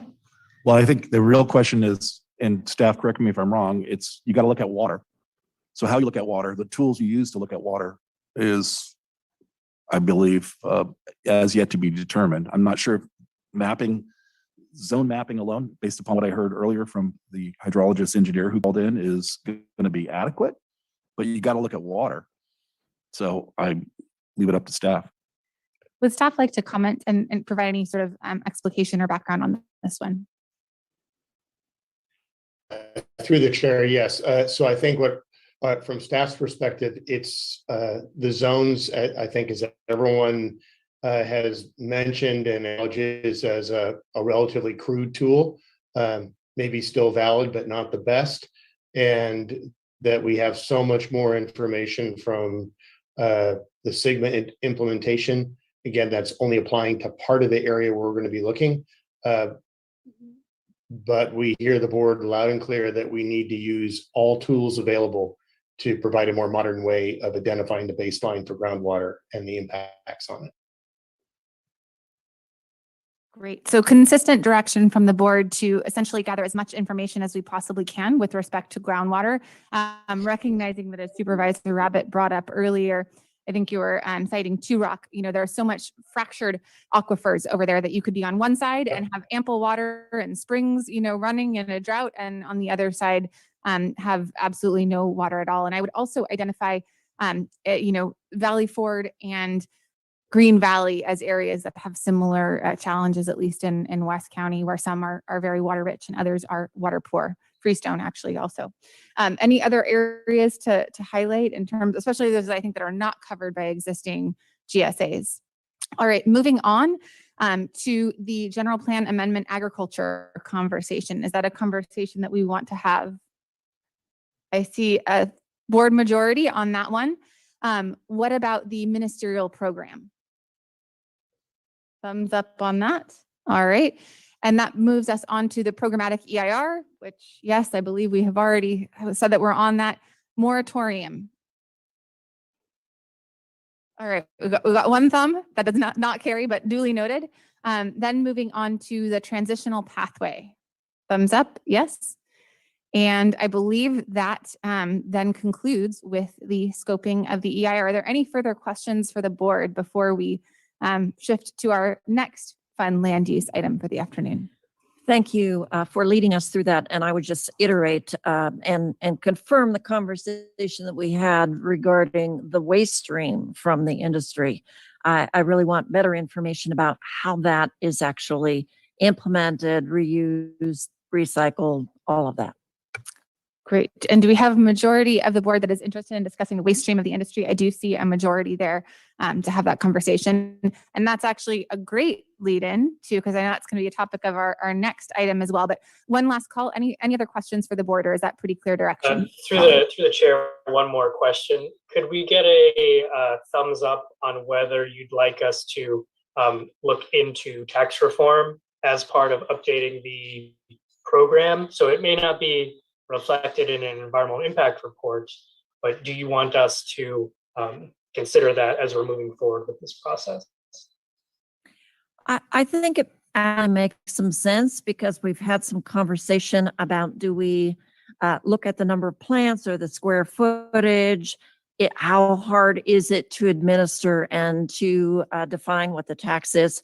So I'm looking for a way of moving forward that is fair and yet is topical. So it's not just going back to where we were a number of years ago.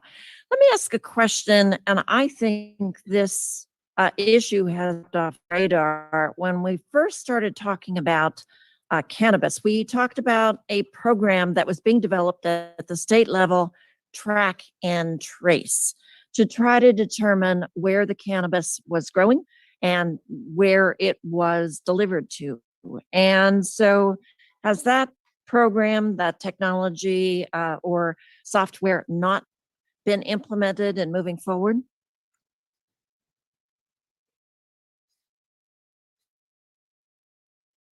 Gina, if you could maybe take that one. Yeah, I can do my best there.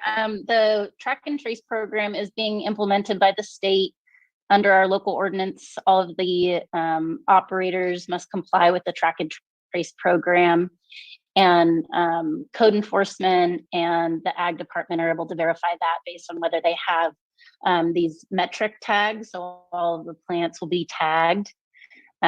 At this time, they have not set up a really good system for us to be able to easily access that data. So they have started doing, my understanding is they have a couple pilot programs with other jurisdictions that allow them to gain access to that data. I'm not exactly sure what the data looks like, if it's agglomerated or operator specific, or how that works. And the county administrator's office might have more information. That is in progress, the way in which we might be able to use that data at the local level. Thanks, Sita. I really appreciate the update. And so when we get more information, you might send a memo to the board. If in fact the state moves forward in establishing appellations, pretty hard for me to think about that at the moment. Track and trace probably would be important to really provide some evidence that it was grown in that particular area in the ground. So thanks so much. Thank you, Supervisor Gore. And Supervisor Rabbit? Yeah, no, thank you very much. Obviously, scoping EIR for policy implementation is different than scoping an EIR for project, not the legal definition, but the actual more physical one. I didn't see it on that list, but I assume that things like traffic, noise, odor, the usual suspects will obviously come up. Through the chair, absolutely, Supervisor, all those resource factors that CEQA mandates in the document. And part of what we're doing is on the policy side, naming those things that are going to be analyzed, then the impacts of those particular policies will determine what the EIR ultimately contains, correct? Correct. In addition to the direction that we received from the board today. In addition to the time and cost for the EIR, I would imagine. The more you put into it, the more you study, the longer it'll take, the more it will cost. Yes. Okay. I just want to, and again, that's why if I know from a policy perspective, I'm not interested in AR and RR, I don't want to spend time, money, effort, staff time studying it, but that's just me. And that's what I just want to make sure that I wanted to make sure that those other items will grow accordingly based upon the policy or the policy items that are placed for scoping.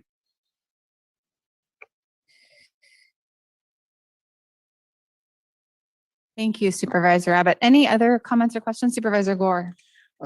Just that point before about, since we have agendized this item and we're going to, in about a month from now, review the moratorium, I just wanted to, I don't know if you want to get decision or direction from the board, but I would like for us to be considering the moratorium with also what are we going to, with this discussion about permits that are already in the system, both on the ministerial side and on the CUP side. So just FYI to staff that I'm going to be asking questions about that. And I don't know if we need to take a vote, but I think there's this question that's gummed everything up, which is obviously, what are we going to do with the potential pipeline projects that are on the ministerial side?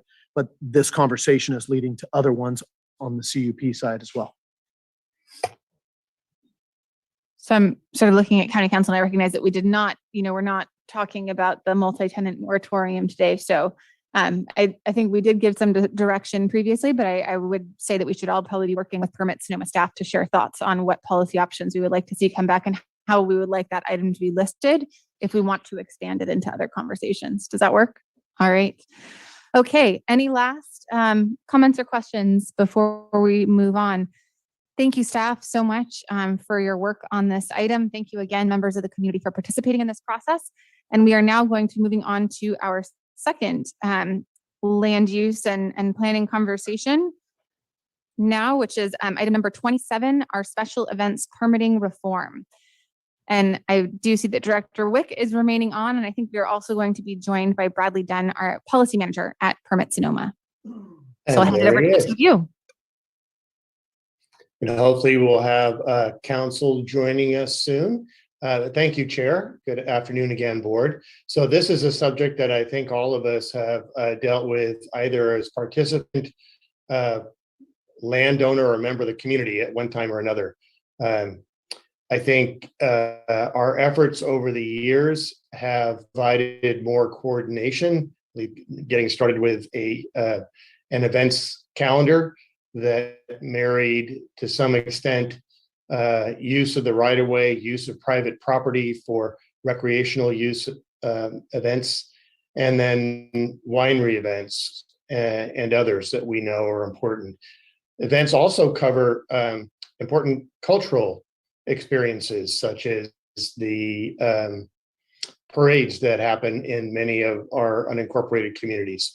So we thought it best to assign this the newest member of our senior leadership, who has responsibility for policy development and programs, Bradley Dunn. And he's brought together a great team, not only of people within Permit Sonoma that deal with permitting, but people in law enforcement, in fire and medical services that all support and have to deal with the conflicts that arise out of events. So with that, I'll hand it over to Bradley for the presentation and really look forward to the board's comments as part of this public workshop so we can scope this ordinance and policies in the future. Thank you. Thank you, Director Wick, and thank you to the board for having me today. So can you guys all see my screen? Yeah. The presentation, great. Director Wick gave a concise and effective overview of the kind of the landscape. We've heard from many stakeholders that we can improve the permitting of special events within Sonoma County's unincorporated areas. So we are looking at doing so in a number of ways. First, making events in the public right-of-way safer. Second, improving community event calendars so that planners can minimize conflicts. Third, to make events more sustainable with waste diversion requirements and enhance intergovernmental communication and collaboration. So as Director Wick briefly touched on, special events in Sonoma County are in great demand. From 2016 to 2019, before the pandemic hit, we were permitting an annual average of 55 events in the right-of-way, which are encroachment permits, 108 special events on private property through the fire marshal, and about 7 athletic events with 2,500 or more participants. Those are large events. And, the largest of those events in 2019 was the Levi Leffenheimer King Ridge Grand Fondo, which brought 5,500 competitors to Sonoma County, as well as other ancillary support staff and spectators. But it's not just the big events that we're interested in. We also permit events as small as the Occidental Farmers Market and cultural events or events that are critical to the cultural fabric of the county, like Pengrove's 4th of July parade. Altogether, these events have a significant economic impact. For example, in 2017, the Economic Development Board did a study on the Ironman race, which they said generated about $2.8 million of total economic impact for Sonoma County businesses and residents. So thinking holistically, this is a industry that we want to be smart in terms of regulation, make sure that we are addressing both big and small events, as well as protecting the public's health and safety. So a little bit of background on current code. The original encroachment permits were adopted in 1985 as a part of Chapter 15, Article 6 of the County Code. We also require special event permits to protect health and safety using a ministerial process. The last code revisions were in 1993, so we're glad to be bringing this process forward to update them, understanding that Sonoma County's population has grown significantly during that time, and there's increased demands on our roads, more events than ever, and so we're looking to make sure that these new regulations are in keeping with the changing times. So the first thing that we talked about was making events in the public right of way safer. I think everybody recognizes the potential problems of unpermitted, unregulated events that could potentially cause health and safety problems for participants, neighbors, and other associated industries. One of the things that we have heard is that there is, that large scale bicycle events are a problem. And so, the current special events ordinance has an exemption for bicycling events, no matter their size, that obey the California Vehicle Code. So, unpermitted, events prevent collaboration with law enforcement and first responders. We've heard, especially from districts, and permitting allows for agencies to recover their costs. So for example, if a fire district needs to call in volunteers and stage people to maintain response times, being able to recover those costs is also something that a permitting process will allow. So the board's direction, potential ordinance revisions that Permit Sonoma could explore or include. This is a copy paste there. I'm sorry. So potential options that we could include is requiring permits for any type of event that has a time component or awards a winner. Limit permit exempt cycling events to those with fewer than 50 participants, which is consistent with the limit for other types of events in the right of way, and require permits for any event that has a fee for participation, or some combination of these factors or others the board might suggest. So a part of the benefit of capturing more events in the permitting process is it'll allow us to improve our special events calendar. The special events calendar provides a centralized repository for events so that neighbors, other interested parties have an ability to see what's going on and understand what events are happening. By permitting a greater percentage of events that are happening, that allows for the calendar to be a more effective tool for community members trying to understand if there's permitting, if there's an activity in their neighborhood. We're also looking at potentially extending the current level, process where you have to apply for a permit less than 1 year in advance, and allowing for multi-year reservations. We believe that would allow promoters potentially for up to 5 years to reserve a date, which would be useful for neighbors and community members to know that, for example, this race is going to happen the third Saturday of May every year, and we can just plan on that and understand that that's going to happen and that's going to go through our neighborhood. We also think that will be helpful in allowing people to make, choices that support, de-escalating, that are beneficial for them and their businesses. So, for example, if you knew that there was a large bicycle race, you wouldn't necessarily schedule a winery pickup party that day. You could schedule it for the next weekend and use, voluntary means to, be smart about your businesses and your choice. So our next tenet is making events more sustainable with waste diversion requirements. So Permit Sonoma is working with Zero Waste Sonoma County's waste management agency, to implement zero waste event best practices. So many other counties do this, and we'd like to kind of reclaim Sonoma County's mantle as a leader in the environmental area, especially with event planning. So implementing waste diversion requirements on events, requiring large events hire a zero waste greener, creating a zero waste events how-to guide, and developing annual zero waste best practices training are all best practices that we've identified with Zero Waste Sonoma as ripe for inclusion in this process.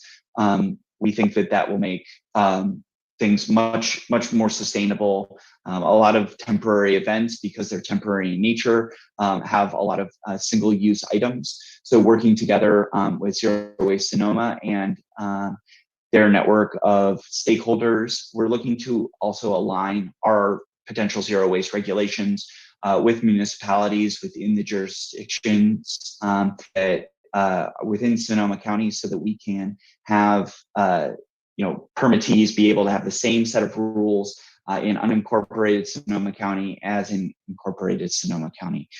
We're also going to look at whether it's best to delegate regulatory authority to be able to keep up with the times, or if it's preferable to enshrine these changes in the ordinance as a best practice for keeping these regulations fresh.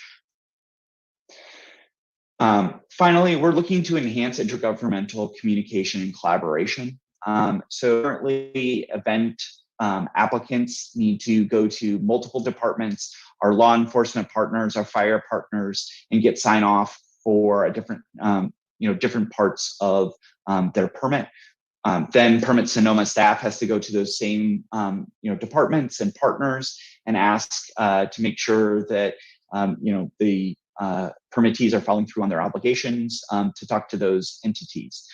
We believe that we can have a centralized committee where we can have event permit applicants come and have both local jurisdictions, our fire partners, our other first responders, law enforcement, transportation and public works, and Permit Sonoma staff all in one place, so we can apply the ministerial standards that exist in an efficient manner and cut down on the amount of kind of extra communication that has to happen, that we can have a lot more clarity and work more collaboratively with our permit applicants. Other jurisdictions use this kind of format to handle their permits. And in conversations with those staffs, they've all reported that was improved communications with applicants and stakeholders. We did a brief survey of 2019 applicants for special event permits, the last full year before the pandemic, where special events were held, and 100% of the permittee surveys or permittees that were surveyed said that this would either be helpful or very helpful. So we're looking for guidance from the board in terms of these items. First, what bicycle event threshold for permits should be implemented? Second, how long in advance should applicants be able to reserve dates? Should there be additional requirements to secure multiple years of dates? Are there other environmental regulations the board, in addition to the zero waste regulations, would like Permit Sonoma to consider? Does the board have any guidance on the operation and formation of the intergovernmental committee? And are there additional areas that the board would like us to pursue as we do our outreach and engagement and creation of the draft ordinance as we move forward?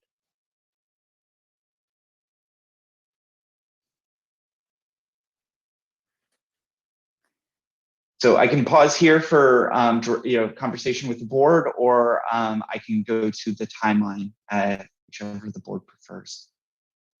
Why don't you go ahead and get through the timeline, and then Great. we'll bring it back for questions, and then we'll have a comment, and then we'll shift to deliberation mode. Awesome. So our next steps, we're going to continue our community engagement. We've already met with many key stakeholders in the fall of 2021. We're going to identify accompanying internal processes and improvements that will support the changes to the ordinance that we're looking to make as well during the fall. We're in the winter, we're looking to create the draft ordinance and then come to the Planning Commission in the spring, as well as the Board of Supervisors in the spring in consultation with the CAO's office on the calendar. And if I could, Chair, so draft ordinance in winter 2021. Not 2020, 22. Okay. in So the first 3 months of 2022. so late winter of this winter. Yes. Great. We'll stick with that. Not next winter. All right. I probably should say Q1 and then Q2 would have been a more effective way of doing that. Sorry. Great. So is that the final slide? Yes. Wonderful. All right. I will go ahead and bring it back to the board for questions, and then we'll go to public comment and then deliberation on this item. Supervisor Gorin. Thank you so much for working on this. This has been an issue of longstanding. My husband has been riding in the same bicycle ride, not race, forever. And so I think it might be helpful if the board members email to you the list of organizations that you might need to outreach with, because we all have our favorite organizations. But the first question that I have is, refer to bicycle events. Are we also talking about running and walking events? Yes. Through the chair, running and walking events are permitted currently. The current ordinance and county code does not have the same exemption for running and walking events. So running and walking events are already in the permitting process, whereas while some bicycle operators choose to participate with us in the permitting process and be collaborative, others choose to use the exemption in code to put on their events without permits. Well, that makes it far more confusing, because I don't know which events what might fall under what you've been working on and which events may not be. And so we might need a little bit more background information on that. But obviously, we need to reach out to the mayor and council members for Sonoma County, because they might know of organizers for bicycle events. And I know that there is a pretty standard one from Napa County to Sonoma County going through the city of Sonoma. And there's probably many, many, many more. But start with the chambers, bicycle coalition, clubs, the pedestrian and bicycle advisory committee for the county and for the cities. And it would probably take off from there. But a lot of outreach to do to let the folks know what that is, what this is, and what it is not going to do, and how it might be implemented as it moves through the draft guidelines in the future. So thanks so much. Important work. Thank you, Supervisor Gorin. Supervisor Corsi. Thank you. Because this affects bicycling events so directly, I need to disclose from the top here that I've been a member of the Santa Rosa Cycling Club and the Sonoma County Bicycle Coalition for 10 or 12 years. I've spoken with council because this doesn't have any financial effect on me. It is not a direct conflict for me, so I will be participating in this, but I wanted to disclose my connections. Bradley, you cited a few events at the beginning that, as the largest event is the Levi's King Ridge Grand Fondo. You mentioned the Ironman, which no longer happens in Sonoma County. And you also mentioned the Penn Grove Parade. Do all three of those events get permits? Have they gotten permits in the past? Yes. Yes. Thank you. What's the cost to get a permit for, say, the Grand Fondo, which had more than 5,000 participants? So through the chair, the most expensive permit that we issued in 2019 was about $1,800. And that was for a race that was more than 1,000 participants. So approximately $1.80 for every participant. So can you distinguish between a race and a ride, for instance? Because the Grand Fondo is not advertised as a race. The Ironman obviously is. Do you differentiate? Currently, we do, through the chair, currently we do not differentiate between those, a race and a ride. The California Vehicle Code differentiates events that follow, or the current ordinance differentiates between events that follow the California Vehicle Code, which have an exemption from needing a permit, and events that do not follow the California Vehicle Code, which do not need a permit under the current ordinance. But you're suggesting that that exemption be discontinued, correct? We are correct. And you mentioned a survey, and you said 100% of those surveyed.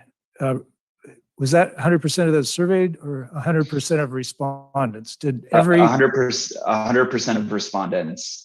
We surveyed all 63 people that participated in, or that got permits in 2019, and 100% of respondents said that they found a committee would be helpful or very, very helpful. Okay. Supervisor Gorin asked about running and walking events. I'll ask about motorcycle events or car events. Do they need to get permits? So under the code, or the current code, any event that encroaches in the right of way with more than 50 participants would need a permit, unless it is a bicycle event where those bicycles follow the California Vehicle Code. So bicycles are the only call out. The only exemption. All right. Thanks. I'll have comments and maybe more questions after public comment. Thank you, Supervisor Corsi. Supervisor Rabbit? No, I appreciate the work, and thanks for the briefing. I know that down our way, we have our bicycle races that take place out west of Petaluma, but it seems to be fairly well organized. And one time, as I used to like to say 50 pounds ago, I was part of that, along with Director Wick there. I wasn't going to mention it, Supervisor, yeah. but I did. One of these days, I'll actually get a bike again. But I think down our way, things seem to be working. I know that there are congested corridors, as it were, where conflicts arise because there's a lack of coordination and planning. This is something that's been around here for an awful long time. I remember actually being with then Supervisor McGuire, and I were tackling it, trying to come up with a master calendar and that approach. But I think it's overdue in that vein. So I appreciate the work, and thanks for bringing this forward, Bradley. That's it for me. Thank you, Supervisor Rabbit. Supervisor Gore?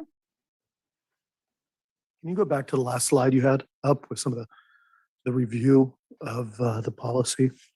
Yep. So I think this is important. We're going over like different questions, but I want to call out one of the things that I think is the driver for this discussion is not only what, but when.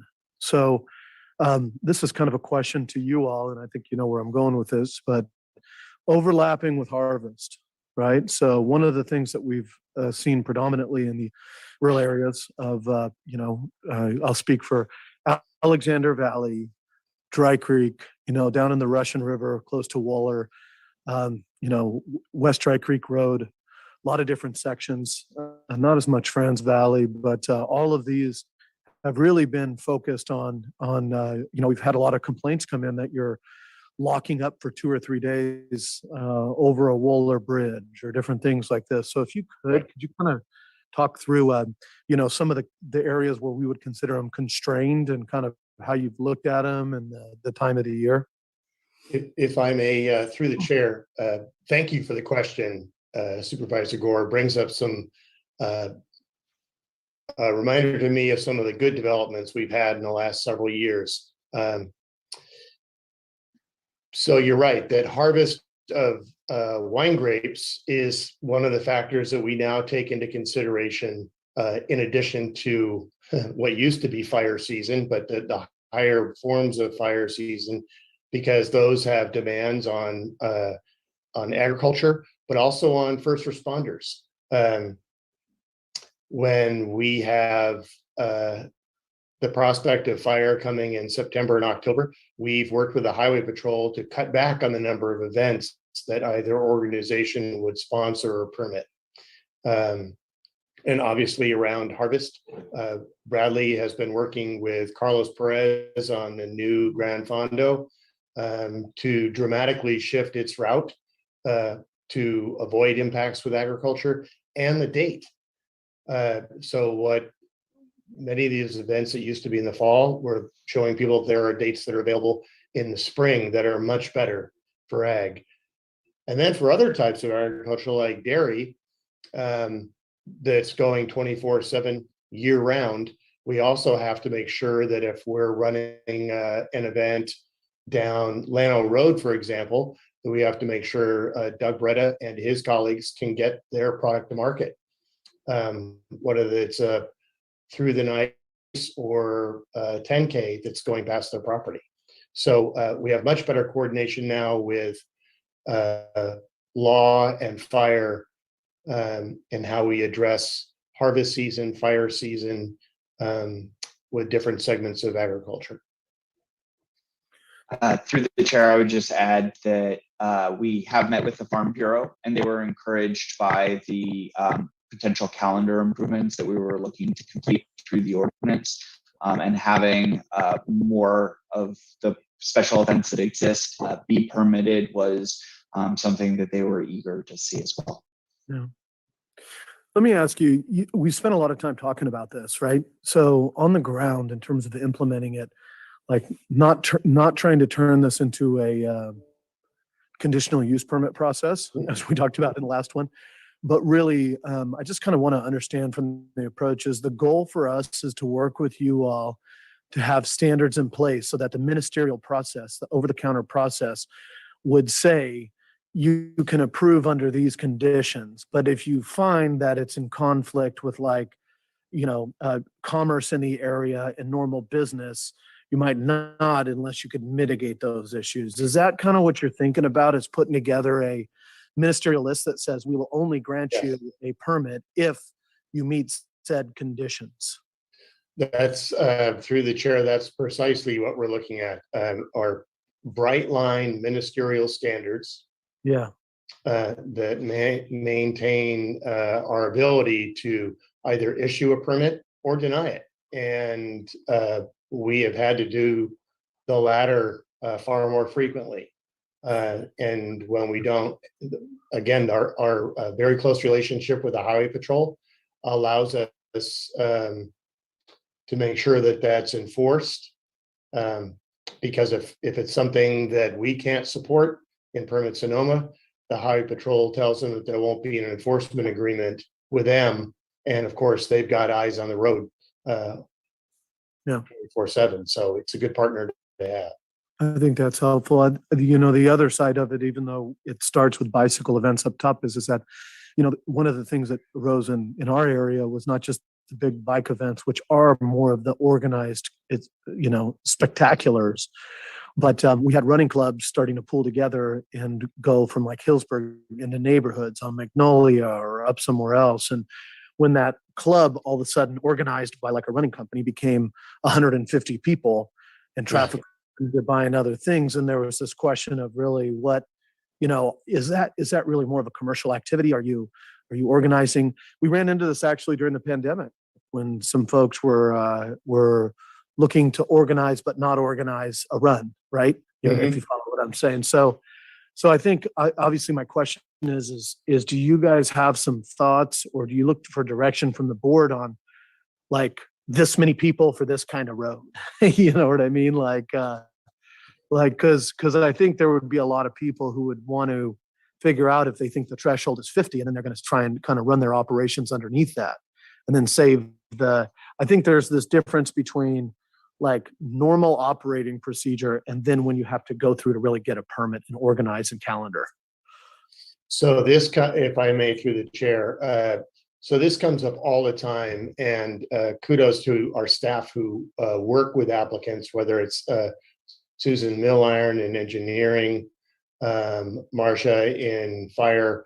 They this last weekend, as the chair can attest, there were running and cycling events in the 5th district.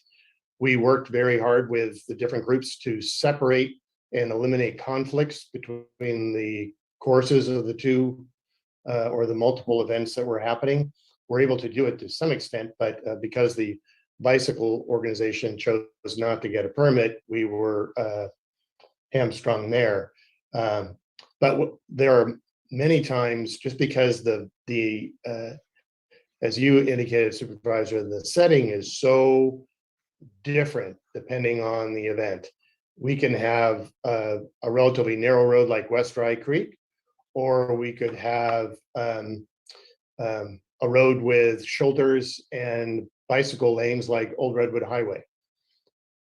So it really depends on the number of people that are proposed and the route itself and the time of day. So those are all factors that we look at when we review the applications. Through the chair, if I could just add that while the idea is to kind of get as close to ministerial as possible, that kind of model prevents the county from imposing any tailored conditions, which may not, when we kind of staff gets deeper into developing this program, it may not be as desirable. And if that ends up being the case, I just wanted to assure your board that, the type of appeal that would be in place would not be what we're talking about for use permits, a sort of long process. Because we're dealing with potential First Amendment rights, any kind of appeal would be really tailored and on a really expedited basis. These things would not be hanging around. So I just wanted to assure you that there is a way to, tailor it, have conditions, and not be kind of stuck in a lot of process if there are any appeals, if the board chooses to go that way. That's all. Supervisor Corsi? Sorry to interrupt, but Mr. Wick, you just talked about an event last week where you said the bicycle folks elected not to get a permit. Are they exempt? Were they exempt from a permit or not? If they complied with the vehicle code, then they were exempt from the permit. Thank you. All right, I've got a few questions, and I appreciate Supervisor Corsi asking about permits for cars, because that was one of my questions as well. One question that I had was, who are the key stakeholders that were contacted by staff as part of this process? Through the chair, well, thus far we have met with the Bicycle Coalition twice, the Santa Rosa Cycling Club, the Farm Bureau. We reached out to the vintners. We met with Transportation and Public Works, the CHP. We met with, the Farm Bureau. We reached out to the Sheriff's Office. We met with the City of Santa Rosa. And so as our kind of initial stakeholder outreach, and we are intending to do significantly more.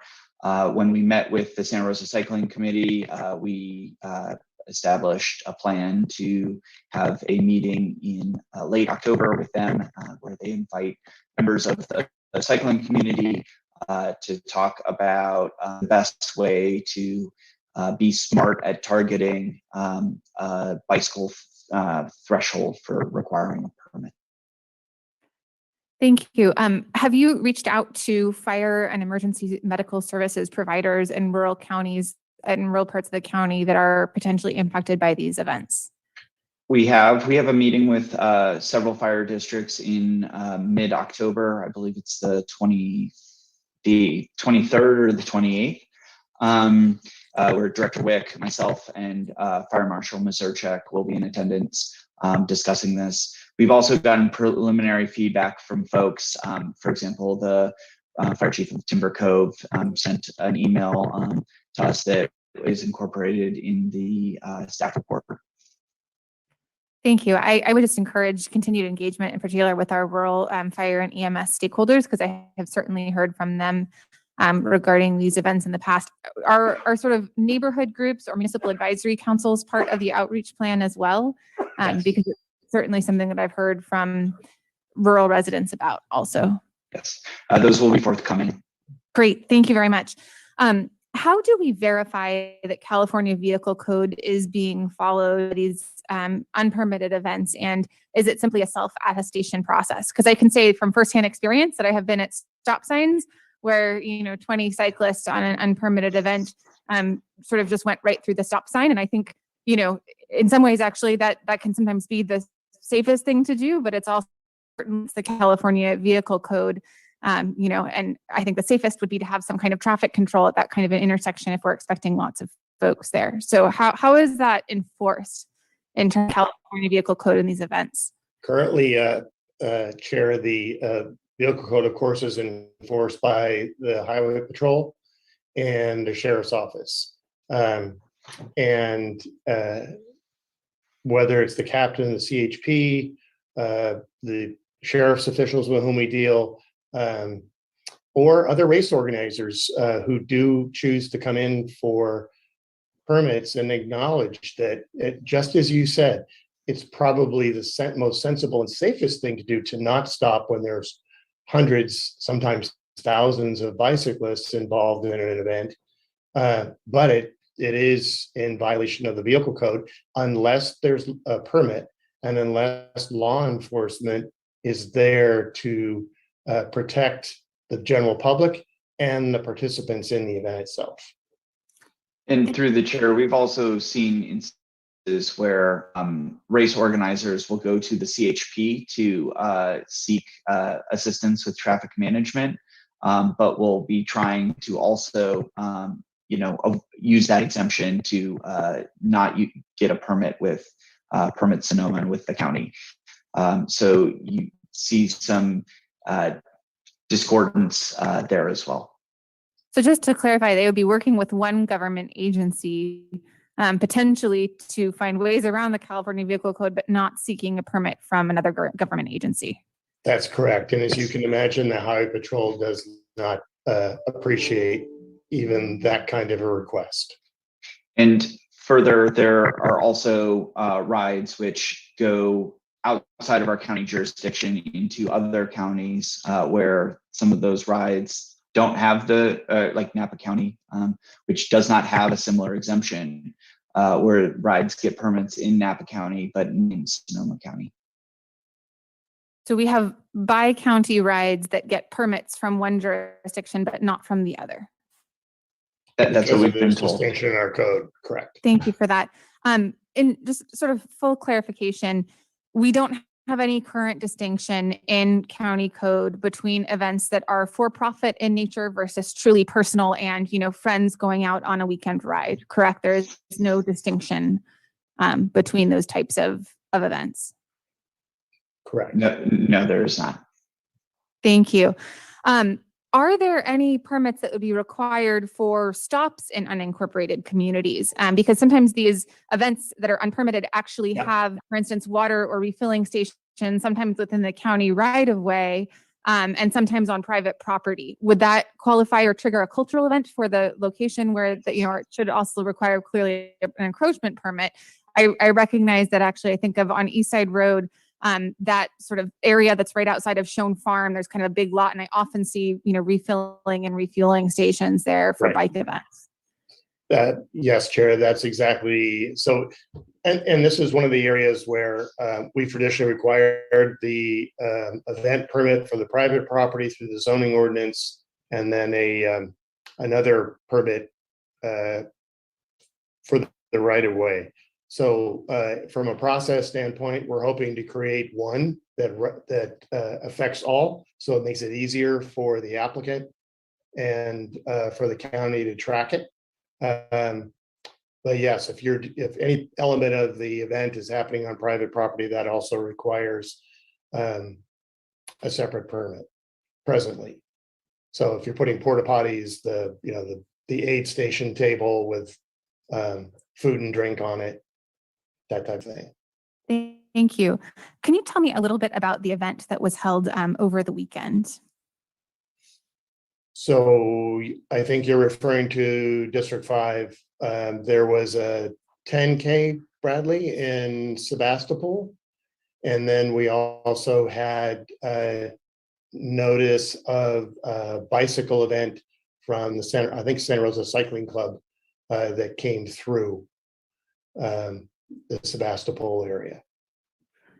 Thank you. We And worked for them to try to avoid most of the conflicts, which was for the most part successful, but not completely. and was that Santa Rosa Cycling Club event permitted or not?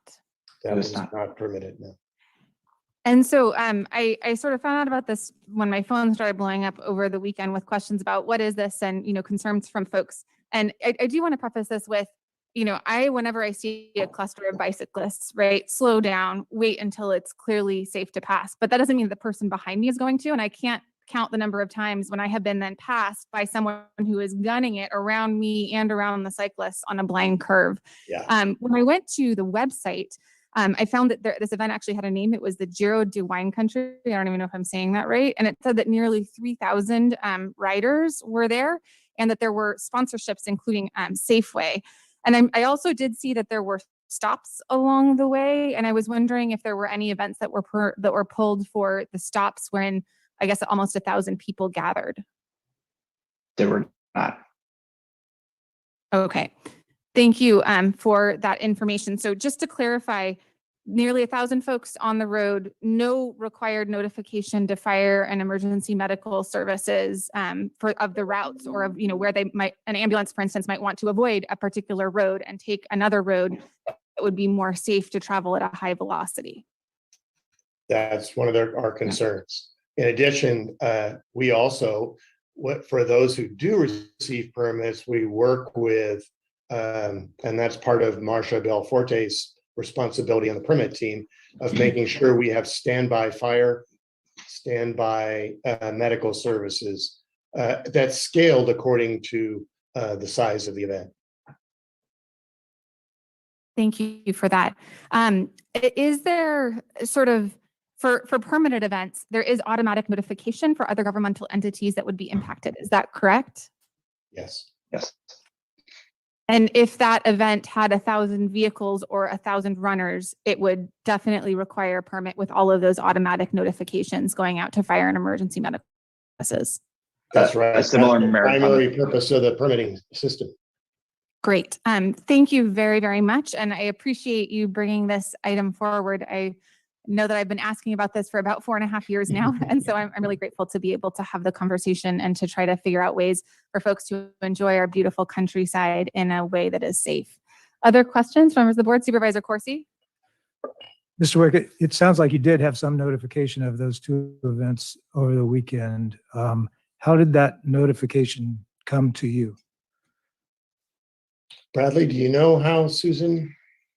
I know that it's back and forth between Belforte and the president of Santa Rosa Cycling Club, Steve Sachs, but I'm not apprised of how the notification came. In meeting with the Santa Rosa Cycling Club, they said that they notify folks for their rides. They're not required to under current ordinance, but they said that they do that as a regular practice.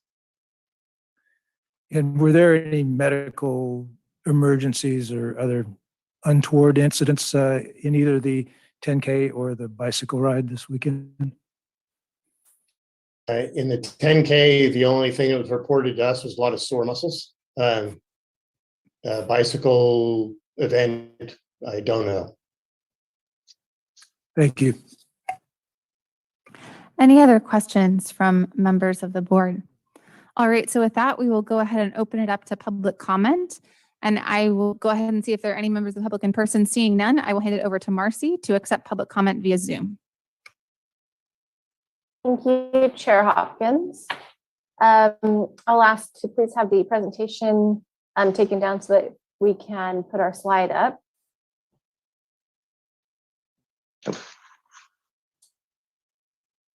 Thanks so much. And for any members of the public, if you would like to comment on this item, if you can please raise your hand in the Zoom app or press *9 on your phone keypad.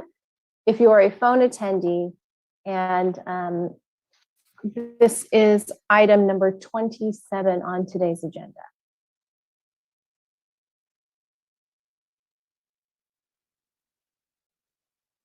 Thank you. We do have a few individuals who are going to be speaking. Eris, followed by Sean, and then Scott. You can please unmute and begin your comment. Thank you. My name is Eris Weaver. As Executive Director of the Sonoma County Bicycling Coalition, it is my job to promote cycling. There are confident cyclists who will ride no matter the circumstances, and many who would like to, but who don't feel safe. So we organize rides for women, for families, for folks who've never ridden before. Our rides include an educational component to help riders become more confident and competent. Often these rides have 50 registrants. We do break them up into groups for safety.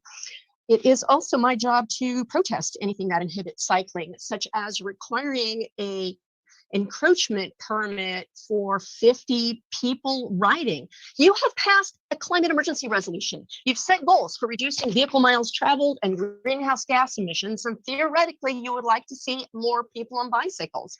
50 people on bicycles is a drop in the bucket compared to the approximately 1.5 million vehicle trips on our streets and roads every day. This is not the same thing as the Grand Fondo.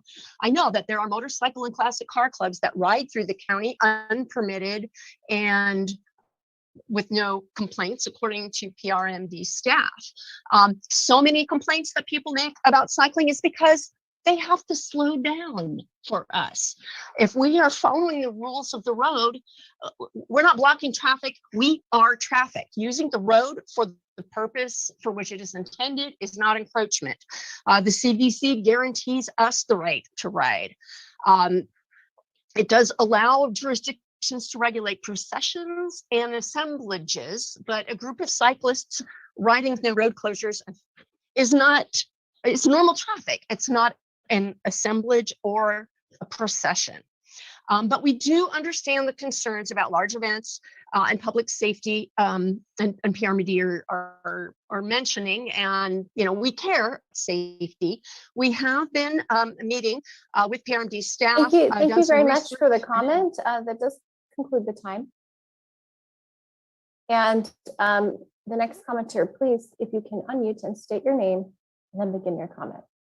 Hi, thank you. My name is Sean Roll. I'm the Regional Director at Sutter Health. I'm the Vice President of the Sonoma County Law Enforcement Chaplaincy and the former Chair of the City of Santa Rosa Bike Pedestrian Advisory Board. Our law enforcement chaplaincy has organized the Tour de Fuzz bike ride for the last 10 years. And as a law enforcement group, we follow all the rules and regulations of the county. Each year we get permits from the ABC, fire, rest stops, liability, and anything else required. And we've been grateful for the exemption for our event for the last decade.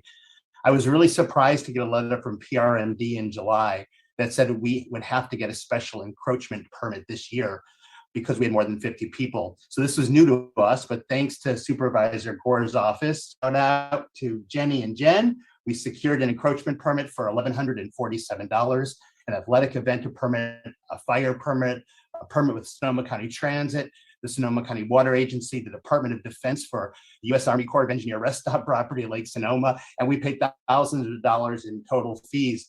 And the process itself wasn't difficult, and Tennis Wick and Susan Milliron and Marcia Belforte were all very helpful.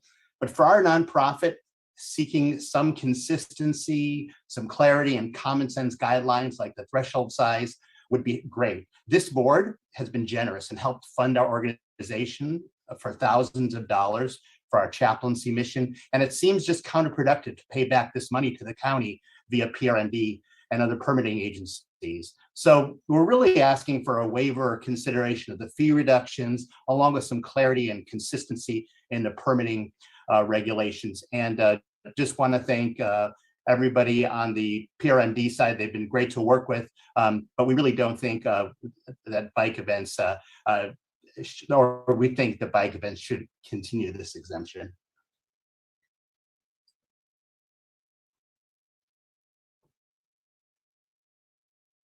Scott, and then Bridget and Jana, if you can please unmute and begin your comment. My name is Scott Farmer. I am chair of the Sonoma Coast MAC. The MACs have a strong interest in having input regarding individual event applications. We have a need for local community input prior to and after events. If 5-year reservation blocks are granted, what recourse is there for bad actors?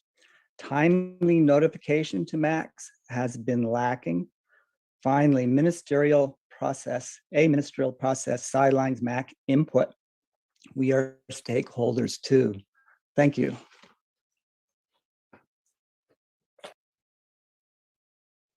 Thank you. If you can please unmute and state your name.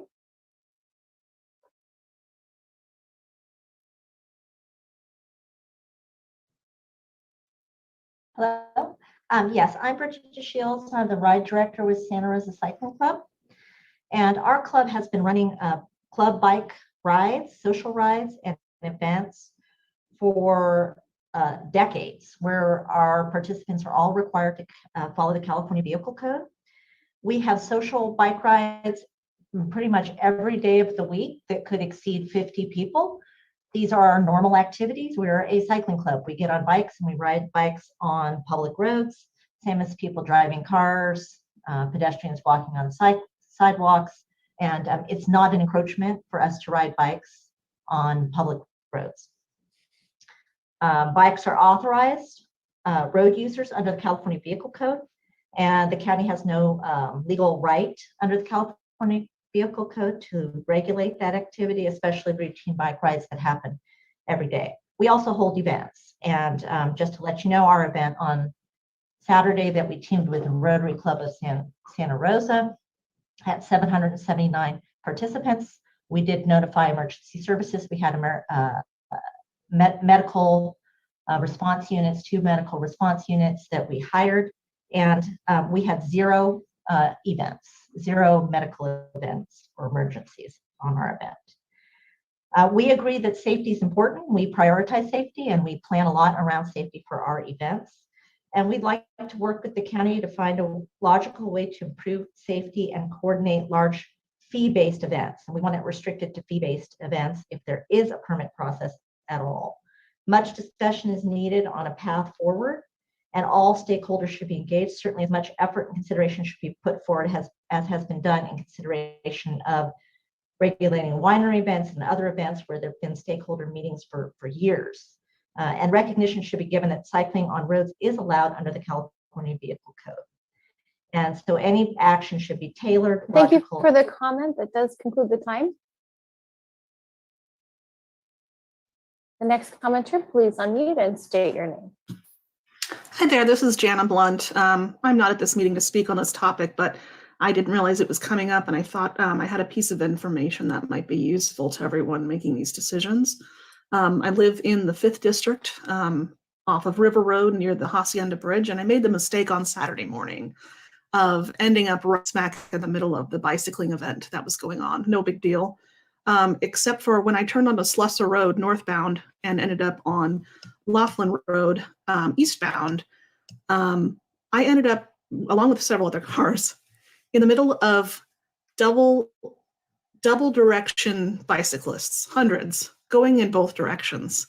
And so several of us cars, we were parked in park, some of us with our engines off, in the middle of the road on the lines, awaiting all of the bicyclists to pass in both directions. I don't know if that was the same event or 2 events or what could have prevented that. But the first thing I did think at the time was certainly whatever the process is in order to receive permission for these events to occur would ideally in the future prevent the double directions and stick to just a single direction, because all I could think of was if we weren't patient behind the wheel, these folks would be in grave danger.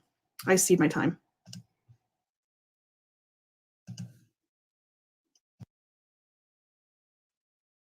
And there's the next commenter. If you can please unmute and state your name. Hello, yes, this is C. Higgins, and I'm a resident of the coast. And while I appreciate that we are looking at improving regulating and permitting events, I think it's important to note that in the coastal zone, permits for events are not ministerial, they are discretionary because of the unique resources of our coast meet transportation issues, and because the coast is first and foremost regulated by the Coastal Act. So I think that I don't want to see a ministerial process supplant and remove the protections and considerations for events on the coast that are governed by the Coastal Act and our local coastal plan. Thank you.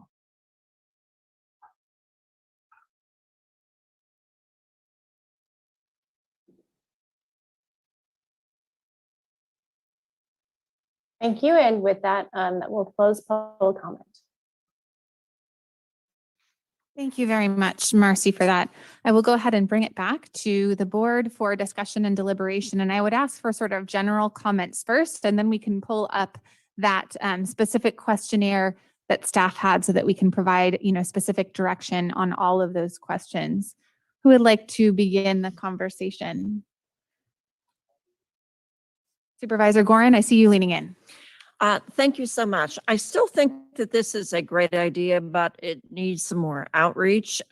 Maybe 50 is not the threshold that we want to go on, but I know that on some of the close-in roads, when you have 50 cyclists, whether it's an outing or whether it's an event, it's a lot of cyclists or runners or walkers on the road. So I think the threshold for me is still unclear about what that would look like. But I think just about everything else, it works. I agree with Jana Blunt that members of the community do need to know when large events are happening, so that they can hopefully avoid them, or at least the times that are the prime times for that. And I think that's the whole purpose that we have in front of us, not only to increase or to streamline the processing, increase clarity, but to inform the community and better coordinate from all of the events, so that we don't have multiple events happening on the same day in the same geographic location. So thank you so much. Moving forward, I'm not sure that my comments helped, but thank you, Bradley, for all your witness. They always help, Supervisor Gorin. Supervisor Gore, you want to jump in? Yeah, I'll jump in and give the best I can, because that you all should be proposing to us things. Because, for instance, I just don't know what threshold should trigger a permit, right? So on that, I'm not going to get into numbers. I'm going to get in more into the issues that I've seen in my community, which are, I think there should be a threshold for large events that are commercial events predominantly, right? Even if companies are trying to act like they're just kind of flash mobs, is that if they really are organized events, they should be treated as such, and there should be a responsible party. So I think that's one thing for me, which is the difference between organized versus people riding on a weekend. I think the second thing I would say is that there definitely should be a consideration in the wine area about harvest and about shutdown of roads. I say that in the same extent I would for other kinds of industries of focus. But the reason I say that is because there's a lot of stuff that goes on there. There's a lot of biking and racing events that want to be there in the middle of harvest. Maybe not so much anymore with fire season, but we do know that that's a prime area. In those areas, the zoning is land intensive agriculture or land extensive agriculture, and it's the primary use. So it should be there should definitely be a consideration. I think on the other side is how long should an applicant be able to reserve dates? I pass that back to you and to the calendar. I do honor this idea of, I don't think somebody should be able to reserve well, I don't know if I believe if somebody should be able to reserve 10 years straight of the same prime weekend in August or October. We have other folks that, go ahead, Director Wick. Oh, so I just wanted to mention, so there's a couple of different variations, I think, for to consider here, if I may, through the chair. Yeah. Recreational events. So for instance, we have now a much reduced Grand Fondo, also sponsored by the town of Windsor. So the town's made an investment, the sponsors made an investment. So I think some kind of multiple year commitment helps municipalities that are trying to support the recreational economy. The other thing I think for the board to consider, and really where I would personally like to see more of the multiple year, are the cultural events. So I think of the 4th of July parades in Pengrove and Kenwood that have had the same route for 100 years. Really. And we know the porta potty needs are the same, that the standby first responder needs are the same. And essentially, it's just a paper chase with us every year. We would love to have, for those types of events, a lesser form of review that's just a check-in with us, make sure their insurance is current and so forth. And that also means, of course, less cost to permit with Permit Sonoma and less money that the board has to find in the general fund to support the paper chase. So that's another reason we were looking at the multiple year reservation. Director Wick, I kind of think you should write this ordinance and then bring it back to us. I mean that. I say that jokingly, but I know what the problems are. I don't know how to regulate this. So I will say I appreciate this and the point about guidance from the board, but with respect to thresholds and other things, is I do think that you and your staff, with what you look at, you're talking about other environmental regulations. For me, the waste stream that's been proposed over the years by Supervisors Hopkins and Gorin has been like, I think that's just a no-brainer and a good one for common best practices in Sonoma County. And then on some of the other stuff is that if you think it's an intergovernmental committee, if you think you need a coordinating body with stakeholders, I would grant that to you. If you want it to be under your authority as the director, I'm fine with that. If you want it to be something that all of a sudden goes up to the Brown Act and other things, for me, I don't know about that. Like maybe it's more of a, one of those pseudo committees that you have that are for land use. They're not pseudo, they're, I guess, departmental committees. Yeah. So, in that sense, I would just say, I don't need to pass something that says you should do that. If you think you all need that to provide an input and output kind of on this stuff, and that there's a place that people know they have to go to, that's not like a planning commission and a formal hearing with notices. Right. I'm totally happy with that. So that and other things I'd really love to see. This is one where I'd really love to see staff recommendations. So thank you. Thank you, Supervisor. Thank you, Supervisor Gore. Good, flipping forward over there, Supervisor Robert. Sure, I'll go.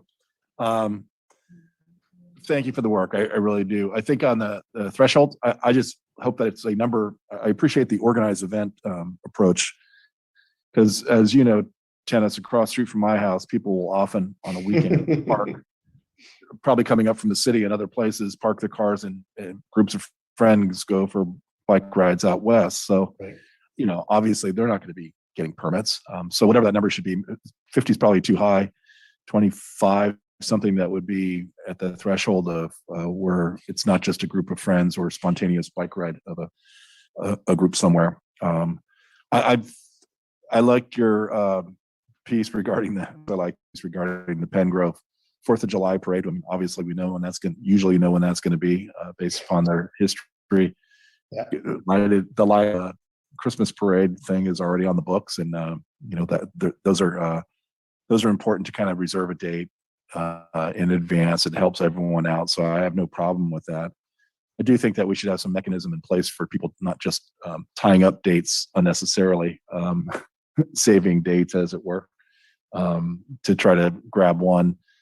So however that needs to work, best practices, I would be supportive of that. Obviously, once it is an event, that kicks in some of the answers to the questions that you have here, including the waste stream and obviously all the public safety and noticing kind of pieces, as well as the timing due to those activities that are going to be occurring out there. I know that these types of events, whatever an intergovernmental committee needs to be, I know that staff is already working with all the parties that are involved. Because I think it's just really important to have that collaboration, cooperation, communication to let people know what's happening and what the route is and whatever the resources need to be. So I'm not sure if that was helpful, but those are kind of my points. It's just to make sure it's not prohibiting friends from getting together, even a larger group of friends from getting together to go out for a ride or a run, but really, or training even. Those could be problem. There's another group that meets every, I think it's a monthly group.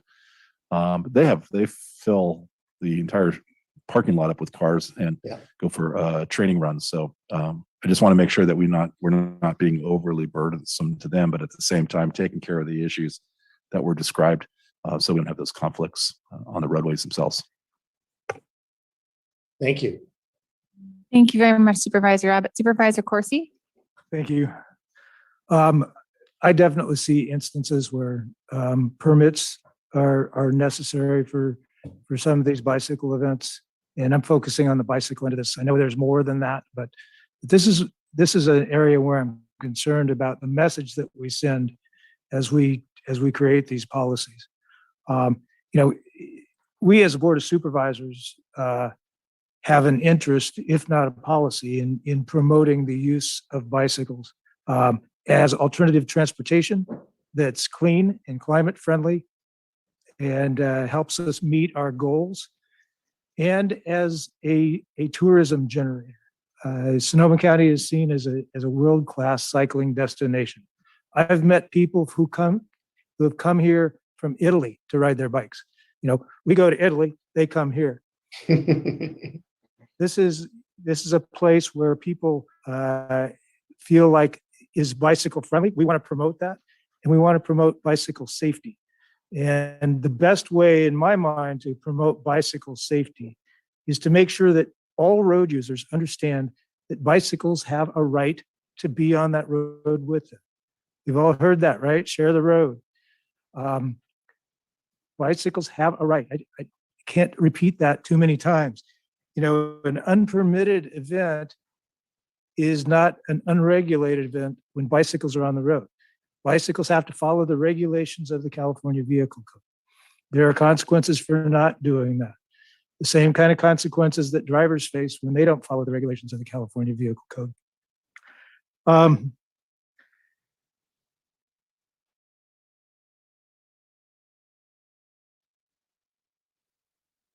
Want to talk about a couple of these guidance questions on thresholds or permits. I think we should look at thresholds. We might want to look at Marin County. If you have a bicycle event in Marin County with more than 1,000 participants, you need a permit. If you have a bicycle event with more than 100, you have to provide notification. So 1,000 is the number threshold for a permit. 50 is too low in my mind.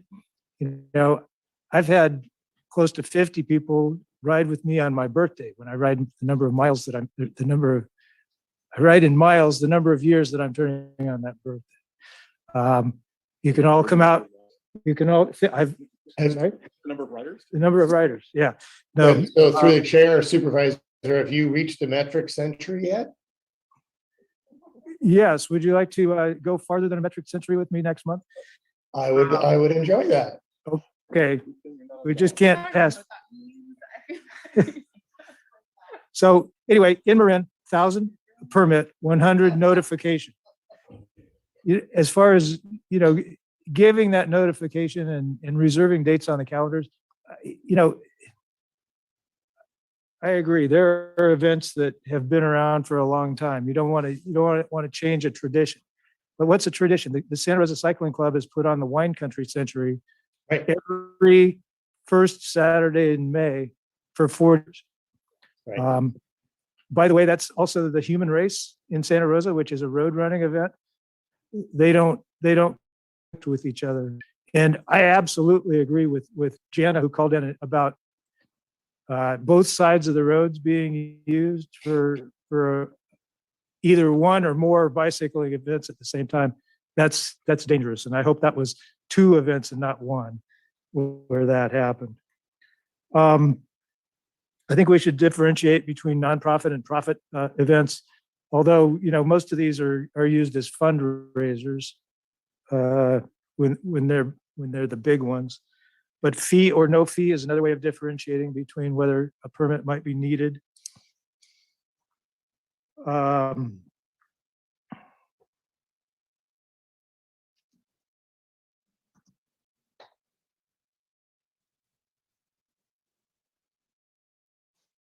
Well, I wanted to ask about the Tour de Fuzz, which was a couple of weeks ago, where they were apparently told they had to get a permit because they were getting more than 50, they had more than 50 people. And they complied with that permit. They were notified by Sonoma County Fire Prevention, and then they went through PRMD, General Services, Transportation and Public Works, County Council, Sonoma Water, and the U.S. Corps of Engineers to get those permits okay. No wonder it costs $1,147 for all that staff time. Was that, they weren't actually required to get that permit. They're exempt from that permit, as I understand it from our conversation earlier. I wasn't directly involved, but yeah, they applied for a permit. Now, some of those activities occurred outside the right of way on land subject to the zoning ordinance, and that may have been where the permit was required. Obviously, not the Army Corps; that's federal land. But you may be hearing from them about a refund. Anyway, let's not take this too far. For instance, again, back to the Santa Rosa Cycling Club, they've been running these daily rides for 50 years. And, you know, they meet at Esposti Park, they meet at Howarth Park, they meet at Regal Park. And 50 or more people can show up. They may not all be going on the same route. They may be going 3 different directions. Right. But it's 50 people gathering and leaving and then coming back at some point. Rarely on any bike ride does everybody, whether it's 1,000 people or 50 people or 10 people, go through the stop sign at the same time. These rides spread out. I just want to make sure that we're not acting like there's something wrong with bicycles on our roads. We should be encouraging that, not discouraging it. Thank you. thank you, Supervisor. Thank you, Supervisor Corsi. I will be candid. I am less concerned about the message we send than I am about life safety. One of the reasons that I'm really passionate about this subject is because of the events that happened 4 and 5 years ago. After my first few months in office, I remember receiving a phone call from Mike Nichols regarding the fact that during a bike ride, an ambulance had been stranded in Cazadero and unable to get a patient to the hospital for an hour and a half. And had that patient been more critical, that actually could have resulted in the death of the patient. And the other incident that really kind of hit it home for me is that I still farm, my husband still farms on East Side Road. I lived there for many years, and a West County woman died on East Side Road during the Tour de Fuzz. And it was an absolute tragedy and just a horrible, horrible, horrible, sad situation. But it hit me especially hard because a couple of years prior, I had a young baby. I had been nursing my baby sort of stuck in home all day and listening to horns honk and cyclists swear out the house because the Tour de Fuzz was happening and it was bidirectional on a 50-mile-an-hour stretch of the road. And there was a clear conflict between the cyclists and the vehicles. The cyclists are in the right. They have, the ability to operate like a vehicle per California Vehicle Code, and we need to educate vehicles about that right. And yet also don't feel comfortable essentially sanctioning events by not permitting them when people's lives are on the line. And so if there are ways to eliminate bidirectional travel, if there are ways to calendar, we need to be doing this because it's literally a life or death situation. And it's a life or death situation for the riders and also potentially for the folks who are trying to get ambulance services from another side on the other side of the race, right? Basically anyone that it lives out in West County beyond the race, that could have a potential medical emergency, they're going to need to get through that race in order to get to the hospital in a timely fashion. So while I'm very, very grateful that the Santa Rosa Cycling Club had medical services available for the folks in the bike races and didn't have any health events affiliated with the race, it's not just about the health events with the race. It's also about folks being able to access healthcare and hospital emergency room services in a timely fashion. And I really think that we can do better here. I want to be very clear. I don't think permitting means that we're anti-bicycle. People bicycling isn't the problem. I want more people to bicycle. Bicycles have the right, so do cars. But a 1,000 car group would require a permit. So if you want to be treated like a car, then maybe we need to have some kind of conversation around what does it take, what is safe when you have that number of people operating on a road. I would also respectfully disagree with the suggestion that this does not represent an assemblage or a procession. When you have 1,000 folks in matching jerseys who have paid money to participate in an event, I can't imagine something that more appropriately fits the description of an assemblage or a procession when it's on a very defined route, right? They're all going along the same place at the same time, and that is where the conflicts arise. Sometimes there are total win-win situations. It's just, hey, you take this road, I'll take this road, or you'll go Saturday, I'll go Sunday. And so I really appreciate Supervisor Gore's point about sometimes it's not about the how or the what, it's the when, right? It's just making sure that the timing is altered and shifted so that we don't have an over concentration of events. I also want to say that I see a huge difference between informal gatherings or even, I guess, coordinated informal gatherings that are for free and are designed to make people feel safe enough to ride on our sometimes very unsafe roads. I really appreciated Eris's point about needing to actually have numbers in order to feel like you're not going to get hit by a car. I totally understand that. And I see that as a very separate category versus a for-profit event that literally has a branding and a logo and, a time and, rest stops and porta potties and all of these other things. That to me is an event that requires a permit. Do I know exactly where that line is? No, but I definitely can tell you when one's across the line, right? And if you've got a whole logo and you accept reservations ahead of time and you're talking about 1,000 people, definitely demands a permit. I also think it's really telling that, some of these events are permitted in one county and not the other. Well, if it's not deterring folks from biking in Napa, why would it deter folks from biking in Sonoma County? We're not trying to deter, we're just trying to save lives and make it safe, or at least that's my personal goal. I will also say that I have experienced, unfortunately, cyclists not following the California Vehicle Code, and there's no recourse, right? Because our sheriff's deputies are super busy with things other than traffic stops. And CHP is often focusing also similarly on other, things like high speed areas and trying to keep, folks safe from areas that are seeing repeat speeding.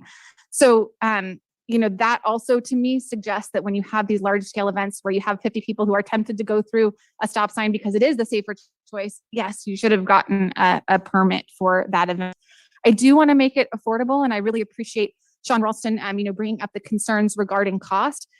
I would love to see something in terms of, is it general fund support for a cost reimbursement for nonprofit organizations or for events that are designed around safety? What can we do to ensure that we're not pricing folks out of cycling events? And again, I really want to make sure that we support those smaller scale events that help folks, safely enjoy scenic byways in Sonoma County. One other thing that I want to mention is that I also see in a lot of these larger scale races, folks are actually driving from out of the county. So in terms of greenhouse gas emissions, this isn't about folks taking a low greenhouse gas emission ride through the countryside on a Saturday or Sunday. So that also to me kind of diminishes the argument for why we need a permit for those kinds of events. It's a regional draw, it's a tourist draw, and that's great. That's economic development. That's something for folks to do, but it's not the same as, you going to getting together with your cousin or your friends or for your birthday, right? Going and enjoying the wonder of Sonoma County. So that is sort of my thoughts on the matter. And I don't know if at this point, if staff sort of has a general sense of where the board is, but I think it sounds like we all want you to do more work to come up with metrics to bring back for us and have sort of a sense of for-profit versus, what is kind of more of a grassroots effort and community-based and trying to find some reasonable path forward. So questions from staff.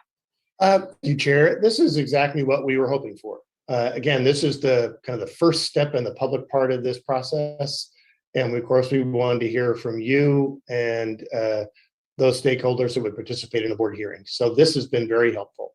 I think we have some good issues to work back on as far as cycling.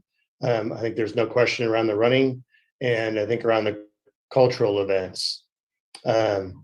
So with your comments, I think we'll get started on broader community engagement with cycling clubs, with the chambers of commerce, many of the other organizations you mentioned. And we'll check back in with the board as the timeline indicated in the PowerPoint presentation. Great. And I do realize that most of us focus, because I think that was the focus of public comment and the thing that is top of mind for everyone on the cycling events. We did also discuss those smaller cultural events, and I want to make sure that we have broad consensus for trying to make that as easy for our small nonprofits as possible, and they can go forever with their little, parade and bodega and all of those small communities. That great. All right. Seeing thumbs up on that. All right. Thank you all so much for bringing this forward. And I really appreciate the members of the community. Oh, and a special shout out to C. Higgins for on the coastal zone on this one. So duly noted. Council, do you have something or no? Okay, great. With that, I do believe that concludes this item. No formal vote on this one. Thank you so much for all of your work on this. Thanks, Bradley. Thank you, Karen. Thank you, Bradley. So with that, we will go ahead and bring it to the board member reports on assigned boards, councils, commissions, or other attended meetings. So who has their calendar at the ready? Don't all jump at once now. Cheryl, do you have anything to mention? Any updates from the CAO? I do not today. Thank you, though. Dad jokes, David? I always have to ask. All right. Supervisor Gore, you want to take a stab at it? I only have one meeting to announce, which is the North Coast Resource Partnership, where I'm a co-chair. And, we're lining up for our quarterly meeting coming down the pipe. But the goal through that organization, as many know, has been traditionally water bond funding, but now it's going more towards forest and resiliency. And one of the things of note is a regional effort at LIDAR.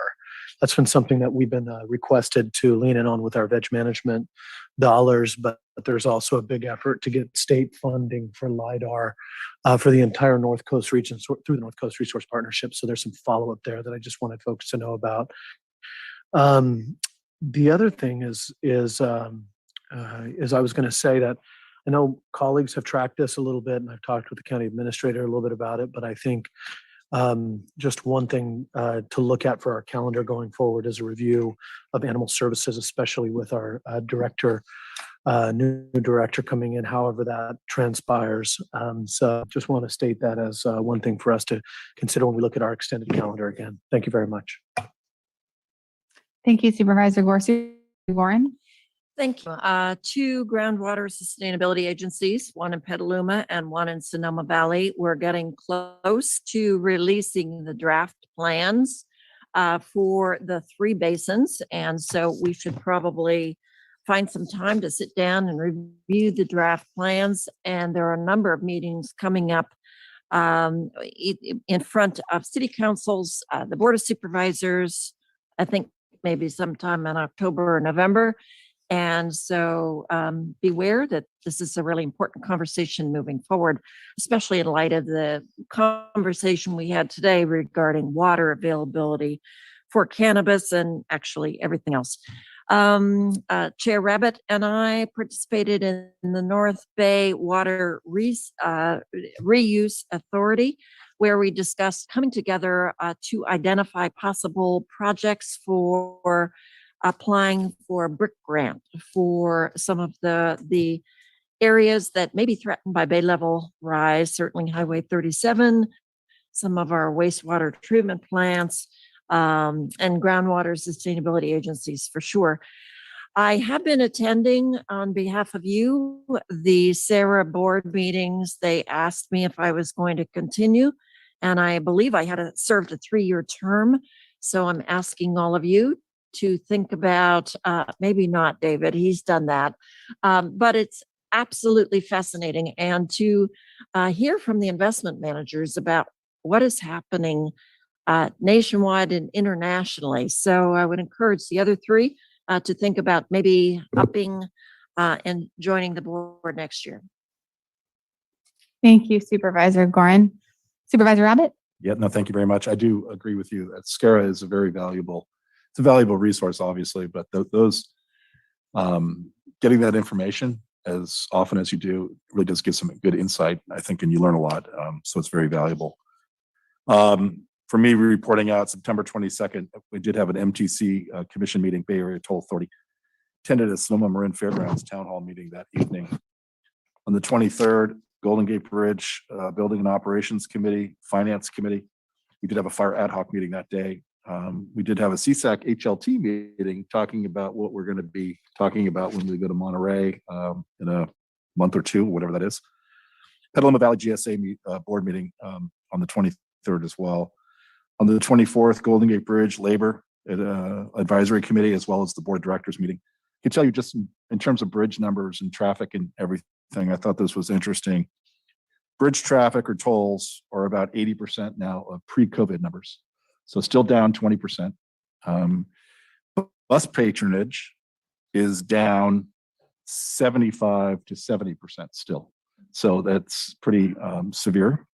Ferry patronage is down 85 to 80%, somewhere in that range. So it was at one point down 98% on the ferry side.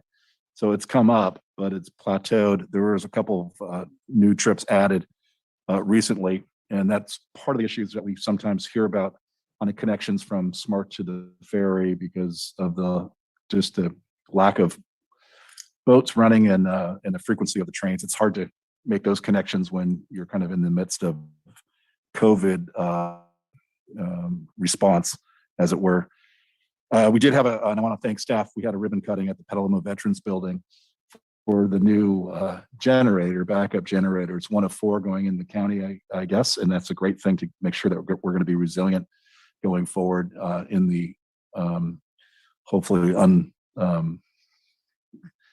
was going to say unlikely event that it'll be used as a shelter, but it'll be good to have that piece of infrastructure in place. North Bay Water Reuse Authority, as my colleague said, on the 27th, as well as the Sonoma Valley GSA board meeting last night. Thanks. Thank you, Supervisor Rabbit. Supervisor Corsi? Yeah, just a couple things. Last Wednesday had the regular Continuum of Care board meeting, and I just want to give a shout out to Dave Kiff and his staff, who've really done a great job of herding all the cats that we are on the Continuum of Care board.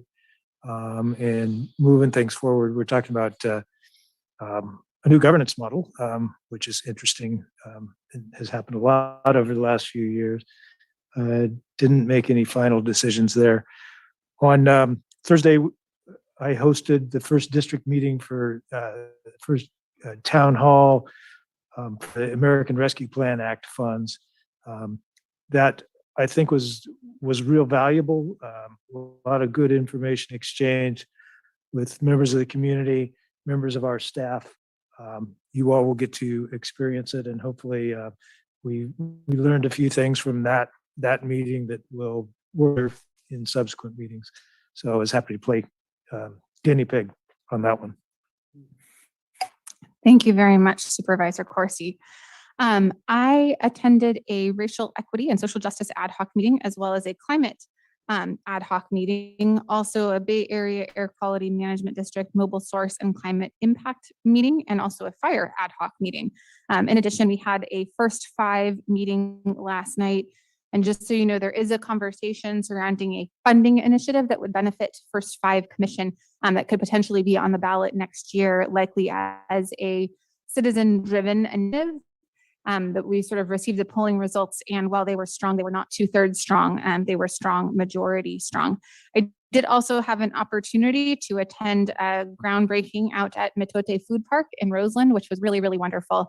And it was just great to be there in community and with a lot of folks who have worked really hard to move forward that Roseland redevelopment project, including my predecessor, Supervisor Carrillo, and actually we had Kathleen Kane there as well, former director of the CDC, as well as current folks. And it was really fun, although I always have to say, it just weirds me out to have a shovel and like a pile of really fluffy dirt, because I'm like, that's not how dirt works. Anyways, it's always a little surreal, but it was fun to be there in community anyway. Anything else before Supervisor Rabbit? I just want to report and thank you for accommodating this today. I did go down to Sonoma Raceway, where we did meet with Senator Dodd, Assemblymember Levine, the new Caltrans director, and California transportation commissioners, as well as other staff from Caltrans District 4 director and whatnot, to talk about Highway 37 and really talking about the interim project that's proposed. There's about 10 smaller projects that are little pieces of things that need to be fixed, including flood control and intersection improvements. But then there's the interim project, which is really a congestion management piece for those basically who wait about 80 minutes a day to go eastbound at the PM. And that allows to get 3 lanes up and running, because ultimately the large project is $5 billion. So the ask today was, either give us $5 billion now, we'll do the full thing, or on the interim side, don't make it so that we can't get it going forward, because there was, we're asking for some design exceptions to enable the interim project to actually go forward, to save the money to spend it on the larger project that needs to follow. But that's going to take some federal resources as well. So hopefully, I think we made our points well, and hopefully Caltrans will be receptive to that going forward. Thank you. Thank you very much, Supervisor Abbott. And we did not actually report out from closed session yet because we jumped straight into our cannabis. So I'm going to hand it over to Council Pittman to go ahead and do that report out. Thank you, Chair Hopkins. This afternoon, the Board of Supervisors met in closed session to consider the matters listed as items 26 and 27 on today's agenda. On item 26, the Board of Supervisors met in closed session with legal counsel to discuss the potential initiation of litigation in one matter. No reportable action was taken. The Board of Supervisors gave direction to legal counsel and staff. On item 26A, the Board of Supervisors met in closed session in its capacity as the Board of Supervisors, the Board of Directors of the Agricultural Preservation and Open Space District, and the Board of Commissioners of the Community Development Commission to confer with the agency's real property negotiators about the possible acquisition of real property located at 16215 and 16217 First Street, Guerneville, and more commonly known as Johnson's Beach. No reportable action was taken. The boards gave direction to the respective real property negotiators. That concludes the report out from today's closed session. Thank you very much, Council Pittman. And that will bring us to public comment on matters on the agenda, but in the subject matter jurisdiction of the board and on board member reports. I do not see any members of the public here in person to make a comment. So Marcy, I will go ahead and hand it over to you via Zoom. For the members of the public, if you'd like to comment on this section of today's agenda, please raise your hand in the Zoom app or press *9 on your phone keypad.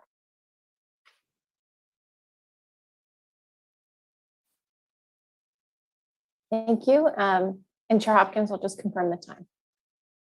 How many hands do we have raised at this point in time, Marcy? There's 9 right now. Okay, great. We can do 2 minutes. Thank you. Thank you.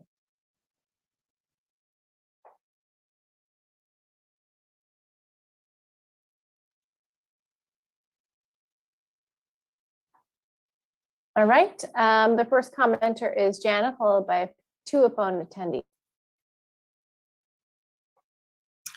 Hi, everybody. Long time no chat. It's Jana Blunt, president of SCIU 10-1's Sonoma County chapter and employee of the Recorder's Office. As I mentioned 2 weeks ago during the ARPA funding calendar item, over the next few weeks and up until funds start being allocated in December, you'll be hearing from many of your workers right here to demand a hazard pay bonus for the excessive hardship, dangerous conditions, and financial impact placed against us as public servants and essential workers.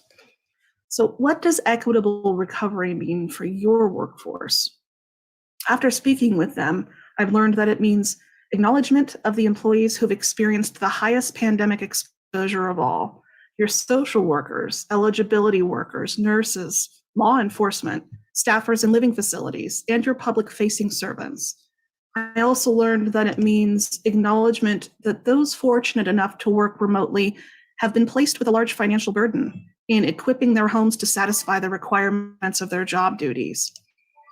Lastly, and most importantly to me, it means that your workers who have the least happened to have lost the most.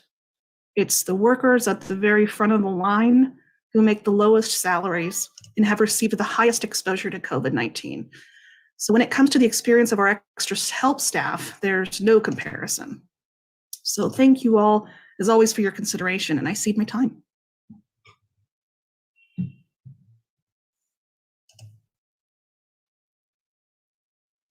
For the next person, you're a phone attendee. If you can please unmute when prompted by pressing *6.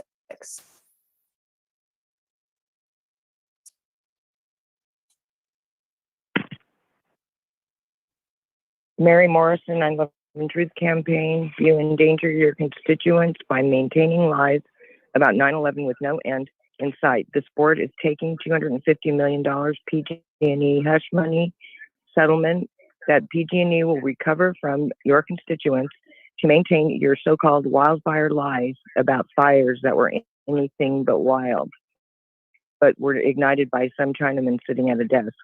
You're turning a blind eye to communist China, engineering and unleashing the COVID-19 plague that provided to justify the mail-in ballots that rigged the mail-in voter ballots that rigged the 2020 U.S. presidential election, that in reality was between Donald Trump and now phantom U.S. President, Wizard of Deception, Willie Brown, and his puppet pedophile president, Joe Biden. Biden's first executive order was to open our south border to facilitate the U.S. detainment of over 20,000 immigrant children, which is government-sponsored human trafficking. How can you people sleep at night? President Biden also reversed Trump's order by giving Russia the go-ahead to approve the Nord Stream 2 pipeline that provides a direct line for Russian gas to go to Europe. It will be giving billions of dollars in future income to Russia and control to turn off the gas in the dead of winter, as Putin is known to do.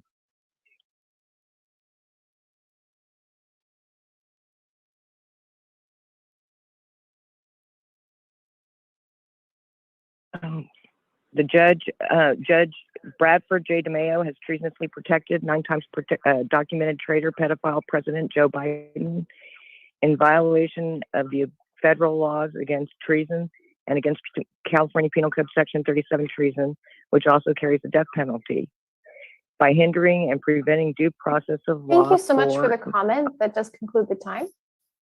Again, the next commenter is a phone attendee.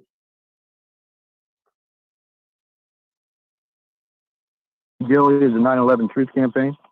Hey, Linda Hopkins, we the betrayed people are suffering under corrupt and lying elected officials who are concealing 2,888 unplanned murders on 9/11, caused by our sex-starved, power-crazed, Enron puppet President George W. Bush exploiting 9/11, trying to get our First Lady Laura killed by leaving her in the White House for 9/11. Laura Bush was saved from certain death in the White House on 9/11 by George H.W. Bush, Ken Lay, and Warren Buffett. Ask our phantom President Willie Brown. Had 9/11 gone as Willie's California energy bandit partner Enron boss Ken Lay planned, anti-Enron energy czar VP Dick Cheney would have been painlessly taken out in the West Wing of the White House by 4 Al-Qaeda Martyrdom Battalion suicide bombers with on-time surprise attacks hijacked United Airlines Flight 93. And Wizard of Deception Willie Brown would have been appointed our vice president before the asbestos dust settled over the New York World Trade Center. 9/11 was the greatest government organized crime ever planned, but it went wrong by 6 weeks. New 99-year World Trade Center lessee Larry Silverstein, demolishing the Twin Towers with 2,763 unplanned New Yorkers in sight, and then collecting $4.55 billion in insurance. Our president on 9/11, George W. Bush, caused 2,888 unplanned murders on 9/11 by trying to become a widower. 10 Congresses and Presidents Barack Obama and Donald Trump, the FBI and involved courts unconstitutionally concealed 2,888. President George W. Bush caused unplanned murders on 9/11 under Martial Law 107-243, called the Iraq AUMF, and the authority to use military force. Our current president, basement pedophile Biden's first executive order Thank you so opened our much. south That border. concludes the time. Next commenter is Light. If you can please unmute and state your name before beginning the comment. Hi, good afternoon. My name is Lisa Light. I currently work for the Human Services Department, and I'm a job steward for SEIU 10-1. I'm here today to request that the board please consider allocating hazard pay to all county employees for having worked during not only the 2017 Tubbs fire, but also during the current health crisis. I'm a mother of 4 minor children. I have 2 daughters with asthma and a disabled child with an immunocompromised system. I've had to report to work during the current health crisis and have been exposed to COVID on many occasions. I've received exposure notices from the county on frequent occasions and have had to continue working, taking extreme risks of exposing my children, some of whom have yet to be vaccinated. At times, having to utilize my family to help care for my children and to isolate them from both of their parents, as my husband and I both work for the county. We haven't used any of our extended family leave and have worked through both of these disasters and times of crises. It is therefore now that I ask that you please take time to consider our sacrifices and our request for hazard pay. I yield my time.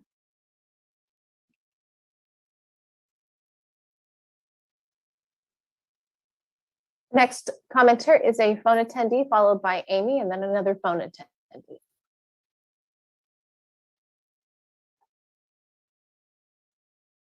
This is Daniel. This is Daniel from 9/11 Truth Campaign. Our president, basement, filed Biden's first executive order, opened our south border as he determines to be necessary under martial law 11243 to help communists trying to destroy our democracy. 9-time documented traitor Joe shall not hold any office under the United States of America and must be removed. Then repeal Public Law 107-243 to restore our Constitution for the United States. Isn't that right? Our good neighbor, Congresswoman Barbara Lee, you did the world a favor of repealing Martial Law 107-243 in the White House with HR 256. No doubt Jackie Spieler, Zoe Logren, and Mike Thompson were a big help. This missive exposes top congressional traitors Mitch McConnell, Chuck Schumer, and Adam Schiff, who all voted to use the armed forces of the United States as he determines to be necessary, which is treason. Any bound by oath of office elected public servant, law officer, or judge who conceals the above in any way is ripe for death penalties from juries and courts of constitutional law, if there are any. Our present presiding judge, Bradford J. DeMayo, has refused to provide due process law for our petition for extraordinary relief in the nature of prohibition, prohibiting traitor Joe Biden from holding any office under the United States of America. Exhibit his dishonor is committing treason. The cost to any port authority of New York and New Jersey's growing asbestos. For the comment, that concludes the time. And Amy, if you can please unmute and state your name before beginning. Thank you very much. My name is Amy Van Leeuwen. I work for Sonoma County's Human Services Department, Adult and Aging Division, and I'm a member of SEIU 1021. I'm calling today to tell you your workers deserve hazard pay. I'm a supervisor at Adult Protective Services. Just like the police and child protective service workers, when a call comes in about a vulnerable elder or dependent adult in our community, a social worker must respond to that person. We remained on call 24/7 during COVID. APS continued making home visits, having face-to-face contact with isolated, bedbound, and nonverbal individuals, bringing groceries or calling ambulances. We met demented elders at home after they returned from our hospitals that could not keep them. We staffed evacuation shelters in the middle of this epidemic. We did this when the actual risk to ourselves was unknown and later when it was known, putting ourselves and our families at risk each day since this outbreak began. Mental health leave has increased dramatically amongst my staff since the outbreak. We ask that you recognize the peril that APS social workers have endured with hazard pay. Thank you, and I yield my time.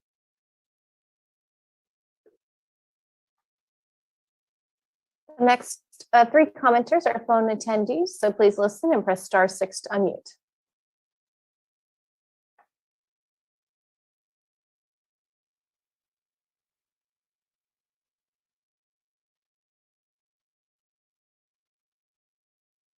I see that this commenter has unmuted. Are you able to state your?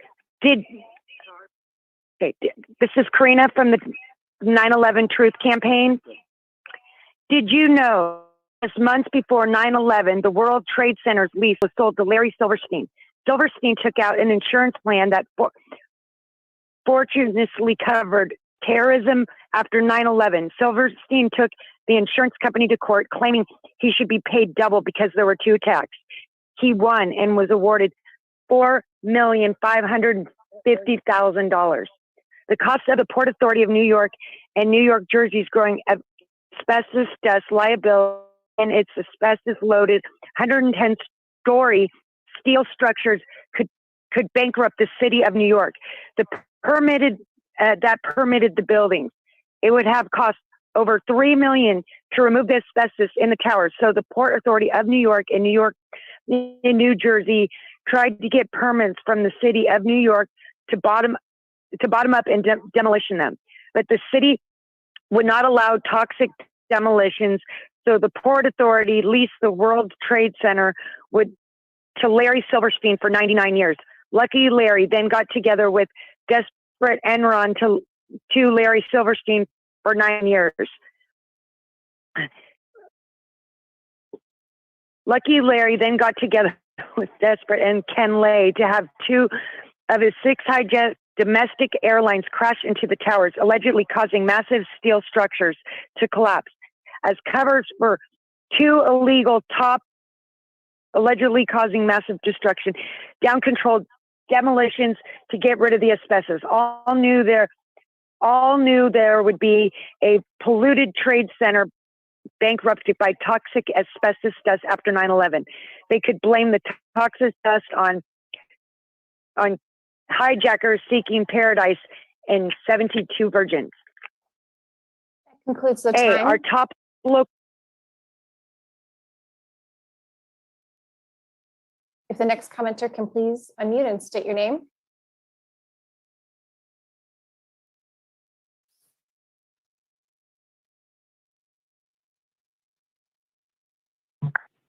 Hi, this is Shane. Am I on? With 9/11 Truth Campaign. Hello? Okay. Hey, our local local elected public servant Linda Hopkins moving our county administrative office down to downtown Santa Rosa is a disgusting waste of our tax dollars and certainly distracts you from communist China's secret war against our democracy run by its top foreign agent, Willie Brown. Our county of Sonoma 5th District Supervisor Linda Hopkins, chair of We the People of Sonoma's Board of Super Puppets. Why is it beeping? Why is it beeping? You and 3 other bound oath of office, Exhibit B, elected public servants are conspiring to spend over $26 billion of our tax dollars for a new county administrative office in downtown Santa Rosa, 2 miles from our courts, our jails, and sheriff's office that we, your constituents, can easily reach by U.S. Highway 101. There is no reason for this movement other than you are getting some kind of a kickback from somebody serving communist China's goal of ending our freedom and destroying our democracy without firing a shot. Starting with 1, Joe Biden and 373 other documented traitors created martial law 107243, Exhibit B2. 2, made in China wildfires that demolished over 7,000 homes in California, starting with demolishing over 4,000, Exhibit B3, homes in this county, all within 1 hour on October 8, 2017, beginning north of Calistoga at 9:45 p.m. and moving west 13. What does it say? Moving.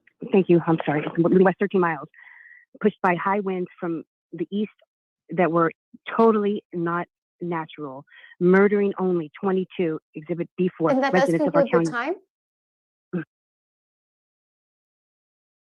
The next commenter can please unmute and state your name.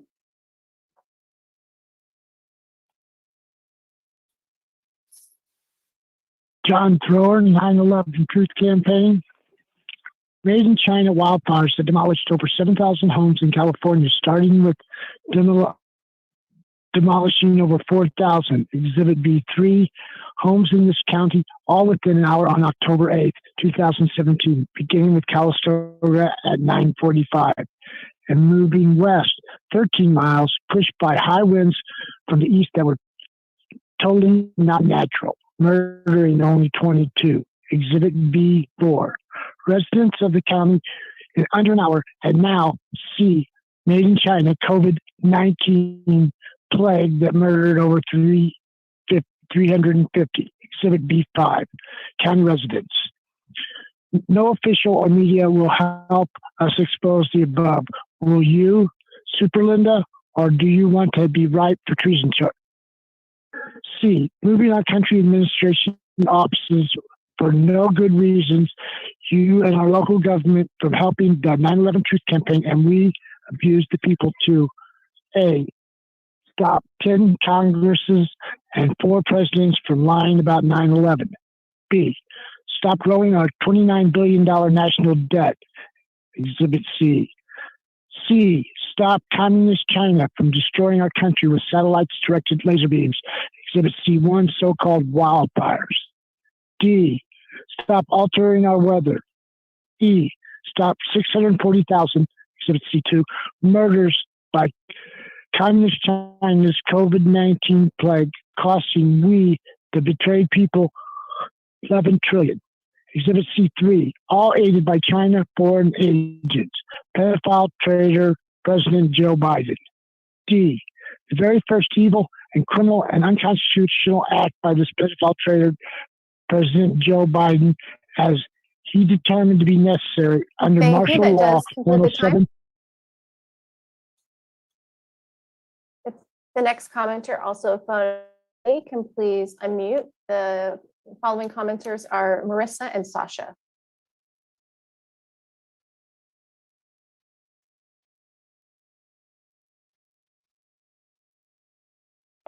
Hi, folks. It's Roseanne Schneider. I would like to talk about political persecution in Sonoma County.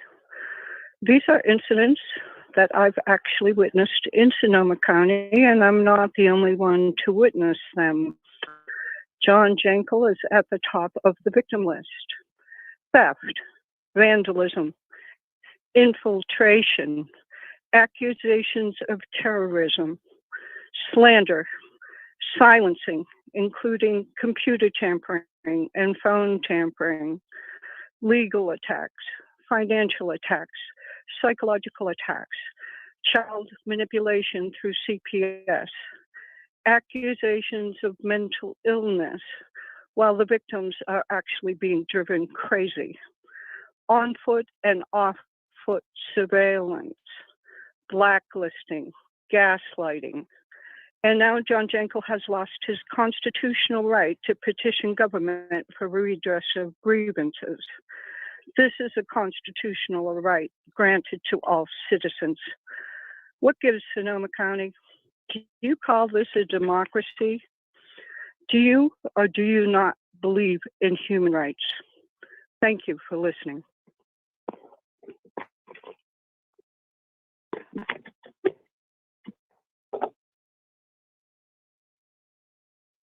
And if the next commenter can please unmute and state your name. Good afternoon. My name is Marisa Aparicio, and I work at the Human Services Department in Economic Assistance.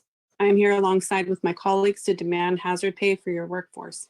My team was refused the option to telework until September of 2020. Over 6 months after the public health emergency was announced, I, along with my colleagues who were not offered the option to telework, were forced to leave our children with others to help us with childcare and potentially exposing our children to this virus each and every day that we came into the office to help provide services to our community. And I add that the additional expenses that were incurred while finding proper care for our children, the amount of COVID positive individuals who utilized our county services during that time would shock you, and the amount of unnecessary exposure we had to the virus was both unacceptable and preventable. Thank you, and I yield my time.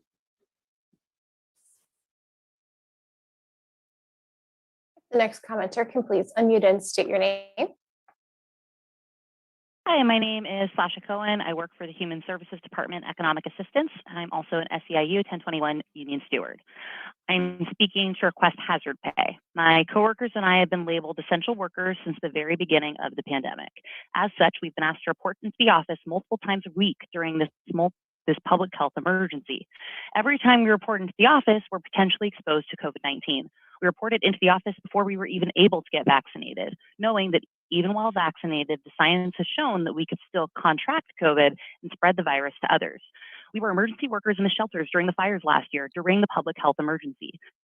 I'm a mother of 4 young children. They're too young to be protected by vaccination and too young to be left at home alone. As an essential worker that needed to provide for my family, I had no choice but to put them in childcare, which increased their risk of exposure so that I could continue to go into work, also increasing their risk of exposure. We've been working in hazardous conditions since the beginning of this pandemic and should be financially compensated for our public service. Thank you for your time and consideration. The next commenter is a phone attendee, followed by Tom and then Matthew.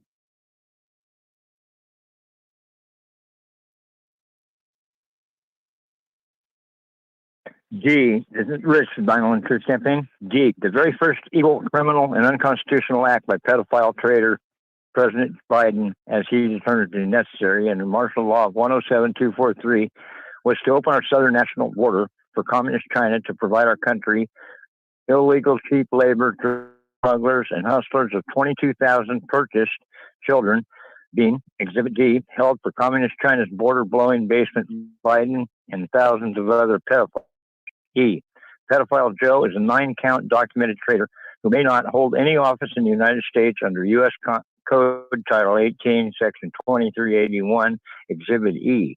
It rules, whoever owing allegiance to the United States, apparently except pedophiles, levies war against them or adheres to their enemies, gives them aid and comfort within the United States or elsewhere, is guilty of treason and shall suffer death, or shall be imprisoned for not less than 5 years and fined under the title, but not less than $10,000, and shall be incapable of holding any office under the United States, except pedophile Joe.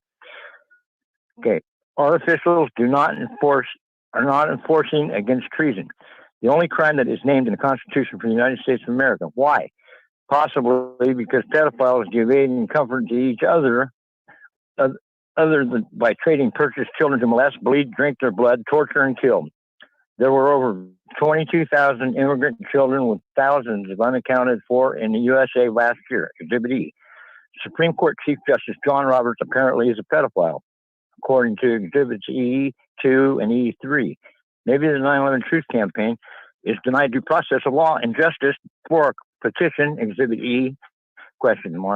To remove Joe Biden from office with the help of our County of Sonoma presiding Judge Bradford J. DeMayo, because he is a pedophile. F, since December 11, 2020, Exhibit F1, our Sonoma County presiding Judge. Our next commenter can please unmute and state your name. Hi, my name is Tom Hartman. I'm an SEIU member, and I work in Permit Sonoma, and I'm speaking on behalf of my team. The work we perform can be done remotely, and we are doing it remotely. There's no need for us to be physically in the office and risk COVID exposure to perform our duties. I have nieces and nephews who are too young to be vaccinated, and I don't want them to get sick. Clearly, there are cases in which employee presence on site is essential, but only employees who absolutely must be on site for the department to function and serve the public should be expected to work in person during COVID. The county needs to set standards for determining who these essential employees are, and currently there doesn't seem to be such standards. For those employees who are expected to risk COVID exposure and possibly spread it to our young relatives and elderly parents, there should be hazard pay for the hours we work in person to compensate for that risk. Employees should not be expected to bear the entire financial burden of COVID illness, including insurance copays and deductibles, for work that is performed on the county's behalf. Thank you.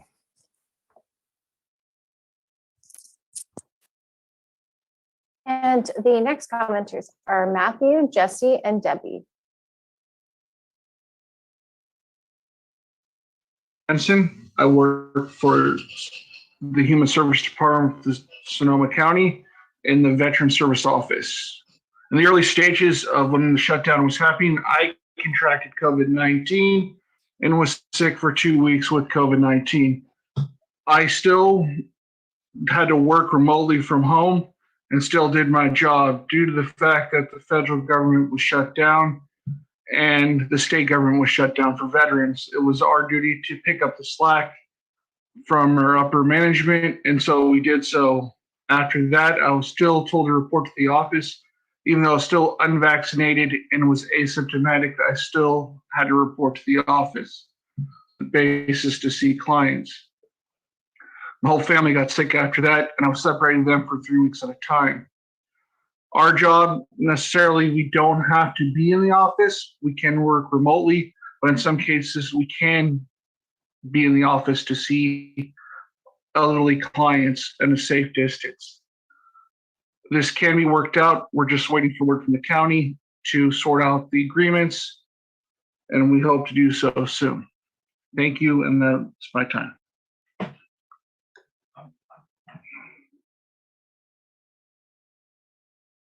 If you can please unmute and state your name.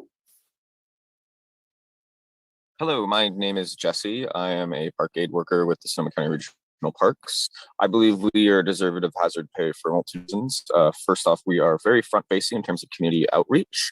I interact with upwards of 300 to 400 people on a regular basis, handling money, cleaning restrooms, being in close proximity with my coworkers as well after that. And that's just me. It's magnified by every single person that I work with. So the risk is exponential on a daily basis. I believe that because we handle hazardous materials in terms of human waste and sewage, that also increases our potential risk exposure. And I believe because of these factors that we as front-facing employees that deal with the public on a daily basis are owed hazard pay. Thank you for listening, and I cede my time.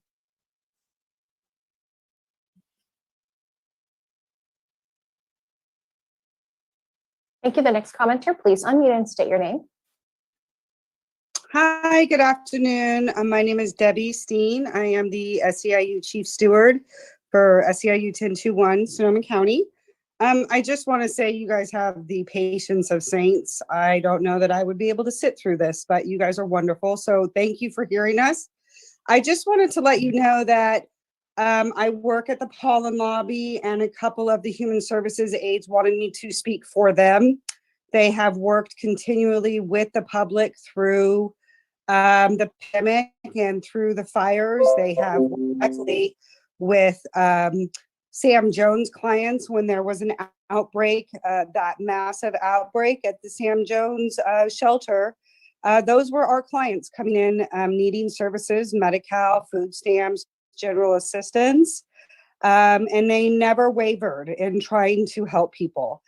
They were, some of them immune compromised themselves, but were unable to telework because of their job duties. They came in and they helped. We thought of the public because we are human services, and we understand that when the county is in a crisis, it's our job to help the public. We've been in crisis for 5 years, and human services always tries to step up to the plate. And we deserve that hazard pay because of all of the work that we've done for the county. And I'd really like you guys to consider the work that we do every single day during this pandemic in front-facing lobbies. And again, I want to say thank you guys. You guys have so much patience, and have a wonderful day. I yield my time.